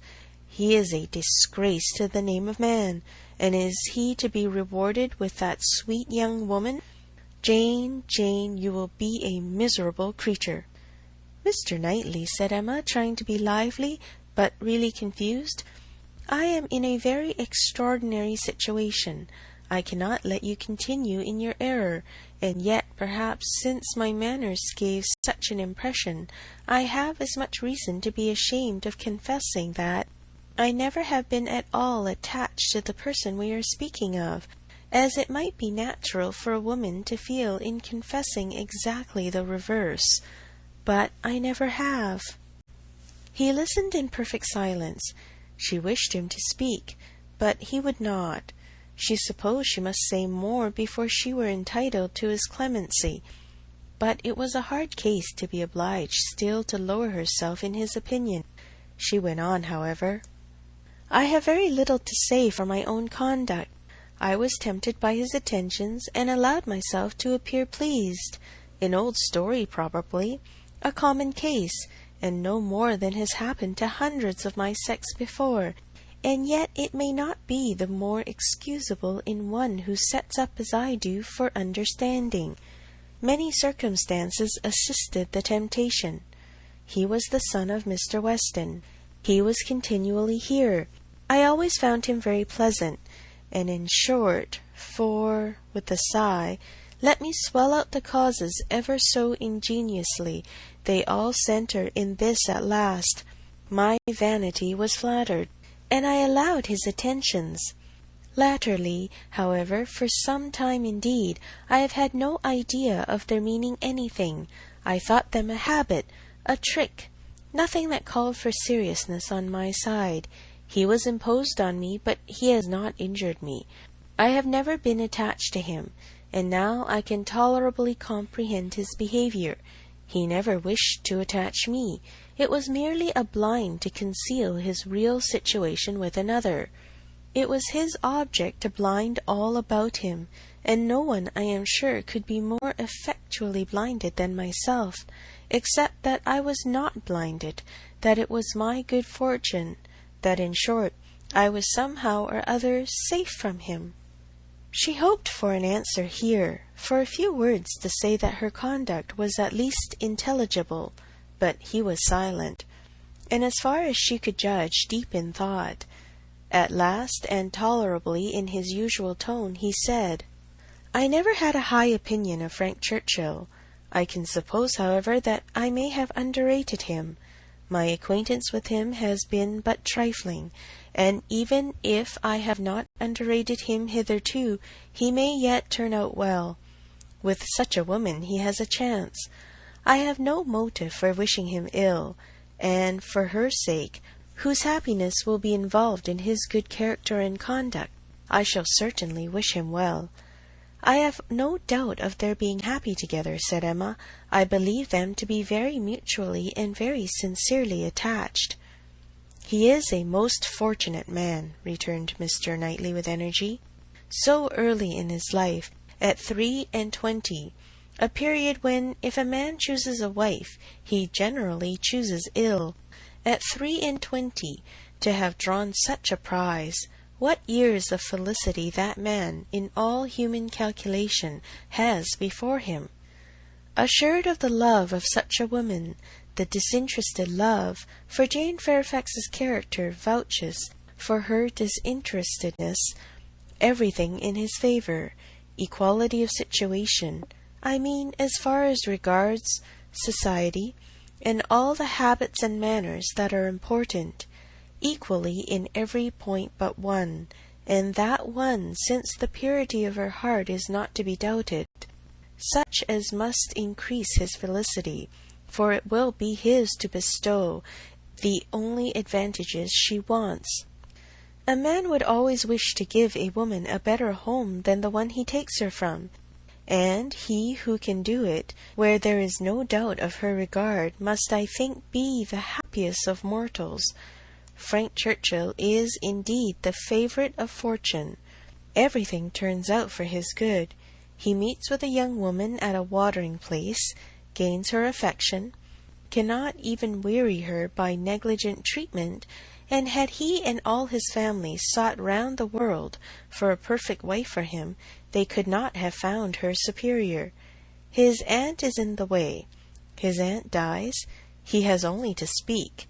His friends are eager to promote his happiness. He had used everybody ill, and they are all delighted to forgive him. He is a fortunate man indeed." "You speak as if you envied him." "And I do envy him, Emma. In one respect he is the object of my envy." Emma could say no more.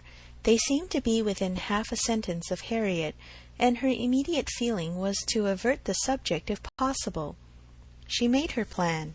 She would speak of something totally different, the children in Brunswick Square, and she only waited for breath to begin when Mr. Knightley startled her by saying, "You will not ask me what is the point of envy.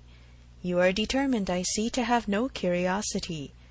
You are wise, but I cannot be wise, Emma. I must tell you what you will not ask, though I may wish it unsaid the next moment." "Oh, then don't speak it, don't speak it," she eagerly cried. "Take a little time. Consider. Do not commit yourself." "Thank you," said he, in an accent of deep mortification, and not another syllable followed.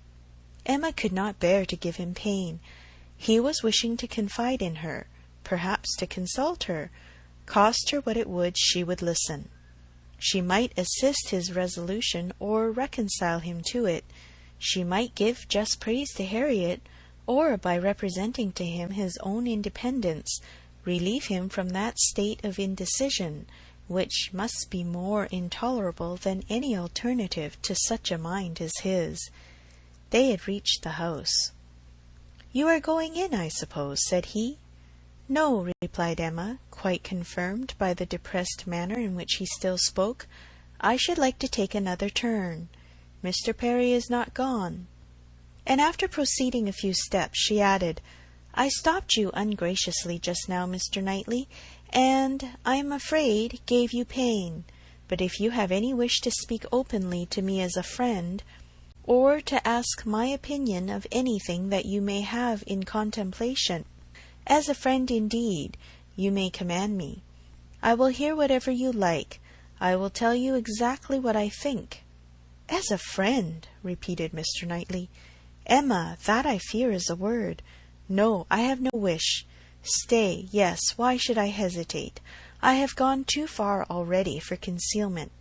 Emma, I accept your offer. Extraordinary as it may seem, I accept it, and refer myself to you as a friend. Tell me, then, have I no chance of ever succeeding?" He stopped in his earnestness to look the question, and the expression of his eyes overpowered her. "My dearest Emma," said he, "for dearest you will always be, whatever the event of this hour's conversation, my dearest, most beloved Emma, tell me at once, say no if it is to be said." She could say nothing. "You are silent," he cried with great animation, "absolutely silent. At present I ask no more." Emma was almost ready to sink under the agitation of this moment. The dread of being awakened from the happiest dream was perhaps the most prominent feeling. "I cannot make speeches, Emma," he soon resumed, and in a tone of such sincere, decided, intelligible tenderness as was tolerably convincing. "If I loved you less, I might be able to talk about it more. But you know what I am. You hear nothing but truth from me.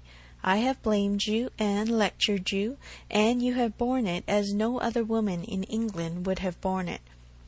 Bear with the truths I would tell you now, dearest Emma, as well as you have borne with them. Then manner, perhaps, may have as little to recommend them. God knows I have been a very indifferent lover, but you understand me. Yes, you see, you understand my feelings, and will return them if you can. At present, I only ask to hear your voice, once to hear your voice." While he spoke, Emma's mind was most busy, and with all the wonderful velocity of thought had been able, and yet without losing a word, to catch and comprehend the exact truth of the whole, to see that Harriet's hopes had been entirely groundless, a mistake, a delusion, as complete a delusion as any of her own. That Harriet was nothing, that she was everything herself, that what she had been saying relative to Harriet had been all taken as the language of her own feelings, and that her agitation, her doubts, her reluctance, her discouragement had been all received as discouragement from herself.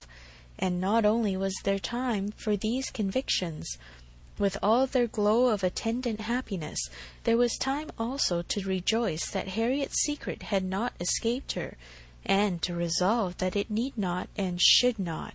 It was all the service she could now render her poor friend, for as to any of that heroism of sentiment which might have prompted her to entreat him to transfer his affection from herself to Harriet, as infinitely the most worthy of the two, or even the more simple sublimity of resolving to refuse him, at once and for ever, without vouchsafing any motive, because he could not marry them both, Emma had it not.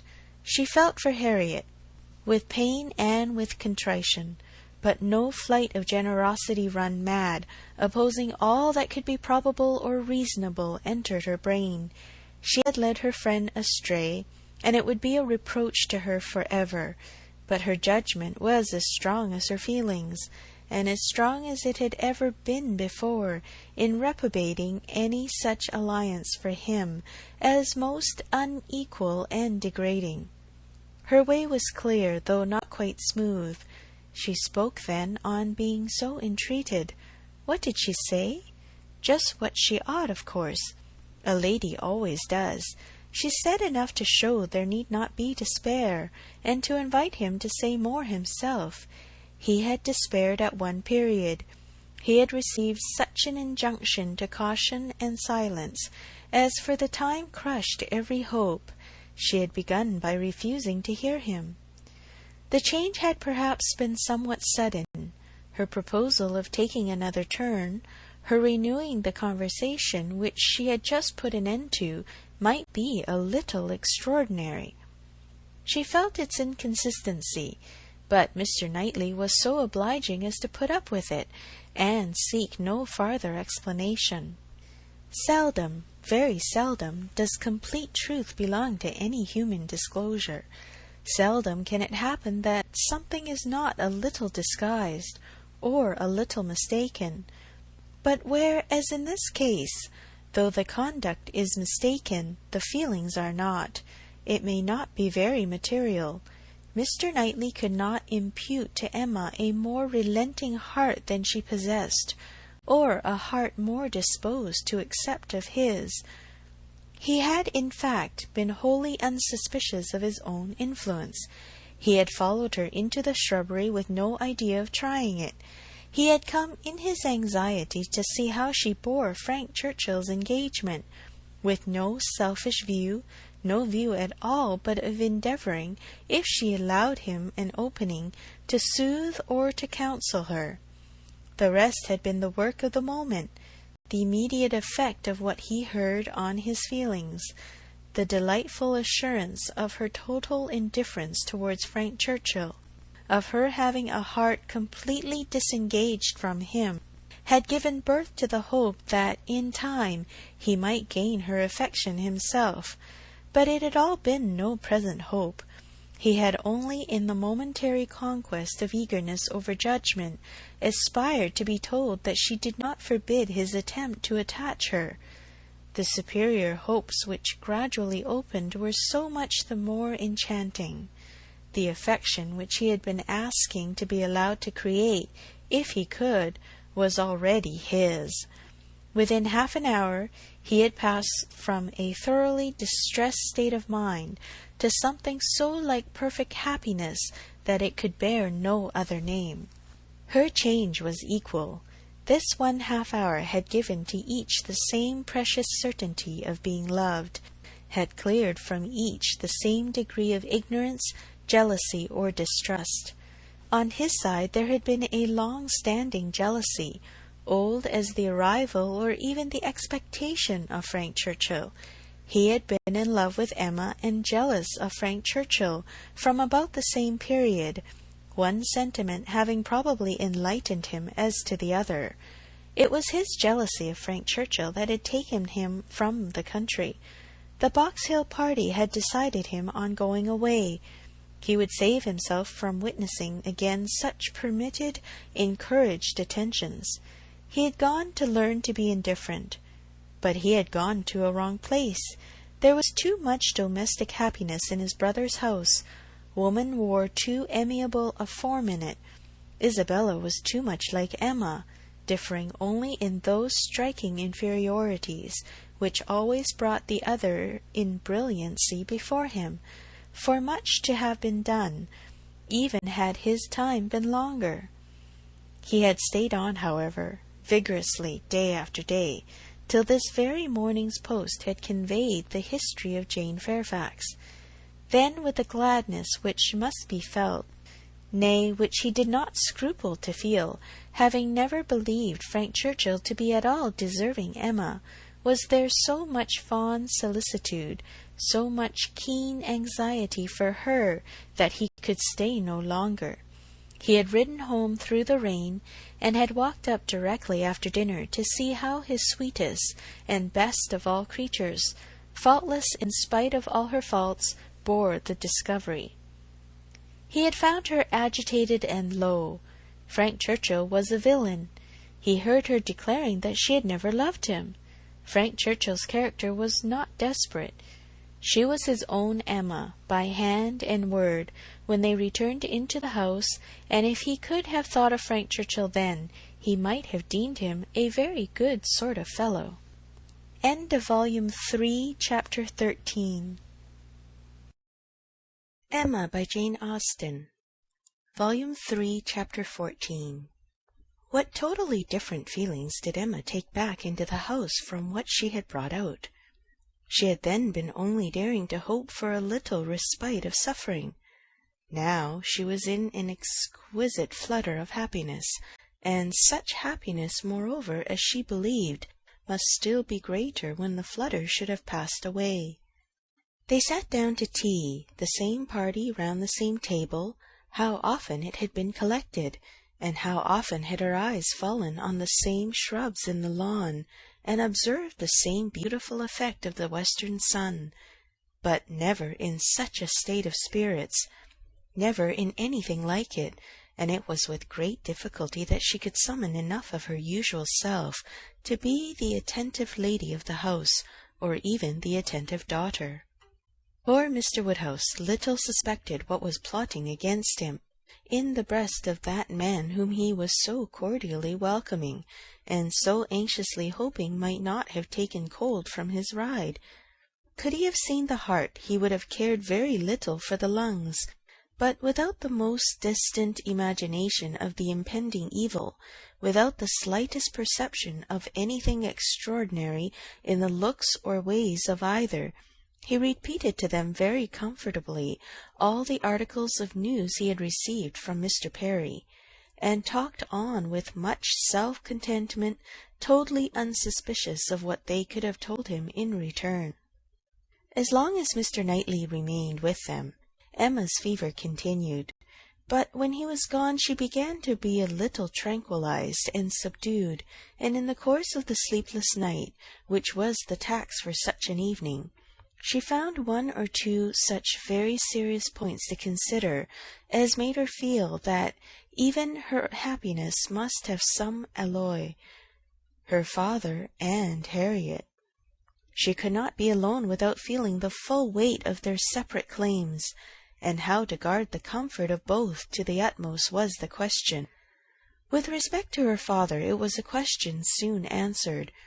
She hardly knew yet what Mr. Knightley would ask, but a very short parley with her own heart produced the most solemn resolution of never quitting her father. She even wept over the idea of it, as a sin of thought. While he lived, it must be only an engagement. But she flattered herself that if divested of the danger of drawing her away, it might become an increase of comfort to him. How to do her best by Harriet was of more difficult decision. How to spare her from any unnecessary pain, how to make her any possible atonement, how to appear less her enemy. On these subjects her perplexity and distress were very great, and her mind had to pass again and again through every bitter reproach and sorrowful regret that had ever surrounded it. She could only resolve at last that she would still avoid a meeting with her, and communicate all that need be told by letter, that it would be inexpressibly desirable to have her removed just now for a time from Highbury, and indulging in one scheme more nearly resolved, that it might be practicable to get an invitation for her to Brunswick Square. Isabella had been pleased with Harriet, and a few weeks spent in London must give her some amusement. She did not think it in Harriet's nature to escape being benefited by novelty and variety, by the streets, the shops, and the children. At any rate, it would be a proof of attention and kindness in herself, from whom everything was due. A separation for the present, an averting of the evil day when they must all be together again. She rose early and wrote her letter to Harriet, an employment which left her so very serious, so nearly sad, that Mr. Knightley, in walking up to Hartfield to breakfast, did not arrive at all too soon, and half an hour stolen afterwards to go over the same ground again with him, literally and figuratively, was quite necessary to reinstate her to a proper happiness. He had not left her long, by no means long enough for her to have the slightest inclination for thinking of anybody else, when a letter was brought her from Randalls, a very thick letter. She guessed what it must contain, and deprecated the necessity of reading it. She was now in perfect charity with Frank Churchill. She wanted no explanations. She wanted only to have her thoughts to herself, and as for understanding anything he wrote, she was sure she was incapable of it. It must be waded through, however. She opened the packet.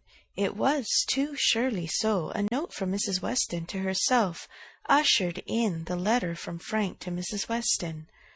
I have the greatest pleasure, my dear Emma, in forwarding to you the enclosed.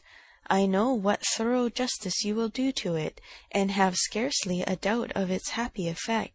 I think we shall never materially disagree about the writer again, but I will not delay you by a long preface. We are quite well. This letter has been the cure of all the little nervousness I have been feeling lately. I did not quite like your looks on Tuesday, but it was an ungenial morning, and though you will never own being affected by weather, I think everybody feels a northeast wind. I felt for your dear father very much in the storm of Tuesday afternoon and yesterday morning, but had the comfort of hearing last night by Mr. Perry that it had not made him ill. Yours ever, A.W. To Mrs. Weston. Windsor, July. My dear Madam, if I made myself intelligible yesterday, this letter will be expected, but expected or not, I know it will be read with candour and indulgence. You are all goodness, and I believe there will be need of even all your goodness to allow for some parts of my past conduct. But I have been forgiven by one who had still more to resent. My courage rises while I write. It is very difficult for the prosperous to be humble. I have already met with such success in 2 applications for pardon, that I may be in danger of thinking myself too sure of yours, and of those among your friends who have any grounds of offence. You must all endeavour to comprehend the exact nature of my situation when I first arrived at Randalls. You must consider me as having a secret which was to be kept at all hazards. This was the fact. My right to place myself in a situation requiring such concealment is another question. I shall not discuss it here. For my temptation to think it a right, I refer every caviller to a brick house, sashed windows below and casements above in Highbury. I dared not address her openly. My difficulties in the then state of Enscombe must be too well known to require definition, and I was fortunate enough to prevail before we parted at Weymouth, and to induce the most upright female mind in the creation to stoop in charity to a secret engagement. Had she refused, I should have gone mad.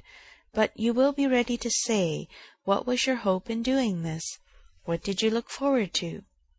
To anything, every time, to time, chance, circumstance, slow effects, sudden bursts, perseverance and weariness, health and sickness. Every possibility of good was before me, and the first of blessings secured, in obtaining her promises of faith and correspondence. If you need farther explanation, I have the honour, my dear madam, of being your husband's son, and the advantage of inheriting a disposition to hope for good, which no inheritance of houses or lands can ever equal the value of. See me, then, under these circumstances, arriving on my first visit to Randalls, and here I am conscious of wrong, for that visit might have been paid sooner. You will look back and see that I did not come till Miss Fairfax was in Highbury, and as you were the person slighted, you will forgive me instantly, but I must work on my father's compassion, by reminding him that, so long as I absented myself from his house, so long I lost the blessing of knowing you. My behaviour during the very happy fortnight which I spent with you did not, I hope, lay me open to reprehension, excepting on one point. And now I come to the principal, the only important part of my conduct while belonging to you, which excites my own anxiety, or requires very solicitous explanation. With the greatest respect and the warmest friendship do I mention Miss Woodhouse. My father perhaps will think I ought to add, with the deepest humiliation. A few words which dropped from him yesterday spoke his opinion, and some censure I acknowledge myself liable to. My behaviour to Miss Woodhouse indicated, I believe, more than it ought. In order to assist a concealment so essential to me, I was led on to make more than an allowable use of the sort of intimacy into which we were immediately thrown. I cannot deny that Miss Woodhouse was my ostensible object, but I am sure you will believe the declaration that had I not been convinced of her indifference, I would not have been induced by any selfish views to go on. Amiable and delightful as Miss Woodhouse is, she never gave me the idea of a young woman likely to be attached, and that she was perfectly free from any tendency to being attached to me was as much my conviction as my wish. She received my attentions with an easy, friendly, good-humoured playfulness which suited me exactly. We seemed to understand each other. From our relative situation, those attentions were her due, and were felt to be so. Whether Miss Woodhouse began really to understand me before the expiration from that fortnight, I cannot say. When I called to take leave of her, I remember that I was within a moment of confessing the truth, and then I fancied she was not without suspicion. But I have no doubt of her having since detected me, at least in some degree. She may not have surmised the whole, but her quickness must have penetrated a part. I cannot doubt it. You will find, whenever the subject becomes freed from its present restraints, that I did not take her wholly by surprise. She frequently gave me hints of it. I remember her telling me at the ball that I owed Mrs. Elton gratitude for her attentions to Miss Fairfax. I hope this history of my conduct towards her will be admitted by you and my father as great extenuation of what you saw amiss. While you considered me as having sinned against Emma Woodhouse, I could deserve nothing from either. Acquit me here, and procure for me, when it is allowable, the acquittal and good wishes of that said Emma Woodhouse, whom I regard with so much brotherly affection as to long to have her as deeply and as happily in love as myself. Whatever strange things I said or did during that fortnight, you were now a key to. My heart was in Highbury, and my business was to get my body thither as soon as might be, and with the least suspicion. If you remember any queernesses, set them all to the right account. On the pianoforte, so much talked of, I feel it only necessary to say that its being ordered was absolutely unknown to Miss Fairfax, who would never have allowed me to send it, had any choice been given her.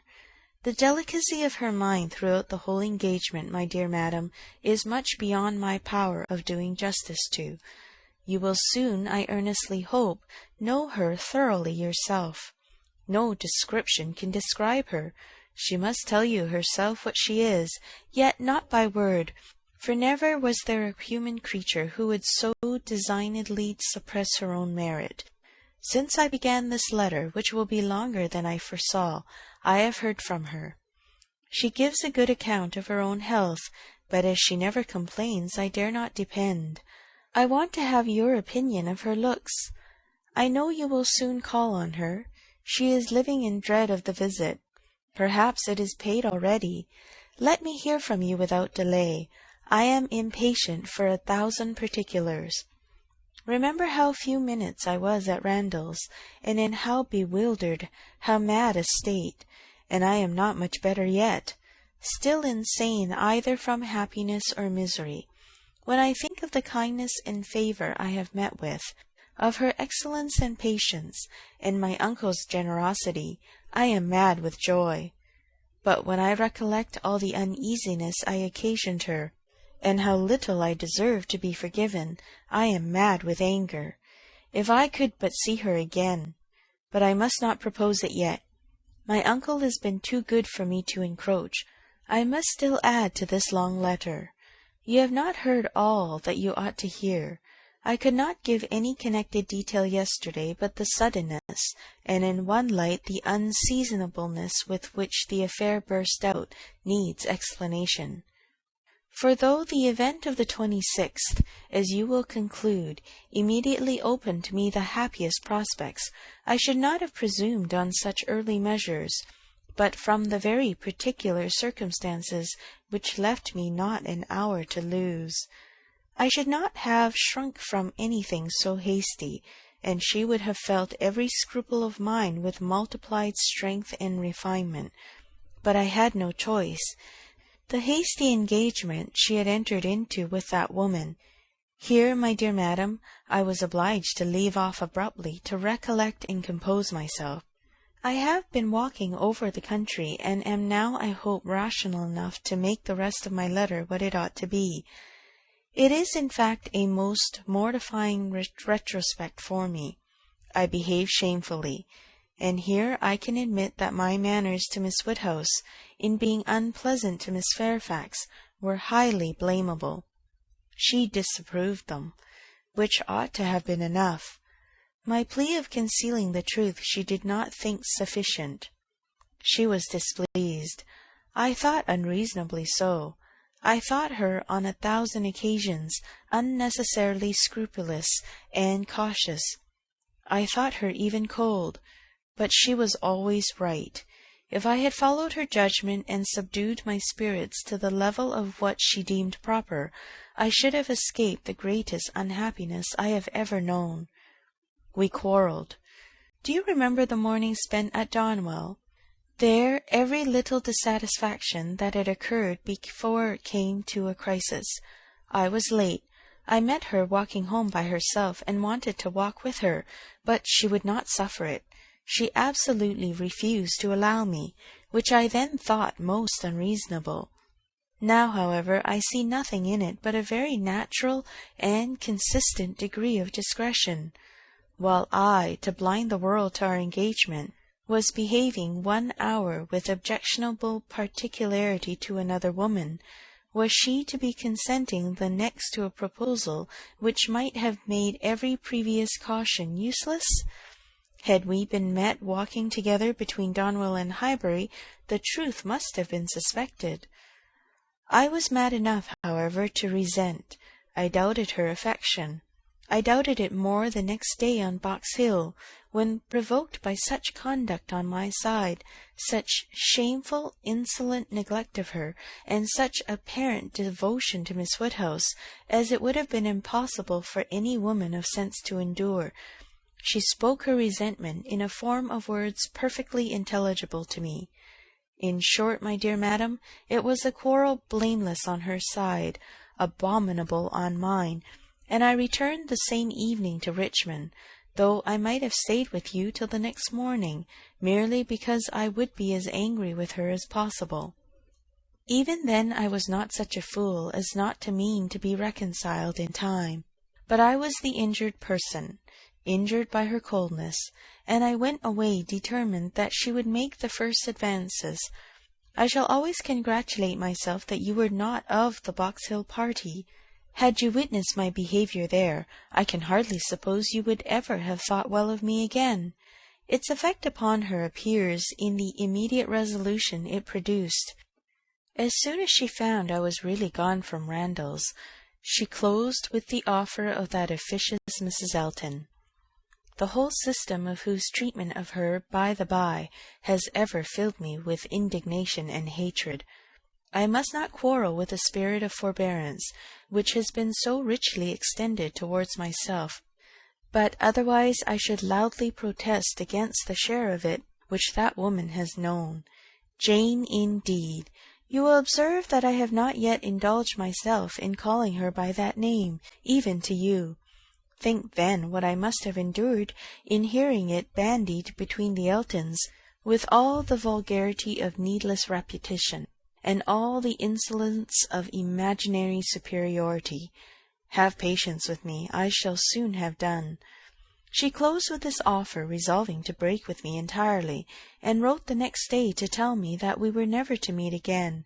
She felt the engagement to be a source of repentance and misery to each. She dissolved it. This letter reached me on the very morning of my poor aunt's death. I answered it within an hour, but from the confusion of my mind and the multiplicity of business falling on me at once, my answer, instead of being sent with all the many other letters of that day, was locked up in my writing-desk, and I, trusting that I had written enough, though but a few lines to satisfy her, remained without any uneasiness. I was rather disappointed that I did not hear from her again speedily, but I made excuses for her, and was too happy, and may I add, too cheerful in my views to be captious. We removed to Windsor, and 2 days afterwards I received a parcel from her. with my own letters all returned, and a few lines at the same time by the post, stating her extreme surprise at not having had the smallest reply to her last, and adding that as silence on such a point could not be misconstrued, and as it must be equally desirable to both to have every subordinate arrangement concluded as soon as possible, she now sent me by a safe conveyance all my letters, and requested that if I could not directly command hers, so as to send them to Highbury within a week, I would forward them after that period to her in short, the full direction to Mr. Smallridge's, near Bristol, stared me in the face. I knew the name, the place, I knew all about it, and instantly saw what she had been doing. It was perfectly accordant with that resolution of character which I knew her to possess, and the secrecy she had maintained as to any such design in her former letter was equally descriptive of its anxious delicacy. For the world would not she have seemed to threaten me. Imagine the shock. Imagine how, till I had actually detected my own blunder, I raved at the blunders of the post. What was to be done? Only one thing. I must speak to my uncle. Without his sanction I could not hope to be listened to again. I spoke. Circumstances were in my favour. The late event had softened his pride, and he was, earlier than I could have anticipated, wholly reconciled and complying, and could say at last, poor man, with a deep sigh, that he wished I might find as much happiness in the marriage state as he had done. I felt that it would be of a different sort. Are you disposed to pity me for what I must have suffered in opening the cause to him, for my suspense while all was at stake?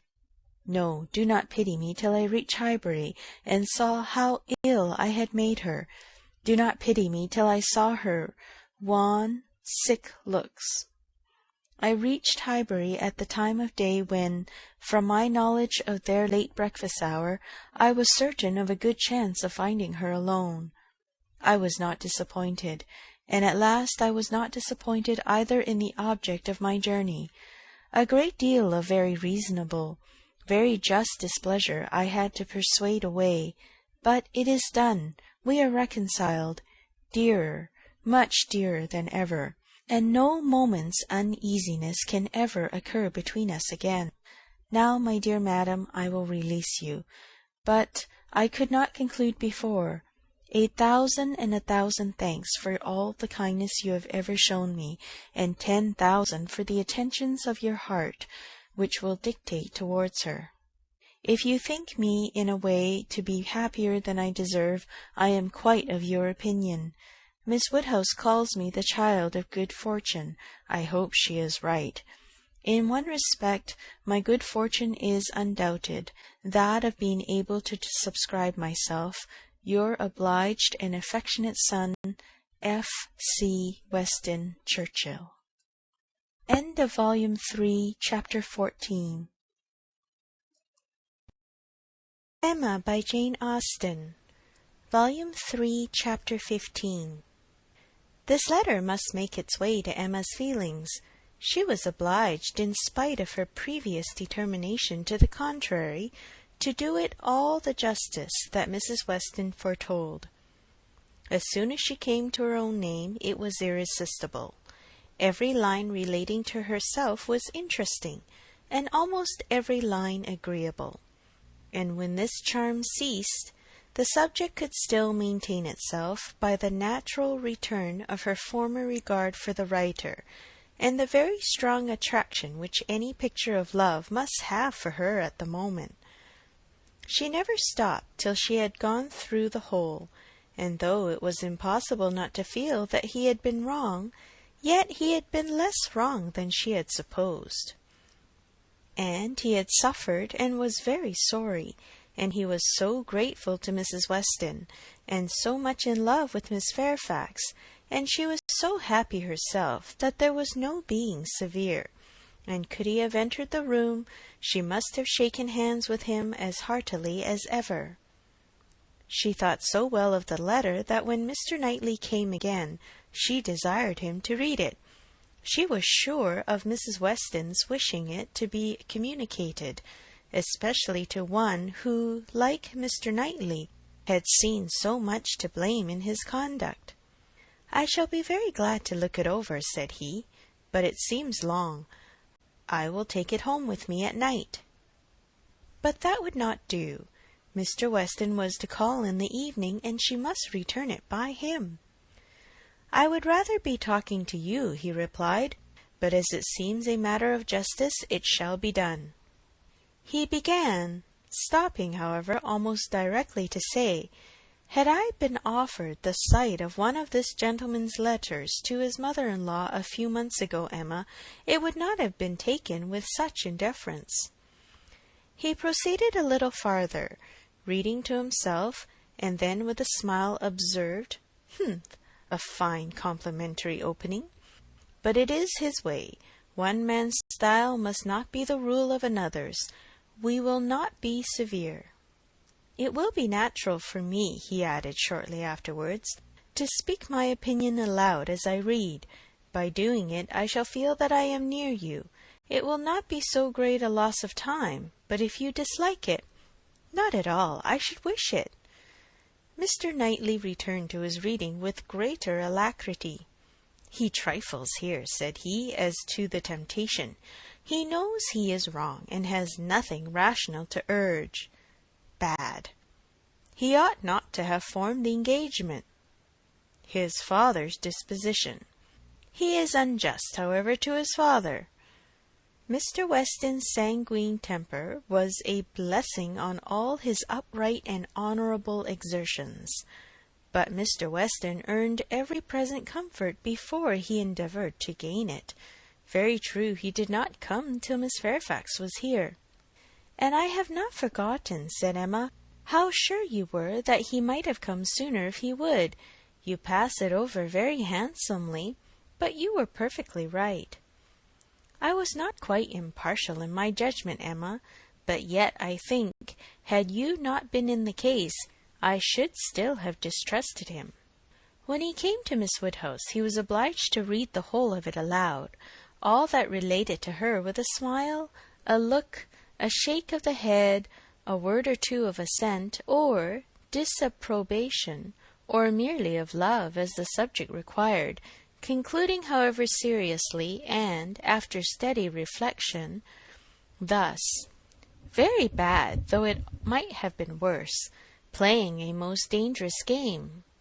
Too much indebted to the event for his acquittal. No judge of his own manners by you. Always deceived, in fact, by his own wishes, and regardless of little besides his own convenience.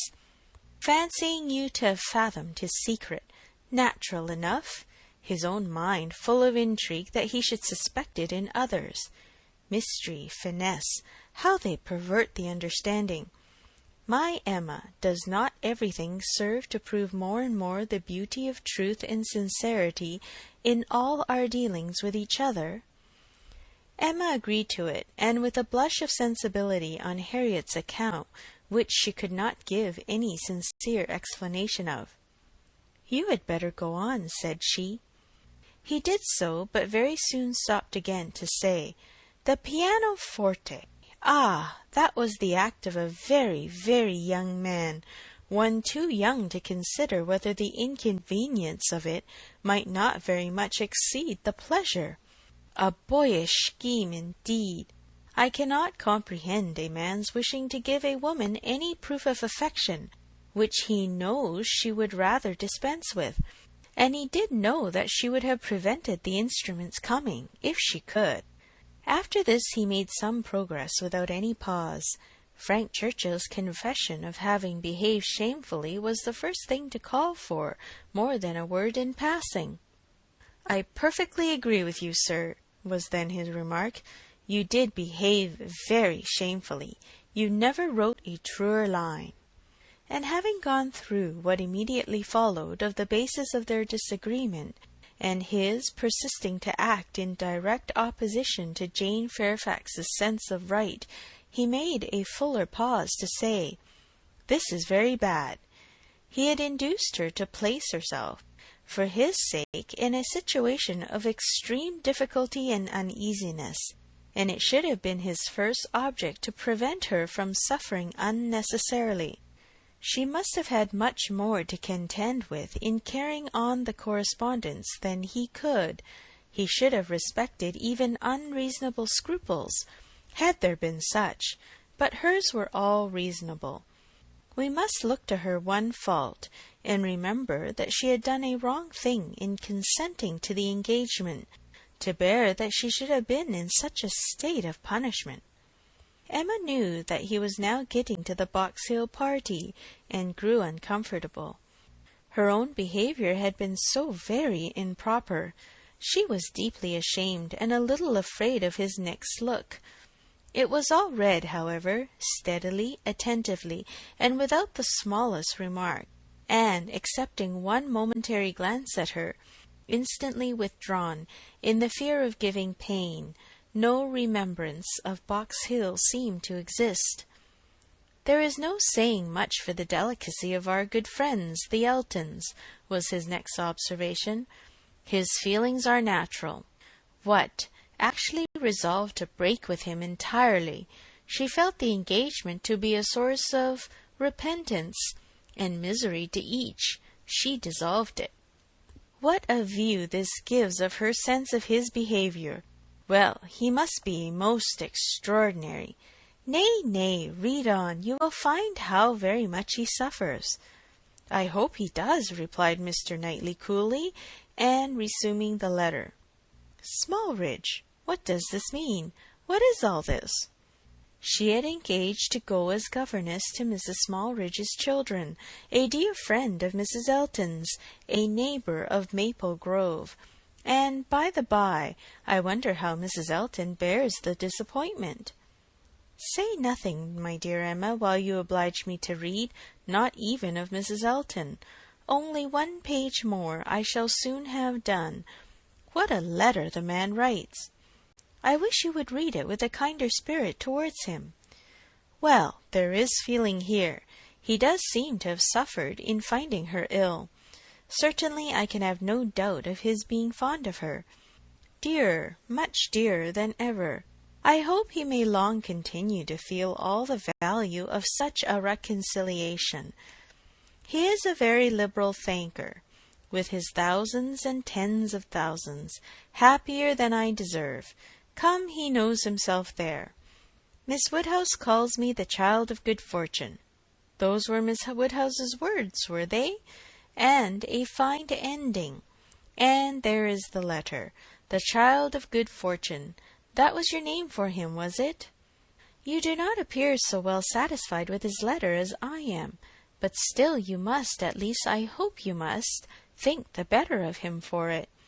I hope it does him some service with you. Yes, certainly it does.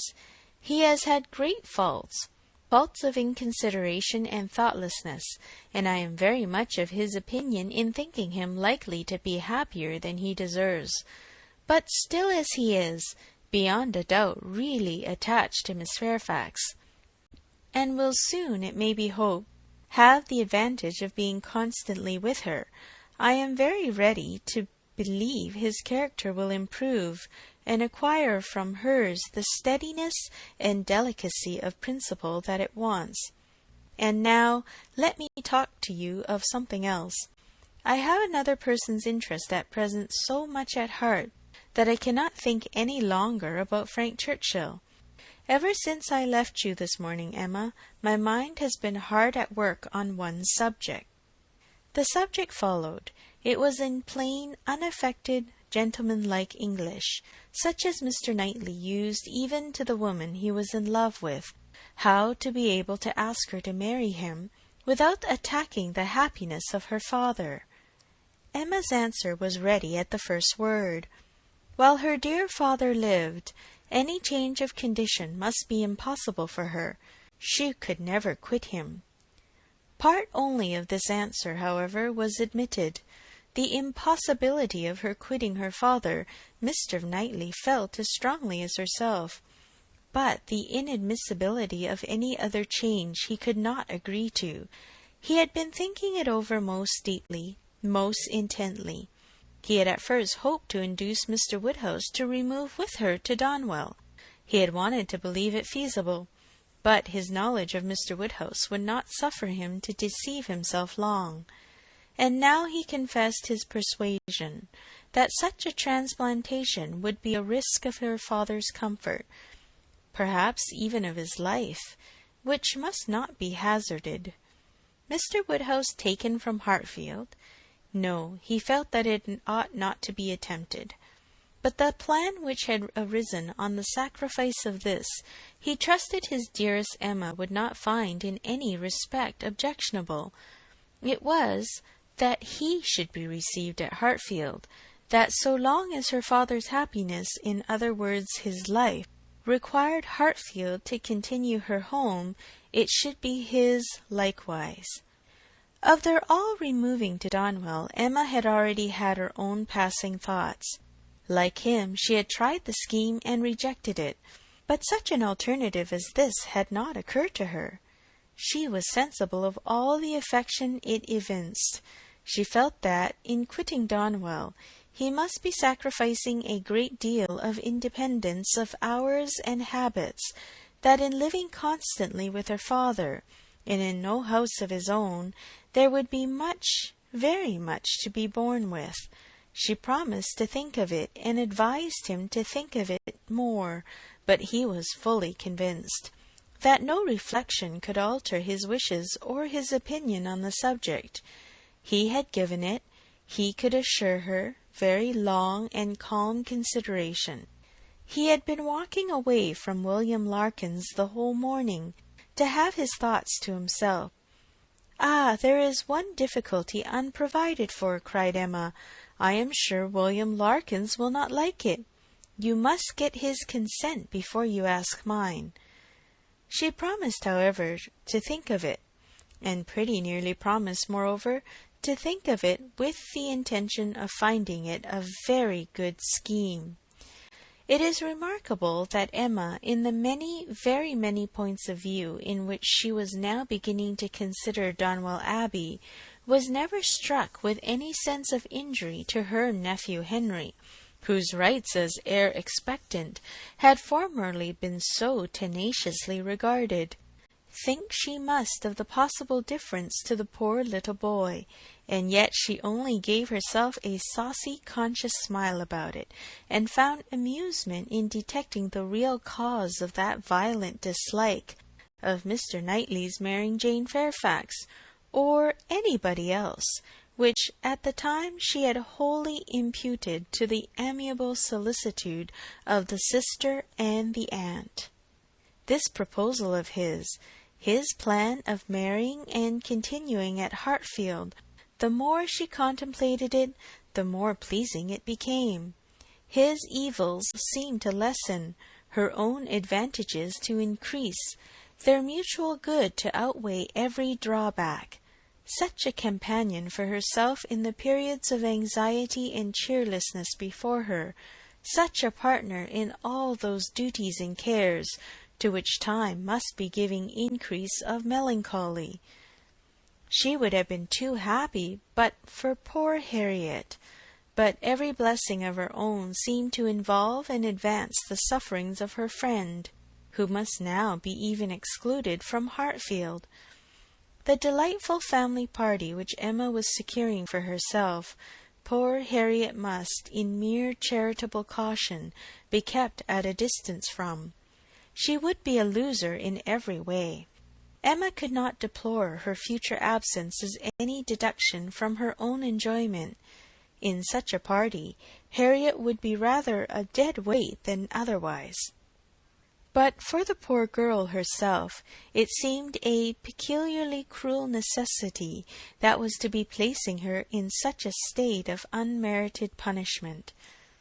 In time, of course, Mr. Knightley would be forgotten, that is, supplanted, but this could not be expected to happen very early. Mr. Knightley himself would be doing nothing to assist the cure, not like Mr. Elton.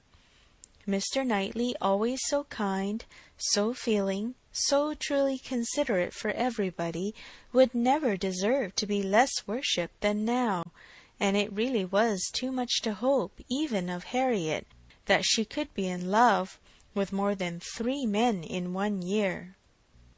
End of Volume 3, Chapter 15. Emma by Jane Austen, Volume 3, Chapter 16. It was a very great relief to Emma to find Harriet as desirous as herself to avoid a meeting. Their intercourse was painful enough by letter. How much worse had they been obliged to meet? Harriet expressed herself very much as might be supposed, without reproaches or apparent sense of ill usage, and yet Emma fancied there was a something of resentment, a something bordering on it in her style, which increased the desirableness of their being separate. It might be only her own consciousness, but it seemed as if an angel only could have been quite without resentment under such a stroke. She had no difficulty in procuring Isabella's invitation, and she was fortunate in having a sufficient reason for asking it, without resorting to invention. There was a tooth amiss.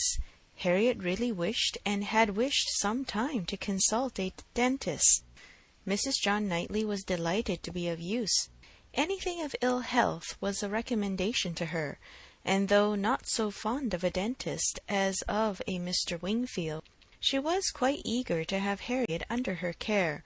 When it was thus settled on her sister's side, Emma proposed it to her friend, and found her very persuadable. Harriet was to go. She was invited for at least a fortnight. She was to be conveyed in Mr. Woodhouse's carriage. It was all arranged, it was all completed, and Harriet was safe in Brunswick Square. Now Emma could indeed enjoy Mr. Knightley's visits.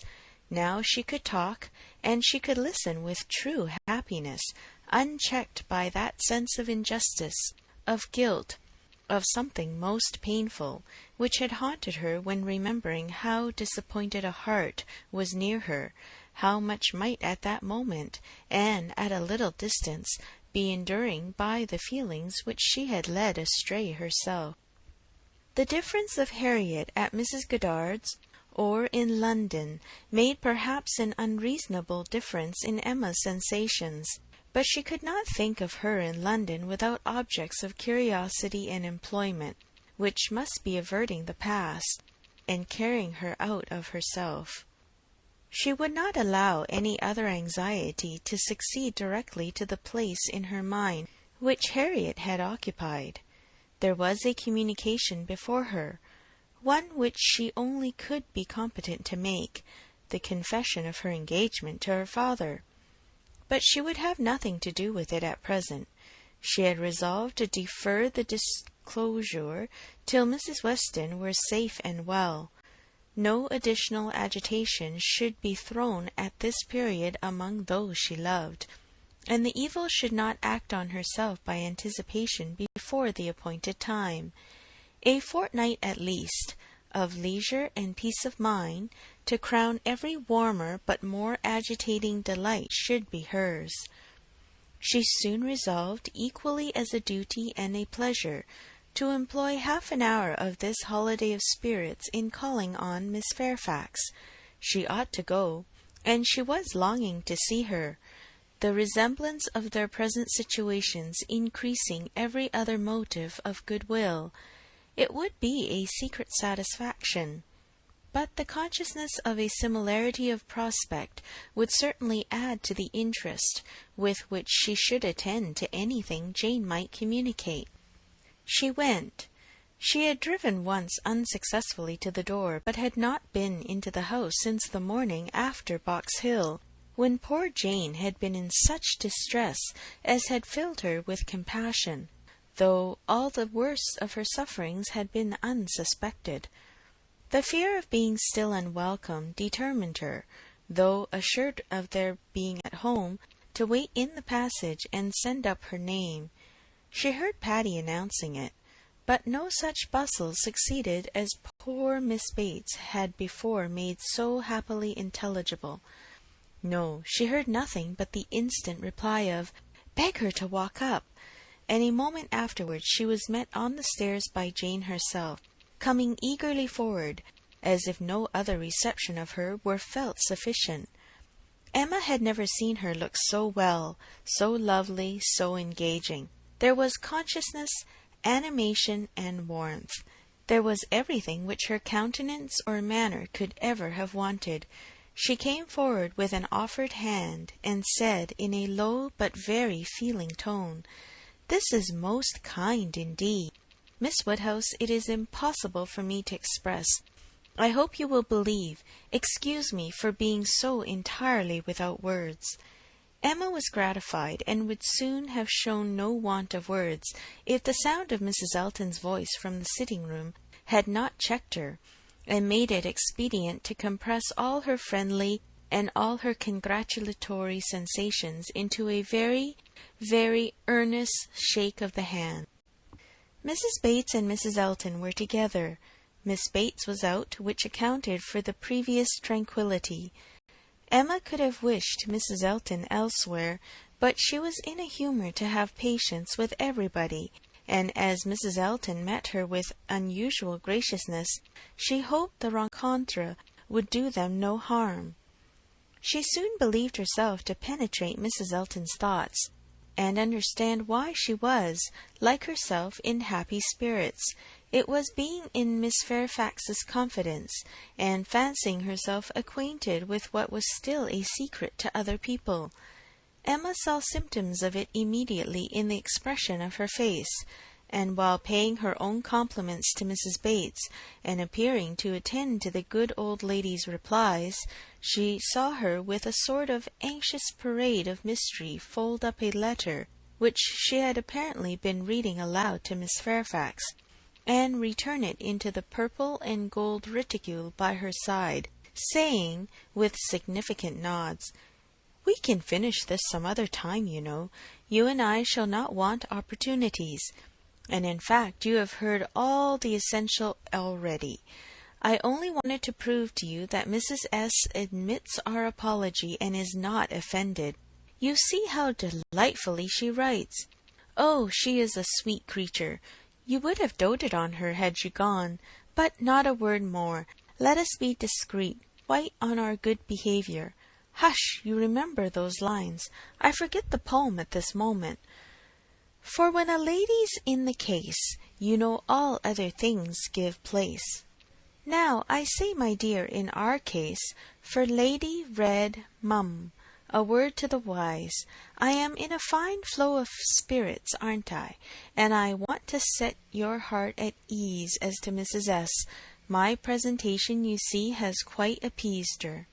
And again, on Emma's merely turning her head to look at Mrs. Bates's knitting, she added in half a whisper, "I mention no names, you will observe. Oh, no. Cautious as a minister of state, I managed it extremely well." Emma could not doubt. It was a palpable display, repeated on every possible occasion. When they had all talked a little while in harmony of the weather and Mrs. Weston, she found herself abruptly addressed with, "Do not you think, Miss Woodhouse, our saucy little friend here is charmingly recovered? Do not you think her cure does Perry the highest credit?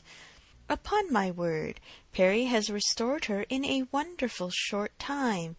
Oh, if you had seen her as I did, when she was at the worst!" When Mrs. Bates was saying something to Emma, whispered farther, "We do not say a word of any assistance that Perry might have, not a word of a certain young physician from Windsor. Oh, no, Perry shall have all the credit. I have scarce had the pleasure of seeing you, Miss Woodhouse," she shortly afterwards began, "since the party to Box Hill. Very pleasant party, but yet I think there was something wanting. Things did not seem, that is, there seemed a little cloud upon the spirits of some. So it appeared to me at least, but I might be mistaken. However, I think it answered so far as to tempt one to go again. What say you both to our collecting the same party, and exploring to Box Hill again, while the fine weather lasts? It must be the same party, you know, quite the same party, not one exception." Soon after this Miss Bates came in, and Emma could not help being diverted by the perplexity of her first question to herself, resulting, she supposed, from doubt of what might be said, and impatience to say everything. "Thank you, dear Miss Woodhouse, you are all kindness. It is impossible to say. Yes, indeed, I quite understand. Dearest Jane's prospects, that is, I do not mean, but she is charmingly recovered. How is Mr. Woodhouse? I am so glad. Quite out of my power. Such a happy little circle as you find us here. Yes, indeed, charming young man. That is, so very friendly. I mean good Mr. Perry. Such attention to Jane. And from her more than commonly thankful delight towards Mrs. Elton for being there, Emma guessed that there had been a little show of resentment towards Jane from the vicarage quarter, which was now graciously overcome. After a few whispers, indeed, which placed it beyond a guess, Mrs. Elton, speaking louder, said, "Yes, here I am, my good friend, and here I have been so long that anywhere else I should think it necessary to apologize. But the truth is that I am waiting for my lord and master. He promised to join me here and pay his respects to you. What? Are we to have the pleasure of a call from Mr. Elton? That will be a favour indeed, for I know gentlemen do not like morning visits, and Mr. Elton's time is so engaged." "Upon my word it is, Miss Bates. He really is engaged from morning to night. There is no end of people coming to him, on some pretence or other. The magistrates, the overseers, the churchwardens, are always wanting his opinion. They seem not able to do anything without him. Upon my word, Mr. E., I often say, rather you than I. I do not know what would become of my crayons and my instrument if I had half so many applicants. Bad enough as it is, for I absolutely neglect them both to an unpardonable degree. I believe I have not played a bar this fortnight. However, he is coming, I assure you. Yes, indeed, on purpose to wait on you all." And putting up her hand to screen her words from Emma, "A congratulatory visit, you know. Oh, yes, quite indispensable." Miss Bates looked about her so happily. "He promised to come to me as soon as he could disengage himself from Knightley. But he and Knightley are shut up together in deep consultation. Mr. E. is Knightley's right hand." Emma would not have smiled for the world, and only said, "Is Mr. Elton gone on foot to Donwell? He will have a hot walk." "Oh, no, it is a meeting at the Crown, a regular meeting. Weston and Cole will be there too, but one is apt to speak only of those who lead. I fancy Mr. E. and Knightley have everything their own way." "Have not you mistaken the day?" said Emma. "I am almost certain that the meeting at the Crown is not till to-morrow. Mr. Knightley was at Hartfield yesterday, and spoke of it as for Saturday." "Oh, no, the meeting is certainly to-day," was the abrupt answer, which denoted the impossibility of any blunder on Mrs. Elton's side. "I do believe," she continued, "this is the most troublesome parish that ever was. We never heard of such things at Maple Grove." "Your parish there was small," said Jane. "Upon my word, my dear, I do not know, for I had never heard the subject talked of. But it is proved by the smallness of the school which I have heard you speak of, as under the patronage of your sister and Mrs. Bragg. The only school, and not more than 25 children. Ah, you clever creature, that's very true. What a thinking brain you have! I say, Jane, what a perfect character you and I should make, if we could be shaken together. My liveliness and your solidity would produce perfection. Not that I presume to insinuate, however, that some people may not think you perfection already. But hush, not a word, if you please." It seemed an unnecessary caution. Jane was wanting to give her words, not to Mrs. Elton, but to Miss Woodhouse, as the latter plainly saw. The wish of distinguishing her, as far as civility permitted, was very evident, though it could not often proceed beyond a look. Mr. Elton made his appearance. His lady greeted him with some of her sparkling vivacity. Very pretty, sir, upon my word, to send me on here, to be an encumbrance to my friends, so long before you vouchsafe to come. But you knew what a dutiful creature you had to deal with. You knew I should not stir till my lord and master appeared. Here have I been sitting this hour giving these young ladies a sample of true conjugal obedience. For who can say, you know, how soon it may be wanted? Mr. Elton was so hot and tired that all this wit seemed thrown away. His civilities to the other ladies must be paid, but his subsequent object was to lament over himself for the heat he was suffering, and the walk he had had for nothing. "When I got to Donwell," said he, "Knightley could not be found. Very odd, very unaccountable, after the note I sent him this morning, and the message he returned, that he should certainly be at home till 1. "Donwell!" cried his wife. "My dear Mr. E., you have not been to Donwell. You mean the Crown. You come from the meeting at the Crown?" No, that's to-morrow, and I particularly wanted to see Knightley to-day on that very account. Such a dreadful broiling morning. I went over the fields too," speaking in a tone of great ill-usage, which made it so much worse, and then not to find him at home. I assure you I am not at all pleased. And no apology left, no message for me.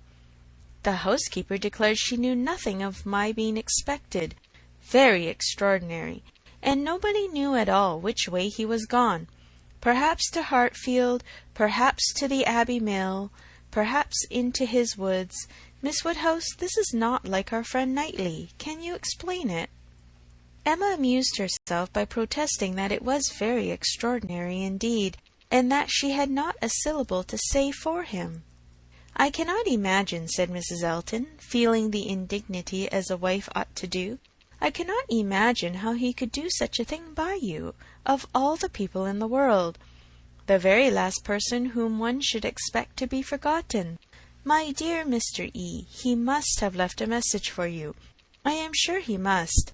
Not even Knightley could be so very eccentric, and his servants forgot it. Depend upon it, that was the case, and very likely to happen with the Donwell servants, who are all, I have often observed, extremely awkward and remiss. I am sure I would not have such a creature as his Harry stand at our sideboard for any consideration. And as for Mrs. Hodges, Wright holds her very cheap indeed. She promised Wright a receipt and never sent it." "I met William Larkins," continued Mr. Elton, "as I got near the house, and he told me I should not find his master at home, but I did not believe him. William seemed rather out of humour. He did not know what was come to his master lately, he said, but he could hardly ever get the speech of him. I have nothing to do with William's wants, but it really is of very great importance that I should see Knightley to-day. And it becomes a matter, therefore, of very serious inconvenience that I should have had this hot walk to no purpose." Emma felt that she should not do better than go home directly. In all probability she was at this very time waited for there, and Mr. Knightley might be preserved from sinking deeper in aggression towards Mr. Elton, if not towards William Larkins. She was pleased on taking leave to find Miss Fairfax determined to attend her out of the room, to go with her even downstairs. It gave her an opportunity which she immediately made use of to say, "It is as well, perhaps, that I have not had the possibility. Had you not been surrounded by other friends, I might have been tempted to introduce a subject, to ask questions, to speak more openly than might have been strictly correct. I feel that I should certainly have been impertinent." "Oh!" cried Jane, with a blush and an hesitation, which Emma thought infinitely more becoming to her than all the elegance of all her usual composure. "There would have been no danger. The danger would have been of my wearying you. You could not have gratified me more than by expressing an interest. Indeed, Miss Woodhouse," speaking more collectedly, "with the consciousness which I have of misconduct, very great misconduct, It is particularly consoling to me to know that those of my friends whose good opinion is most worth preserving are not disgusted to such a degree as to— I have not time for half that I could wish to say. I long to make apologies, excuses, to urge something for myself. I feel it so very due. But, unfortunately, in short, if your compassion does not stand, my friend— "Oh, you are too scrupulous, indeed you are," cried Emma warmly, and taking her hand. "You owe me no apologies, and everybody to whom you might be supposed to owe them is so perfectly satisfied, so delighted even." "You are very kind, but I know what my manners were to you, so cold and artificial. I had always a part to act. It was a life of deceit. I know that I must have disgusted you. Pray say no more. I feel that all the apologies should be on my side. Let us forgive each other at once. We must do whatever is to be done quickest, and I think our feelings will lose no time there. I hope you have pleasant accounts from Windsor?" "Very. And the next news, I suppose, will be that we are to lose you, just as I begin to know you." "Oh, as to all that, of course nothing can be thought of yet. I am here till claimed by Colonel and Mrs. Campbell." "Nothing can be actually settled yet, perhaps," replied Emma, smiling, "but excuse me, it must be thought of." The smile was returned as Jane answered, "You are very right. It has been thought of, and I will own to you— I am sure it will be safe— that so far as our living with Mr. Churchill at Enscombe, it is settled. There must be 3 months at least of deep mourning, but when they are over, I imagine there will be nothing more to wait for." "Thank you, thank you. This is just what I wanted to be assured of. Oh, if you knew how much I love everything that is decided and open. Good-bye, good-bye." End of Volume 3, Chapter 16. Emma by Jane Austen. Volume 3, Chapter 17. Mrs. Weston's friends were all made happy by her safety, and if the satisfaction of her well-doing could be increased to Emma, it was by knowing her to be the mother of a little girl. She had been decided in wishing for a Miss Weston. She would not acknowledge that it was with any view of making a match for her hereafter with either of Isabella's sons, but she was convinced that a daughter would suit both father and mother best. It would be a great comfort to Mr. Weston as he grew older, and even Mr. Weston might be growing older 10 years hence, to have his fireside enlivened by the sports and the nonsense, the freaks and the fancies of a child never banished from home. And Mrs. Weston, no one could doubt that a daughter would be most to her, and it would be quite a pity that anyone who so well knew how to teach should not have their powers in exercise again. "She has had the advantage, you know, of practising on me," she continued. "That is," replied Mr. Knightley, "she will indulge her even more than she did you, and believe that she does not indulge her at all. It will be the only difference." "Poor child!" cried Emma. "At that rate what will become of her?" "Nothing very bad. The fate of thousands. She will be disagreeable in infancy, and correct herself as she grows older. I am losing all my bitterness against spoilt children, my dearest Emma. I, who am owing all my happiness to you. Would not it be horrible ingratitude in me to be severe on them?" Emma laughed and replied, "But I had the assistance of all your endeavours to counteract the indulgence of other people. I doubt whether my own sense would have corrected me without it." "Do you? I have no doubt. Nature gave you understanding. Miss Taylor gave you principles. You must have done well. My interference was quite as likely to do harm as good. It was very natural for you to say, 'What right has he to lecture me?' and I am afraid very natural for you to feel that it was done in a disagreeable manner. I do not believe I did you any good. The good was all to myself. By making you an object of the tenderest affection to me, I could not think about you so much without doting on you. faults and all, and by dint of fancying so many errors, have been in love with you ever since you were 13 at least." "I am sure you were of use to me," cried Emma. "I was very often influenced rightly by you, oftener than I would own at the time. I am very sure you did me good, and if poor little Anna Weston is to be spoiled, it will be the greatest humanity in you to do as much for her as you have done for me, except falling in love with her when she is 13. How often, when you were a girl, have you said to me, with one of your saucy looks, 'Mr. Knightley, I am going to do so and so. Papa says so, or I have Miss Taylor's leave,' something which you knew I did not approve. In such cases my interference was giving you 2 bad feelings instead of 1. What an amiable creature I was!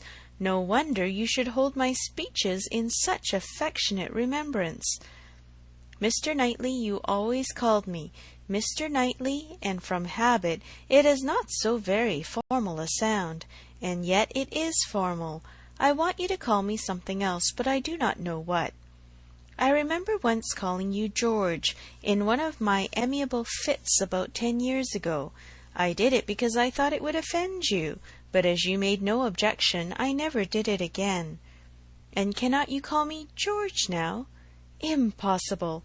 I never can call you anything but Mr. Knightley. I will not promise even to equal the elegant terseness of Mrs. Elton by calling you Mr. K.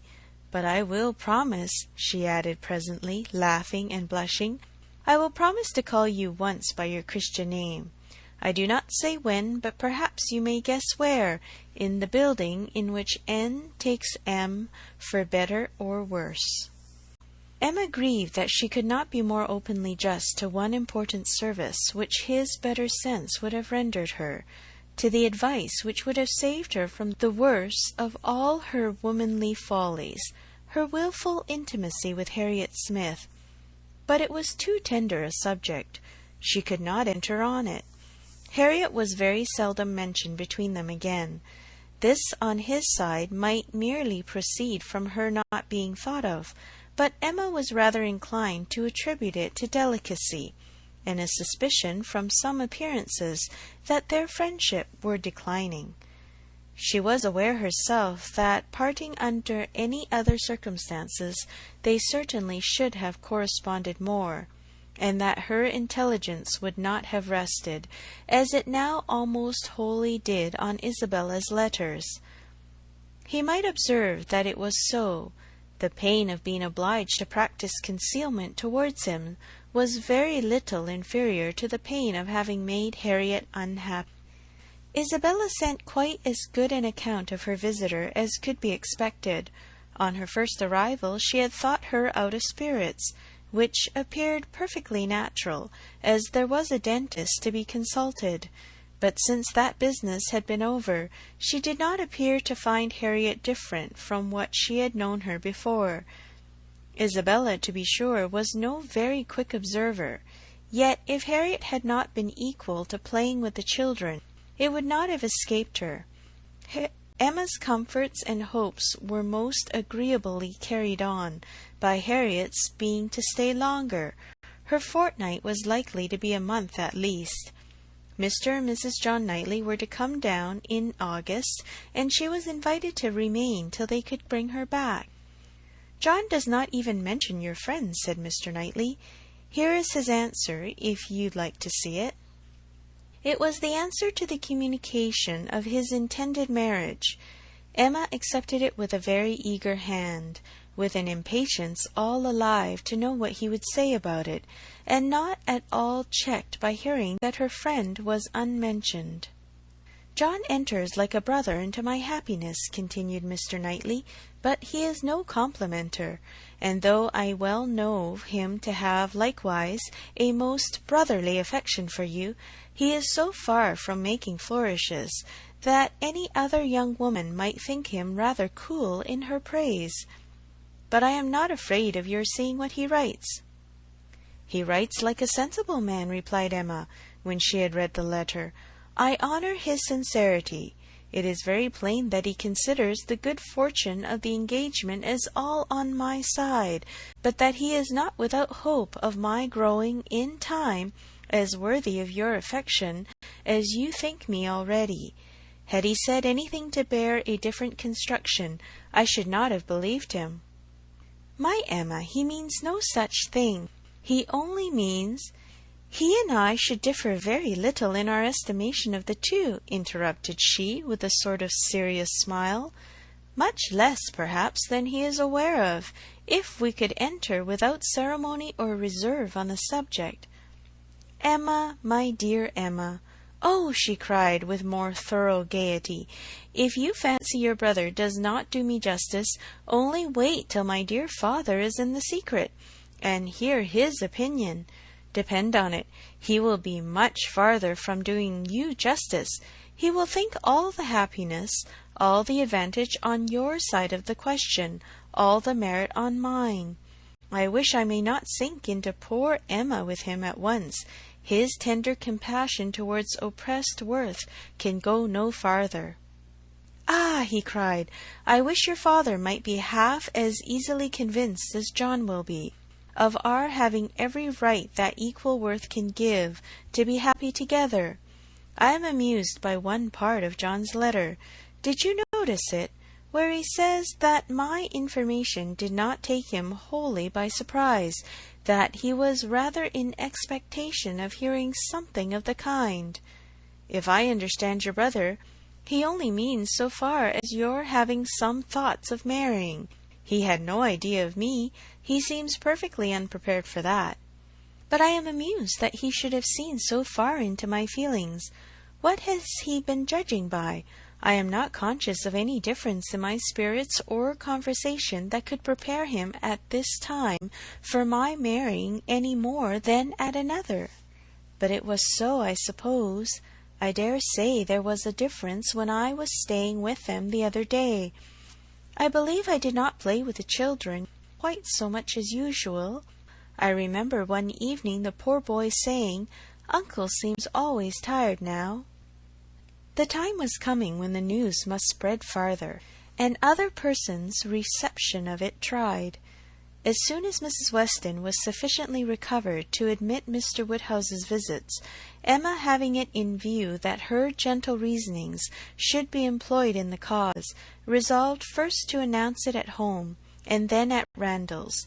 But how to break it to her father at last? She had bound herself to it in such an hour of Mr. Knightley's absence, or when it came to the point her heart would have failed her, and she must have put it off. But Mr. Knightley was to come at such a time, and follow up the beginning she was to make. She was forced to speak, and to speak cheerfully too. She must not make it a more decided subject of misery to him, by a melancholy tone herself. She must not appear to think it a misfortune. With all the spirit she could command, she prepared him first for something strange, and then in a few words said that if his consent and approbation could be obtained, which she trusted would be attended with no difficulty, since it was a plan to promote the happiness of all, she and Mr. Knightley meant to marry, by which means Hartfield would receive the constant addition of that person's company whom she knew he loved, next to his daughters and Mrs. Weston, best in the world. Poor man! It was at first a considerable shock to him, and he tried earnestly to dissuade her from it. She was reminded more than once of having always said she would never marry, and assured that it would be a great deal better for her to remain single, and told of poor Isabella and poor Miss Taylor. But it would not do. Emma hung about him affectionately and smiled, and said it must be so, and that he must not class her with Isabella and Mrs. Weston, whose marriages, taking them from Hartfield, had indeed been a melancholy change. But she was not going from Hartfield. She should be always there. She was introducing no change in their numbers or their comforts, but for the better, and she was very sure that he would be a great deal the happier for having Mr. Knightley always at hand. When he were once got used to the idea, Did he not love Mr. Knightley very much? He would not deny that he did, she was sure. Whom did he ever want to consult on business but Mr. Knightley? Who was so useful to him? Who was so ready to write his letters? Who so glad to assist him? Who so cheerful, so attentive, so attached to him? Would not he like to have him always on the spot? Yes, that was all very true. Mr. Knightley could not be there too often. He should be glad to see him every day. But they did see him every day as it was. Why could not they go on as they had done? Mr. Woodhouse could not be soon reconciled, but the worst was overcome.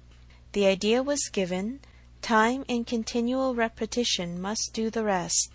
To Emma's entreaties and assurances succeeded Mr. Knightley's, whose fond praise of her gave the subject even a kind of welcome, and he was soon used to be talked to by each, on every fair occasion.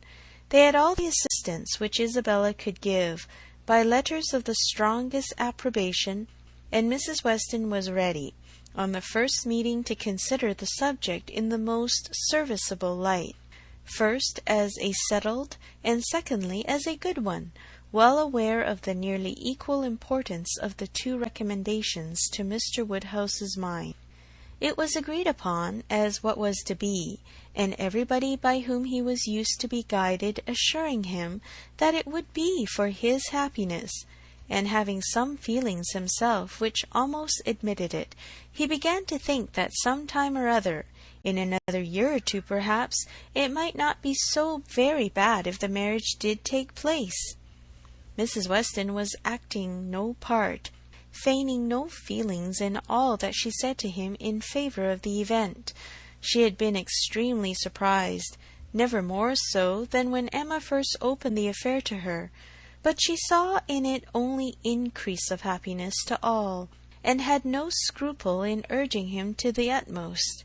She had such a regard for Mr. Knightley as to think he deserved even her dearest Emma, and it was in every respect so proper, suitable, and unexceptionable a connection, and in one respect, one point of the highest importance, so peculiarly eligible, so singularly fortunate, that now it seemed as if Emma could not safely have attached herself to any other creature, and that she had herself been the stupidest of beings in not having thought of it, and wished it long ago.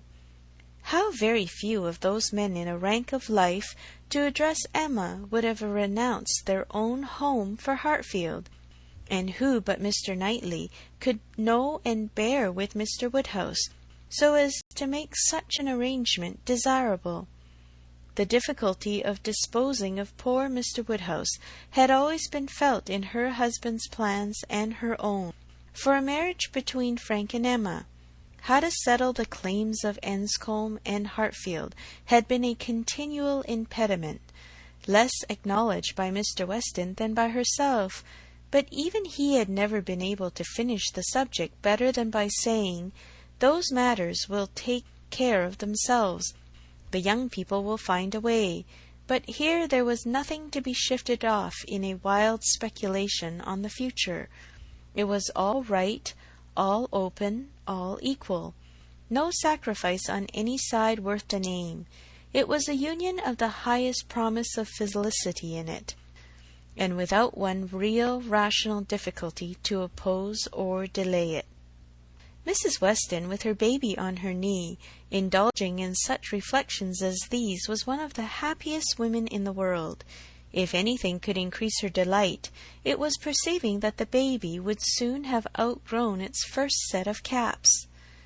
The news was universally a surprise wherever it spread, and Mr. Weston had his 5 minutes' share of it, but 5 minutes were enough to familiarize the idea to his quickness of mind.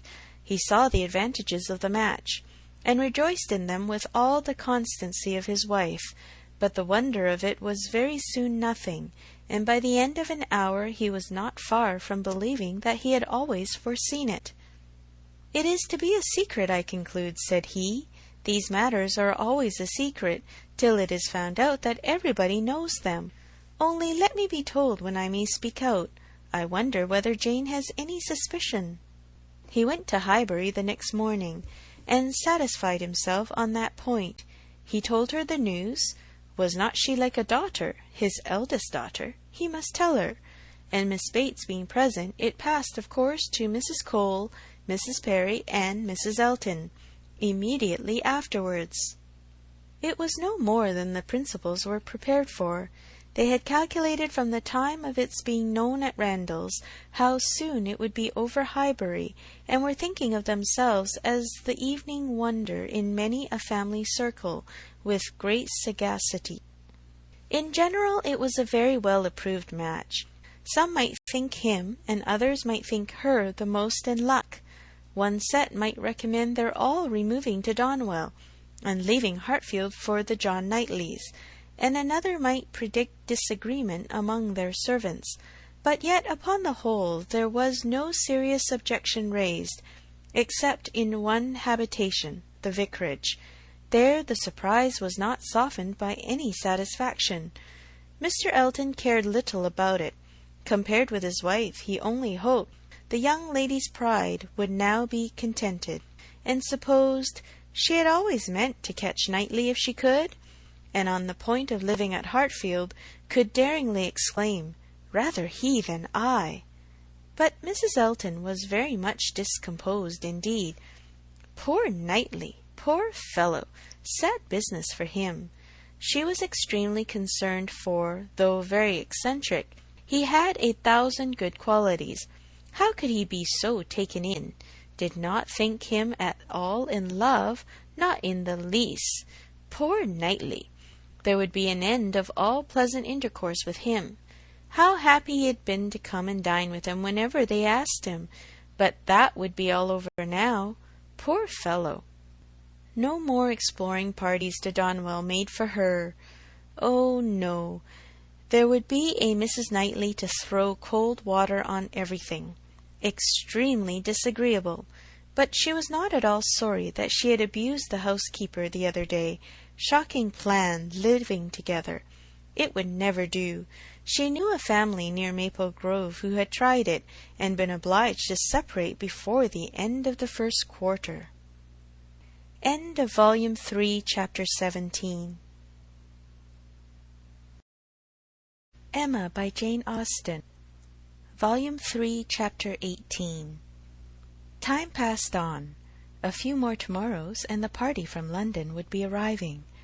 It was an alarming change, and Emma was thinking of it one morning, as what must bring a great deal to agitate and grieve her, when Mr. Knightley came in, and distressing thoughts were put by. After the first chat of pleasure he was silent, and then in a graver tone began with, "I have something to tell you, Emma, some news." "Good or bad?" said she, quickly looking up in his face. "I do not know which it ought to be called." "Oh, good, I am sure. I see it in your countenance. You are trying not to smile." "I am afraid," said he, composing his features, "I am very much afraid, my dear Emma, that you will not smile when you hear it." "But why so?" "I can hardly imagine that anything which pleases or amuses you should not please and amuse me too." "There is one subject," he replied, "I hope but one, on which we do not think alike." He paused a moment, again smiling, with his eyes fixed on her face. "Does nothing occur to you? Do you not recollect Harriet Smith?" Her cheeks flushed at the name, and she felt afraid of something, though she knew not what. "Have you heard from her yourself this morning?" cried he. "You have, I believe, and know the whole." "No, I have not. I know nothing. Pray tell me." "You are prepared for the worst, I see, and very bad it is. Harriet Smith marries Robert Martin." Emma gave a start, which did not seem like being prepared, and her eyes, in eager gaze, said, "No, this is impossible." But her lips were closed. "It is so indeed," continued Mr. Knightley. "I have it from Robert Martin himself. He left me not half an hour ago." She was still looking at him with the most speaking amazement. "You like it, my Emma, as little as I feared." I wish our opinions were the same, but in time they will. Time, you may be sure, will make one or the other of us think differently, and in the meanwhile we need not talk much on the subject." "You mistake me, you quite mistake me," she replied, exerting herself. "It is not that such a circumstance would now make me unhappy, but I cannot believe it. It seems an impossibility. You cannot mean to say that Harriet Smith has accepted Robert Martin. You cannot mean that he has even proposed to her again, yet. You only mean that he intends it." "I mean that he has done it," answered Mr. Knightley, with smiling but determined decision, "and been accepted." "Good God!" she cried.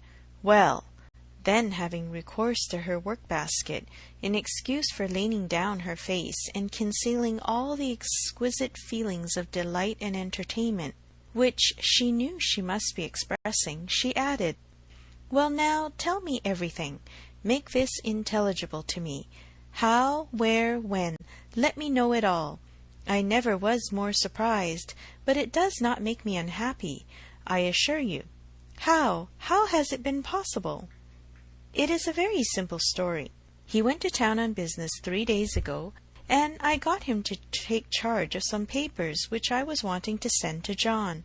He delivered these papers to John at his chambers, and was asked by him to join their party the same evening to Astley's.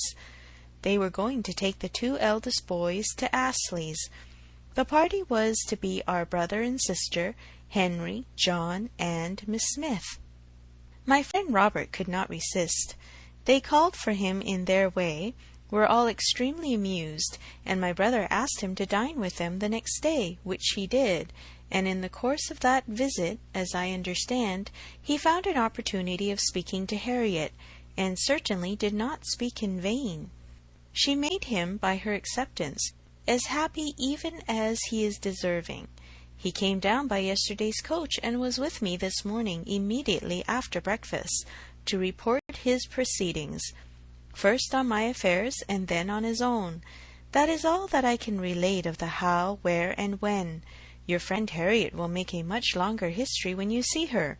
She will give you all the minute particulars, which only women's language can make interesting.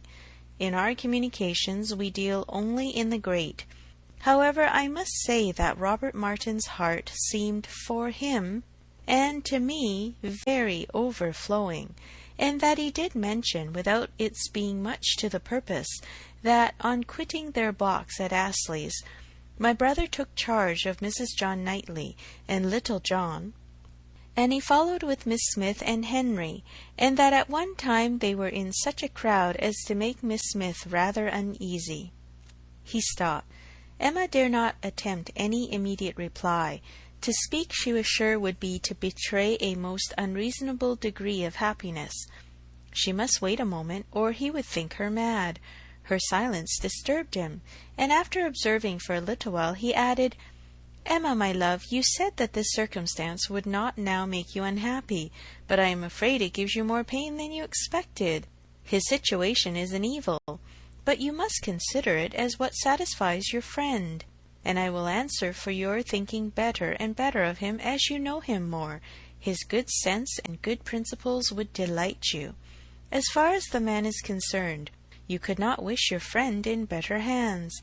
His rank in society I would alter if I could, which is saying a great deal, I assure you, Emma. You laugh at me about William Larkins, but I could quite as ill spare Robert Martin." He wanted her to look up and smile, and having now brought herself not to smile too broadly, she did, cheerfully answering, "You need not be at any pains to reconcile me to the match. I think Harriet is doing extremely well. Her connections may be worse than his. In respectability of character, there can be no doubt that they are.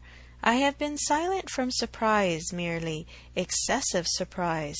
You cannot imagine how suddenly it has come on me, how peculiarly unprepared I was, for I had reason to believe her very lately more determined against him, much more than she was before."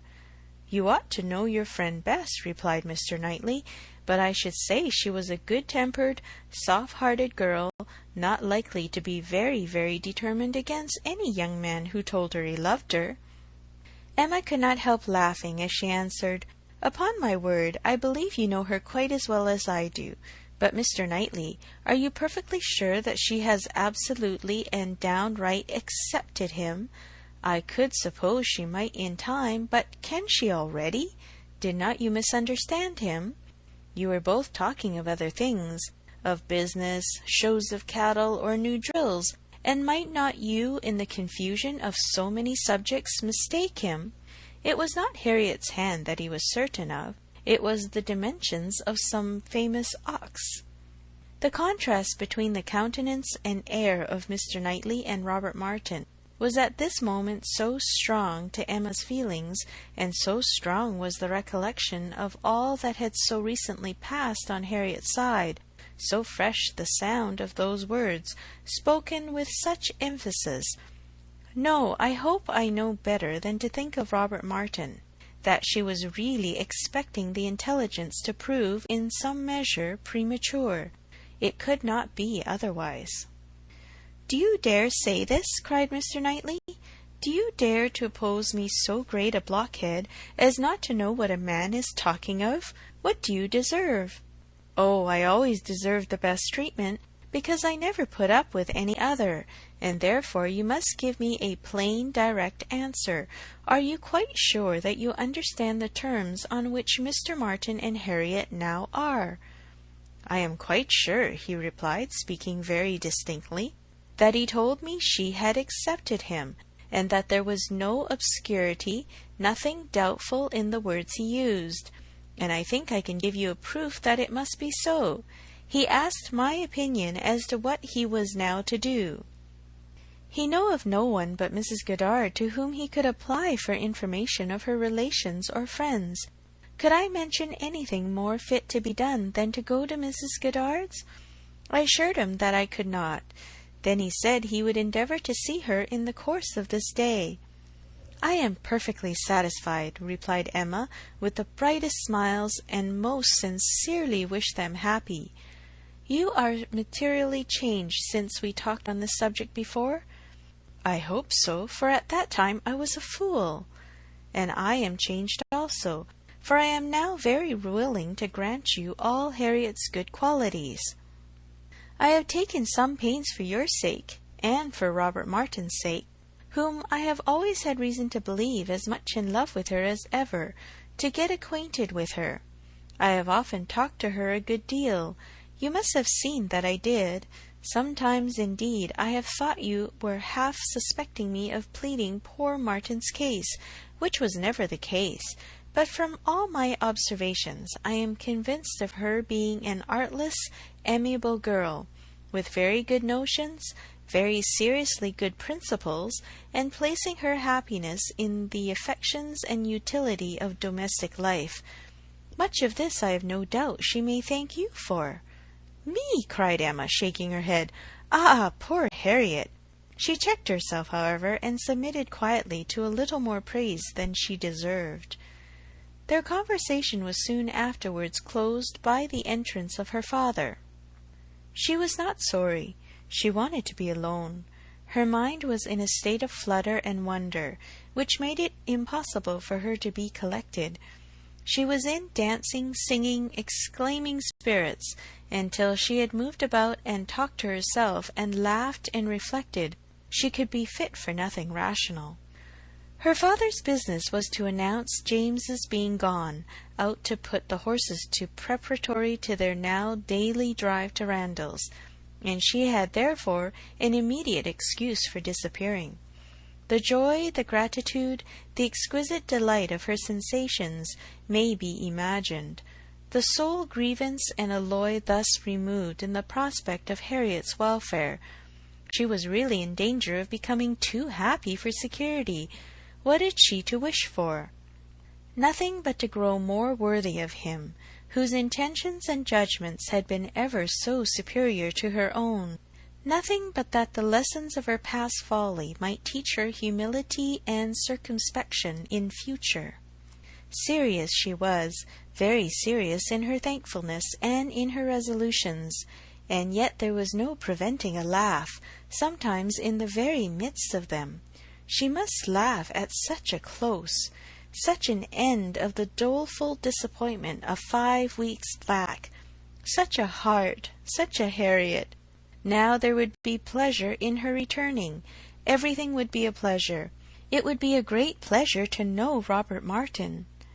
High in the rank of her most serious and heartfelt felicities was the reflection that all necessity of concealment from Mr. Knightley would soon be over.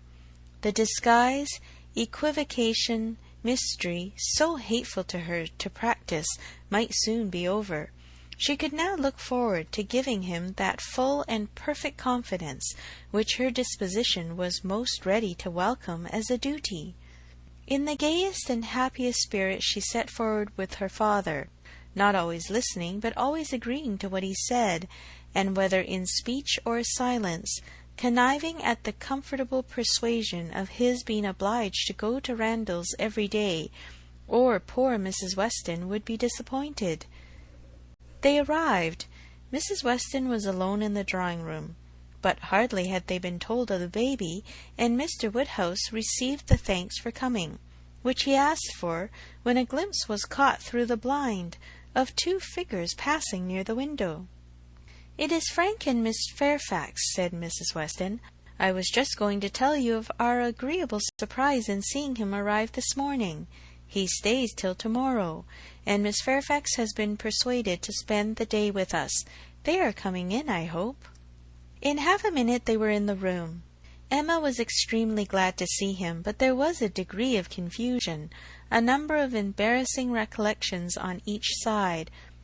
They met readily and smiling, but with a consciousness which at first allowed little to be said, and having all sat down again, there was for some time such a blank in the circle that Emma began to doubt whether the wish now indulged, which she had long felt of seeing Frank Churchill once more, and of seeing him with Jane, would yield its proportion of pleasure. When Mr. Weston joined the party, however, and when the baby was fetched, there was no longer a want of subject or animation, or of courage and opportunity for Frank Churchill to draw near her and say, "I have to thank you, Miss Woodhouse, for a very kind forgiving message in one of Mrs. Weston's letters. I hope time has not made you less willing to pardon. I hope you do not retract what you then said." "No, indeed," cried Emma, most happy to begin. "Not in the least. I am particularly glad to see and shake hands with you, and to give you joy in person." He thanked her with all his heart, and continued some time to speak, with serious feeling of his gratitude and happiness. "Is not she looking well?" said he, turning his eyes towards Jane. "Better than she used to do? You see how my father and Mrs. Weston dote upon her." But his spirits were soon rising again, and with laughing eyes, after mentioning the expected return of the Campbells, he named the name of Dickson. Emma blushed, and forbade its being pronounced in her hearing. "I can never think of it," she cried, "without extreme shame." "The shame," he answered, "is all mine, or ought to be. But is it possible that you had no suspicion? I mean of late. Early, I know, you had none." "I never had the smallest, I assure you." "That appears quite wonderful. I was once very near, and I wish I had. It would have been better. But though I was always doing wrong things, they were very bad wrong things, and such as did me no service. It would have been a much better transgression had I broken the bond of secrecy, and told you everything." "It is not now worth a regret," said Emma. "I have some hope," resumed he, "of my uncle's being persuaded to pay a visit to Randalls. He wants to be introduced to her. When the Campbells are returned, we shall meet them in London, and continue there, I trust, till we may carry her northward. Is not it hard, Miss Woodhouse? Till this morning we had not once met since the day of reconciliation. Do not you pity me?" Emma spoke her pity so very kindly, and with a sudden accession of gay thought, she cried, "Ah, by the by," then, sinking his voice, and looking demure for the moment, "I hope Mr. Knightley is well?" He paused. She coloured and laughed. "I know you saw my letter, and think you may remember my wish in your favour. Let me return your congratulations. I assure you that I have heard the news with the warmest interest and satisfaction. He is a man whom I cannot presume to praise." Emma was delighted, and only wanted him to go on in the same style, but his mind was the next moment in his own concerns, and with his own Jane, and his next words were, "Did you ever see such a skin, such smoothness, such delicacy, and yet without being actually fair? One cannot call her fair. It is a most uncommon complexion. With her dark eyelashes and hair, a most distinguishing complexion, so peculiarly the lady in it, just colour enough for beauty." "I have always admired her complexion," replied Emma archly, "but do not I remember the time when you found fault with her for being so pale, when we first began to talk of her? Have you quite forgotten?" "Oh, no, what an impudent dog I was! How could I dare?" But he laughed so heartily at the recollection that Emma could not help saying, "I do suspect that in the midst of your perplexities at that time you had very great amusement in tricking us all. I am sure you had. I am sure it was a consolation to you." "Oh, no, no, no! How can you suspect me of such a thing? I was the most miserable wretch." "Not quite so miserable as to be insensible to mirth. I am sure it was a source of high entertainment to you, to feel that you were taking us all in. Perhaps I am the readier to suspect, because, to tell you the truth, I think it might have been some amusement to myself in the same situation. I think there is a little likeness between us." He bowed. "If not in our dispositions," she presently added, with a look of true sensibility, "there is a likeness in destiny, the destiny which bids fair to connect us with two characters so much superior to our own." "True, true," he answered warmly. "No, not true on your side. You can have no superior, but most true on mine. She is a complete angel. Look at her. Is not she an angel in every gesture? Observe the turn of her throat. Observe her eyes as she is looking up at my father.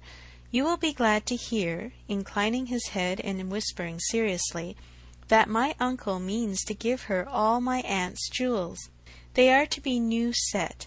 I am resolved to have some in an ornament for the head. Will not it be beautiful in her dark hair?" "Very beautiful indeed," replied Emma, and she spoke so kindly that he gratefully burst out, "How delighted I am to see you again, and to see you in such excellent looks! I would not have missed this meeting for the world. I should certainly have called at Hartfield had you failed to come." The others had been talking of the child, Mrs. Weston giving an account of a little alarm she had been under the evening before, from the infant's appearing not quite well. She believed she had been foolish, but it had alarmed her, and she had been within half a minute of sending for Mr. Perry. Perhaps she ought to be ashamed, but Mr. Weston had been almost as uneasy as herself. In 10 minutes, however, the child had been perfectly well again. This was her history, and particularly interesting it was to Mr. Woodhouse, who commended her very much for thinking of sending for Perry, and only regretted that she had not done it.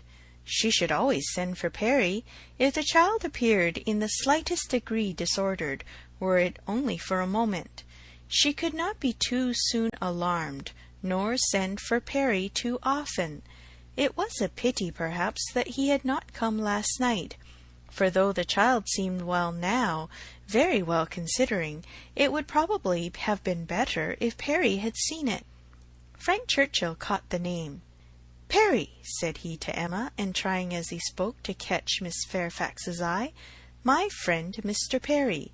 What are they saying about Mr. Perry? Has he been here this morning? And how does he travel now? Has he set up his carriage?" Emma soon recollected and understood him, and while she joined in the laugh, it was evident from Jane's countenance that she too was really hearing him, though trying to seem deaf. "Such an extraordinary dream of mine!" he cried. "I can never think of it without laughing." She hears us, Miss Woodhouse. I see it in her cheek, her smile, her vain attempt to frown. Look at her. Do not you see that at this instant the very passage of her own letter which sent me the report is passing under her eye, that the whole blunder is spread before her, that she can attend to nothing else, though pretending to listen to the others?" Jane was forced to smile completely, for a moment, and the smile partly remained as she turned towards him and said in a conscious, low yet steady voice, "How you can bear such recollections is astonishing to me. They will sometimes obtrude, but how can you court them?" He had a great deal to say in return, and very entertainingly. But Emma's feelings were chiefly with Jane in the argument, and on leaving Randalls and falling naturally into a comparison of the two men, she felt that, pleased as she had been to see Frank Churchill, and really regarding him as she did with friendship, she had never been more sensible of Mr. Knightley's high superiority of character. The happiness of this most happy day received its completion in the animated contemplation of his worth which this comparison produced. End of Volume 3, Chapter 18.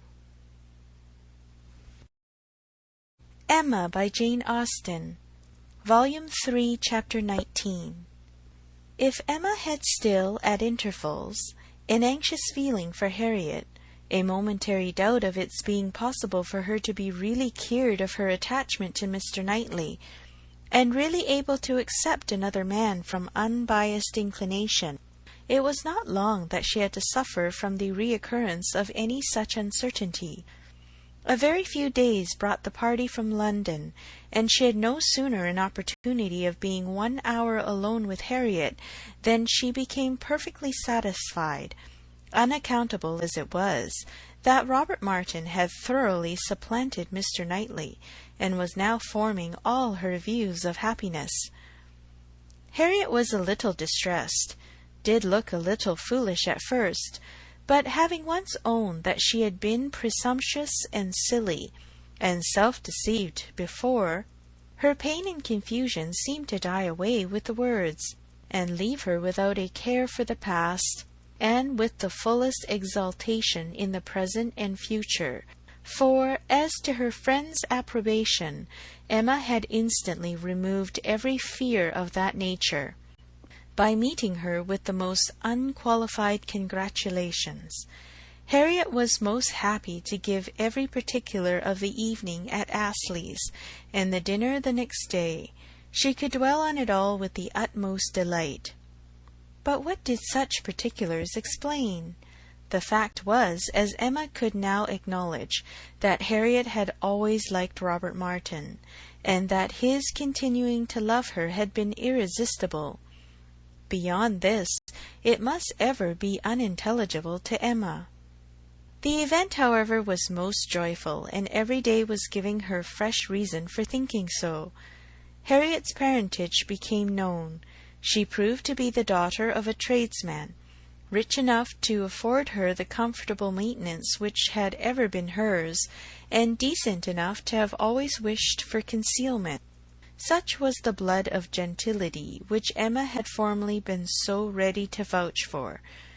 It was likely to be as untainted, perhaps, as the blood of any a gentleman. But what a connection had she been preparing for Mr. Knightley, or for the Churchills, or even for Mr. Elton? The stain of illegitimacy, unbleached by nobility or wealth, would have been a stain indeed. No objection was raised on the father's side. The young man was treated liberally. It was all as it should be, and as Emma became acquainted with Robert Martin, who was now introduced at Hartfield, she fully acknowledged in him all the appearance of sense and worth which could bid fairest for her little friend. She had no doubt of Harriet's happiness with any good-tempered man, but with him, and in the home he offered, there would be the hope of more, of security, stability, and improvement. She would be placed in the midst of those who loved her, and who had better sense than herself, retired enough for safety, and occupied enough for cheerfulness. She would be never led into temptation, nor left for it to find her out.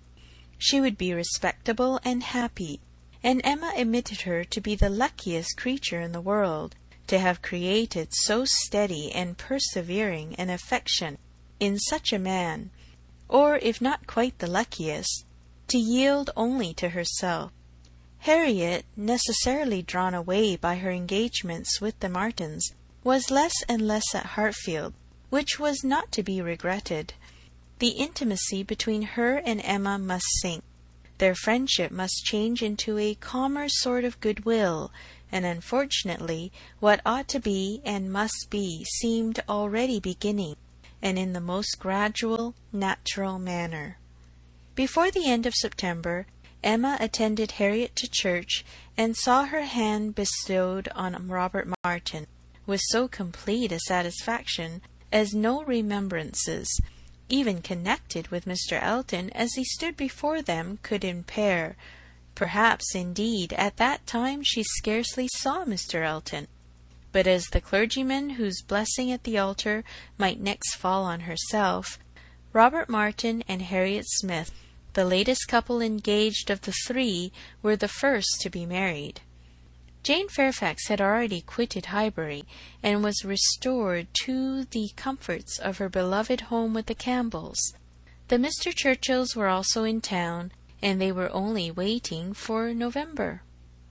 The immediate month was the one fixed on, as far as they dared, by Emma and Mr. Knightley. They had determined that their marriage ought to be concluded while John and Isabella were still at Hartfield, to allow them the fortnight's absence in a tour to the seaside, which was the plan. John and Isabella and every other friend were agreed in approving it, but Mr. Woodhouse, how was Mr. Woodhouse to be induced to consent, he who had never yet alluded to their marriage but as a distant event? When first sounded on the subject, he was so miserable that they were almost hopeless. A second allusion, indeed, gave less pain. He began to think it was to be, and that he could not prevent it, a very promising step of the mind on its way to resignation. Still, however, he was not happy. Nay, he appeared so much otherwise, that his daughter's courage failed. She could not bear to see him suffer, to know him fancying himself neglected, and though her understanding almost acquiesced in the assurance of both the Mr. Knightleys, that when once the event were over, his distress would be soon over too, she hesitated, she could not proceed. In this state of suspense they were befriended, not by any sudden illumination of Mr. Woodhouse's mind, or any wonderful change of his nervous system, but by the operation of the same system in another way. Mrs. Weston's poultry-house was robbed one night of all her turkeys, evidently by the ingenuity of man. Other poultry-yards in the neighbourhood also suffered. Pilfering was housebreaking to Mr. Woodhouse's fears. He was very uneasy, and but for the sense of his son-in-law's protection, would have been under wretched alarm every night of his life. The strength, resolution, and presence of mind of the Mr. Knightleys commanded his fullest dependence. While either of them protected him and his, Hartfield was safe. But Mr. John Knightley must be in London again by the end of the first week in November. The result of this distress was that, with a much more voluntary, cheerful consent than his daughter had ever presumed to hope for at the moment, she was able to fix her wedding day, and Mr. Elton was called on, within a month from the marriage of Mr. and Mrs. Robert Martin, to join the hands of Mr. Knightley and Miss Woodhouse. The wedding was very much like other weddings. where the parties have no taste for finery or parade, and Mrs. Elton, from the particular details by her husband, thought it all extremely shabby and very inferior to her own. Very little white satin, very few lace veils, a most pitiful business. Selina would stare when she heard of it. But in spite of these deficiencies, the wishes, the hopes, the confidence, the predictions of the small band of true friends who witnessed the ceremony were fully answered in the perfect happiness of the union. End of Volume 3, Chapter 19. End of Emma.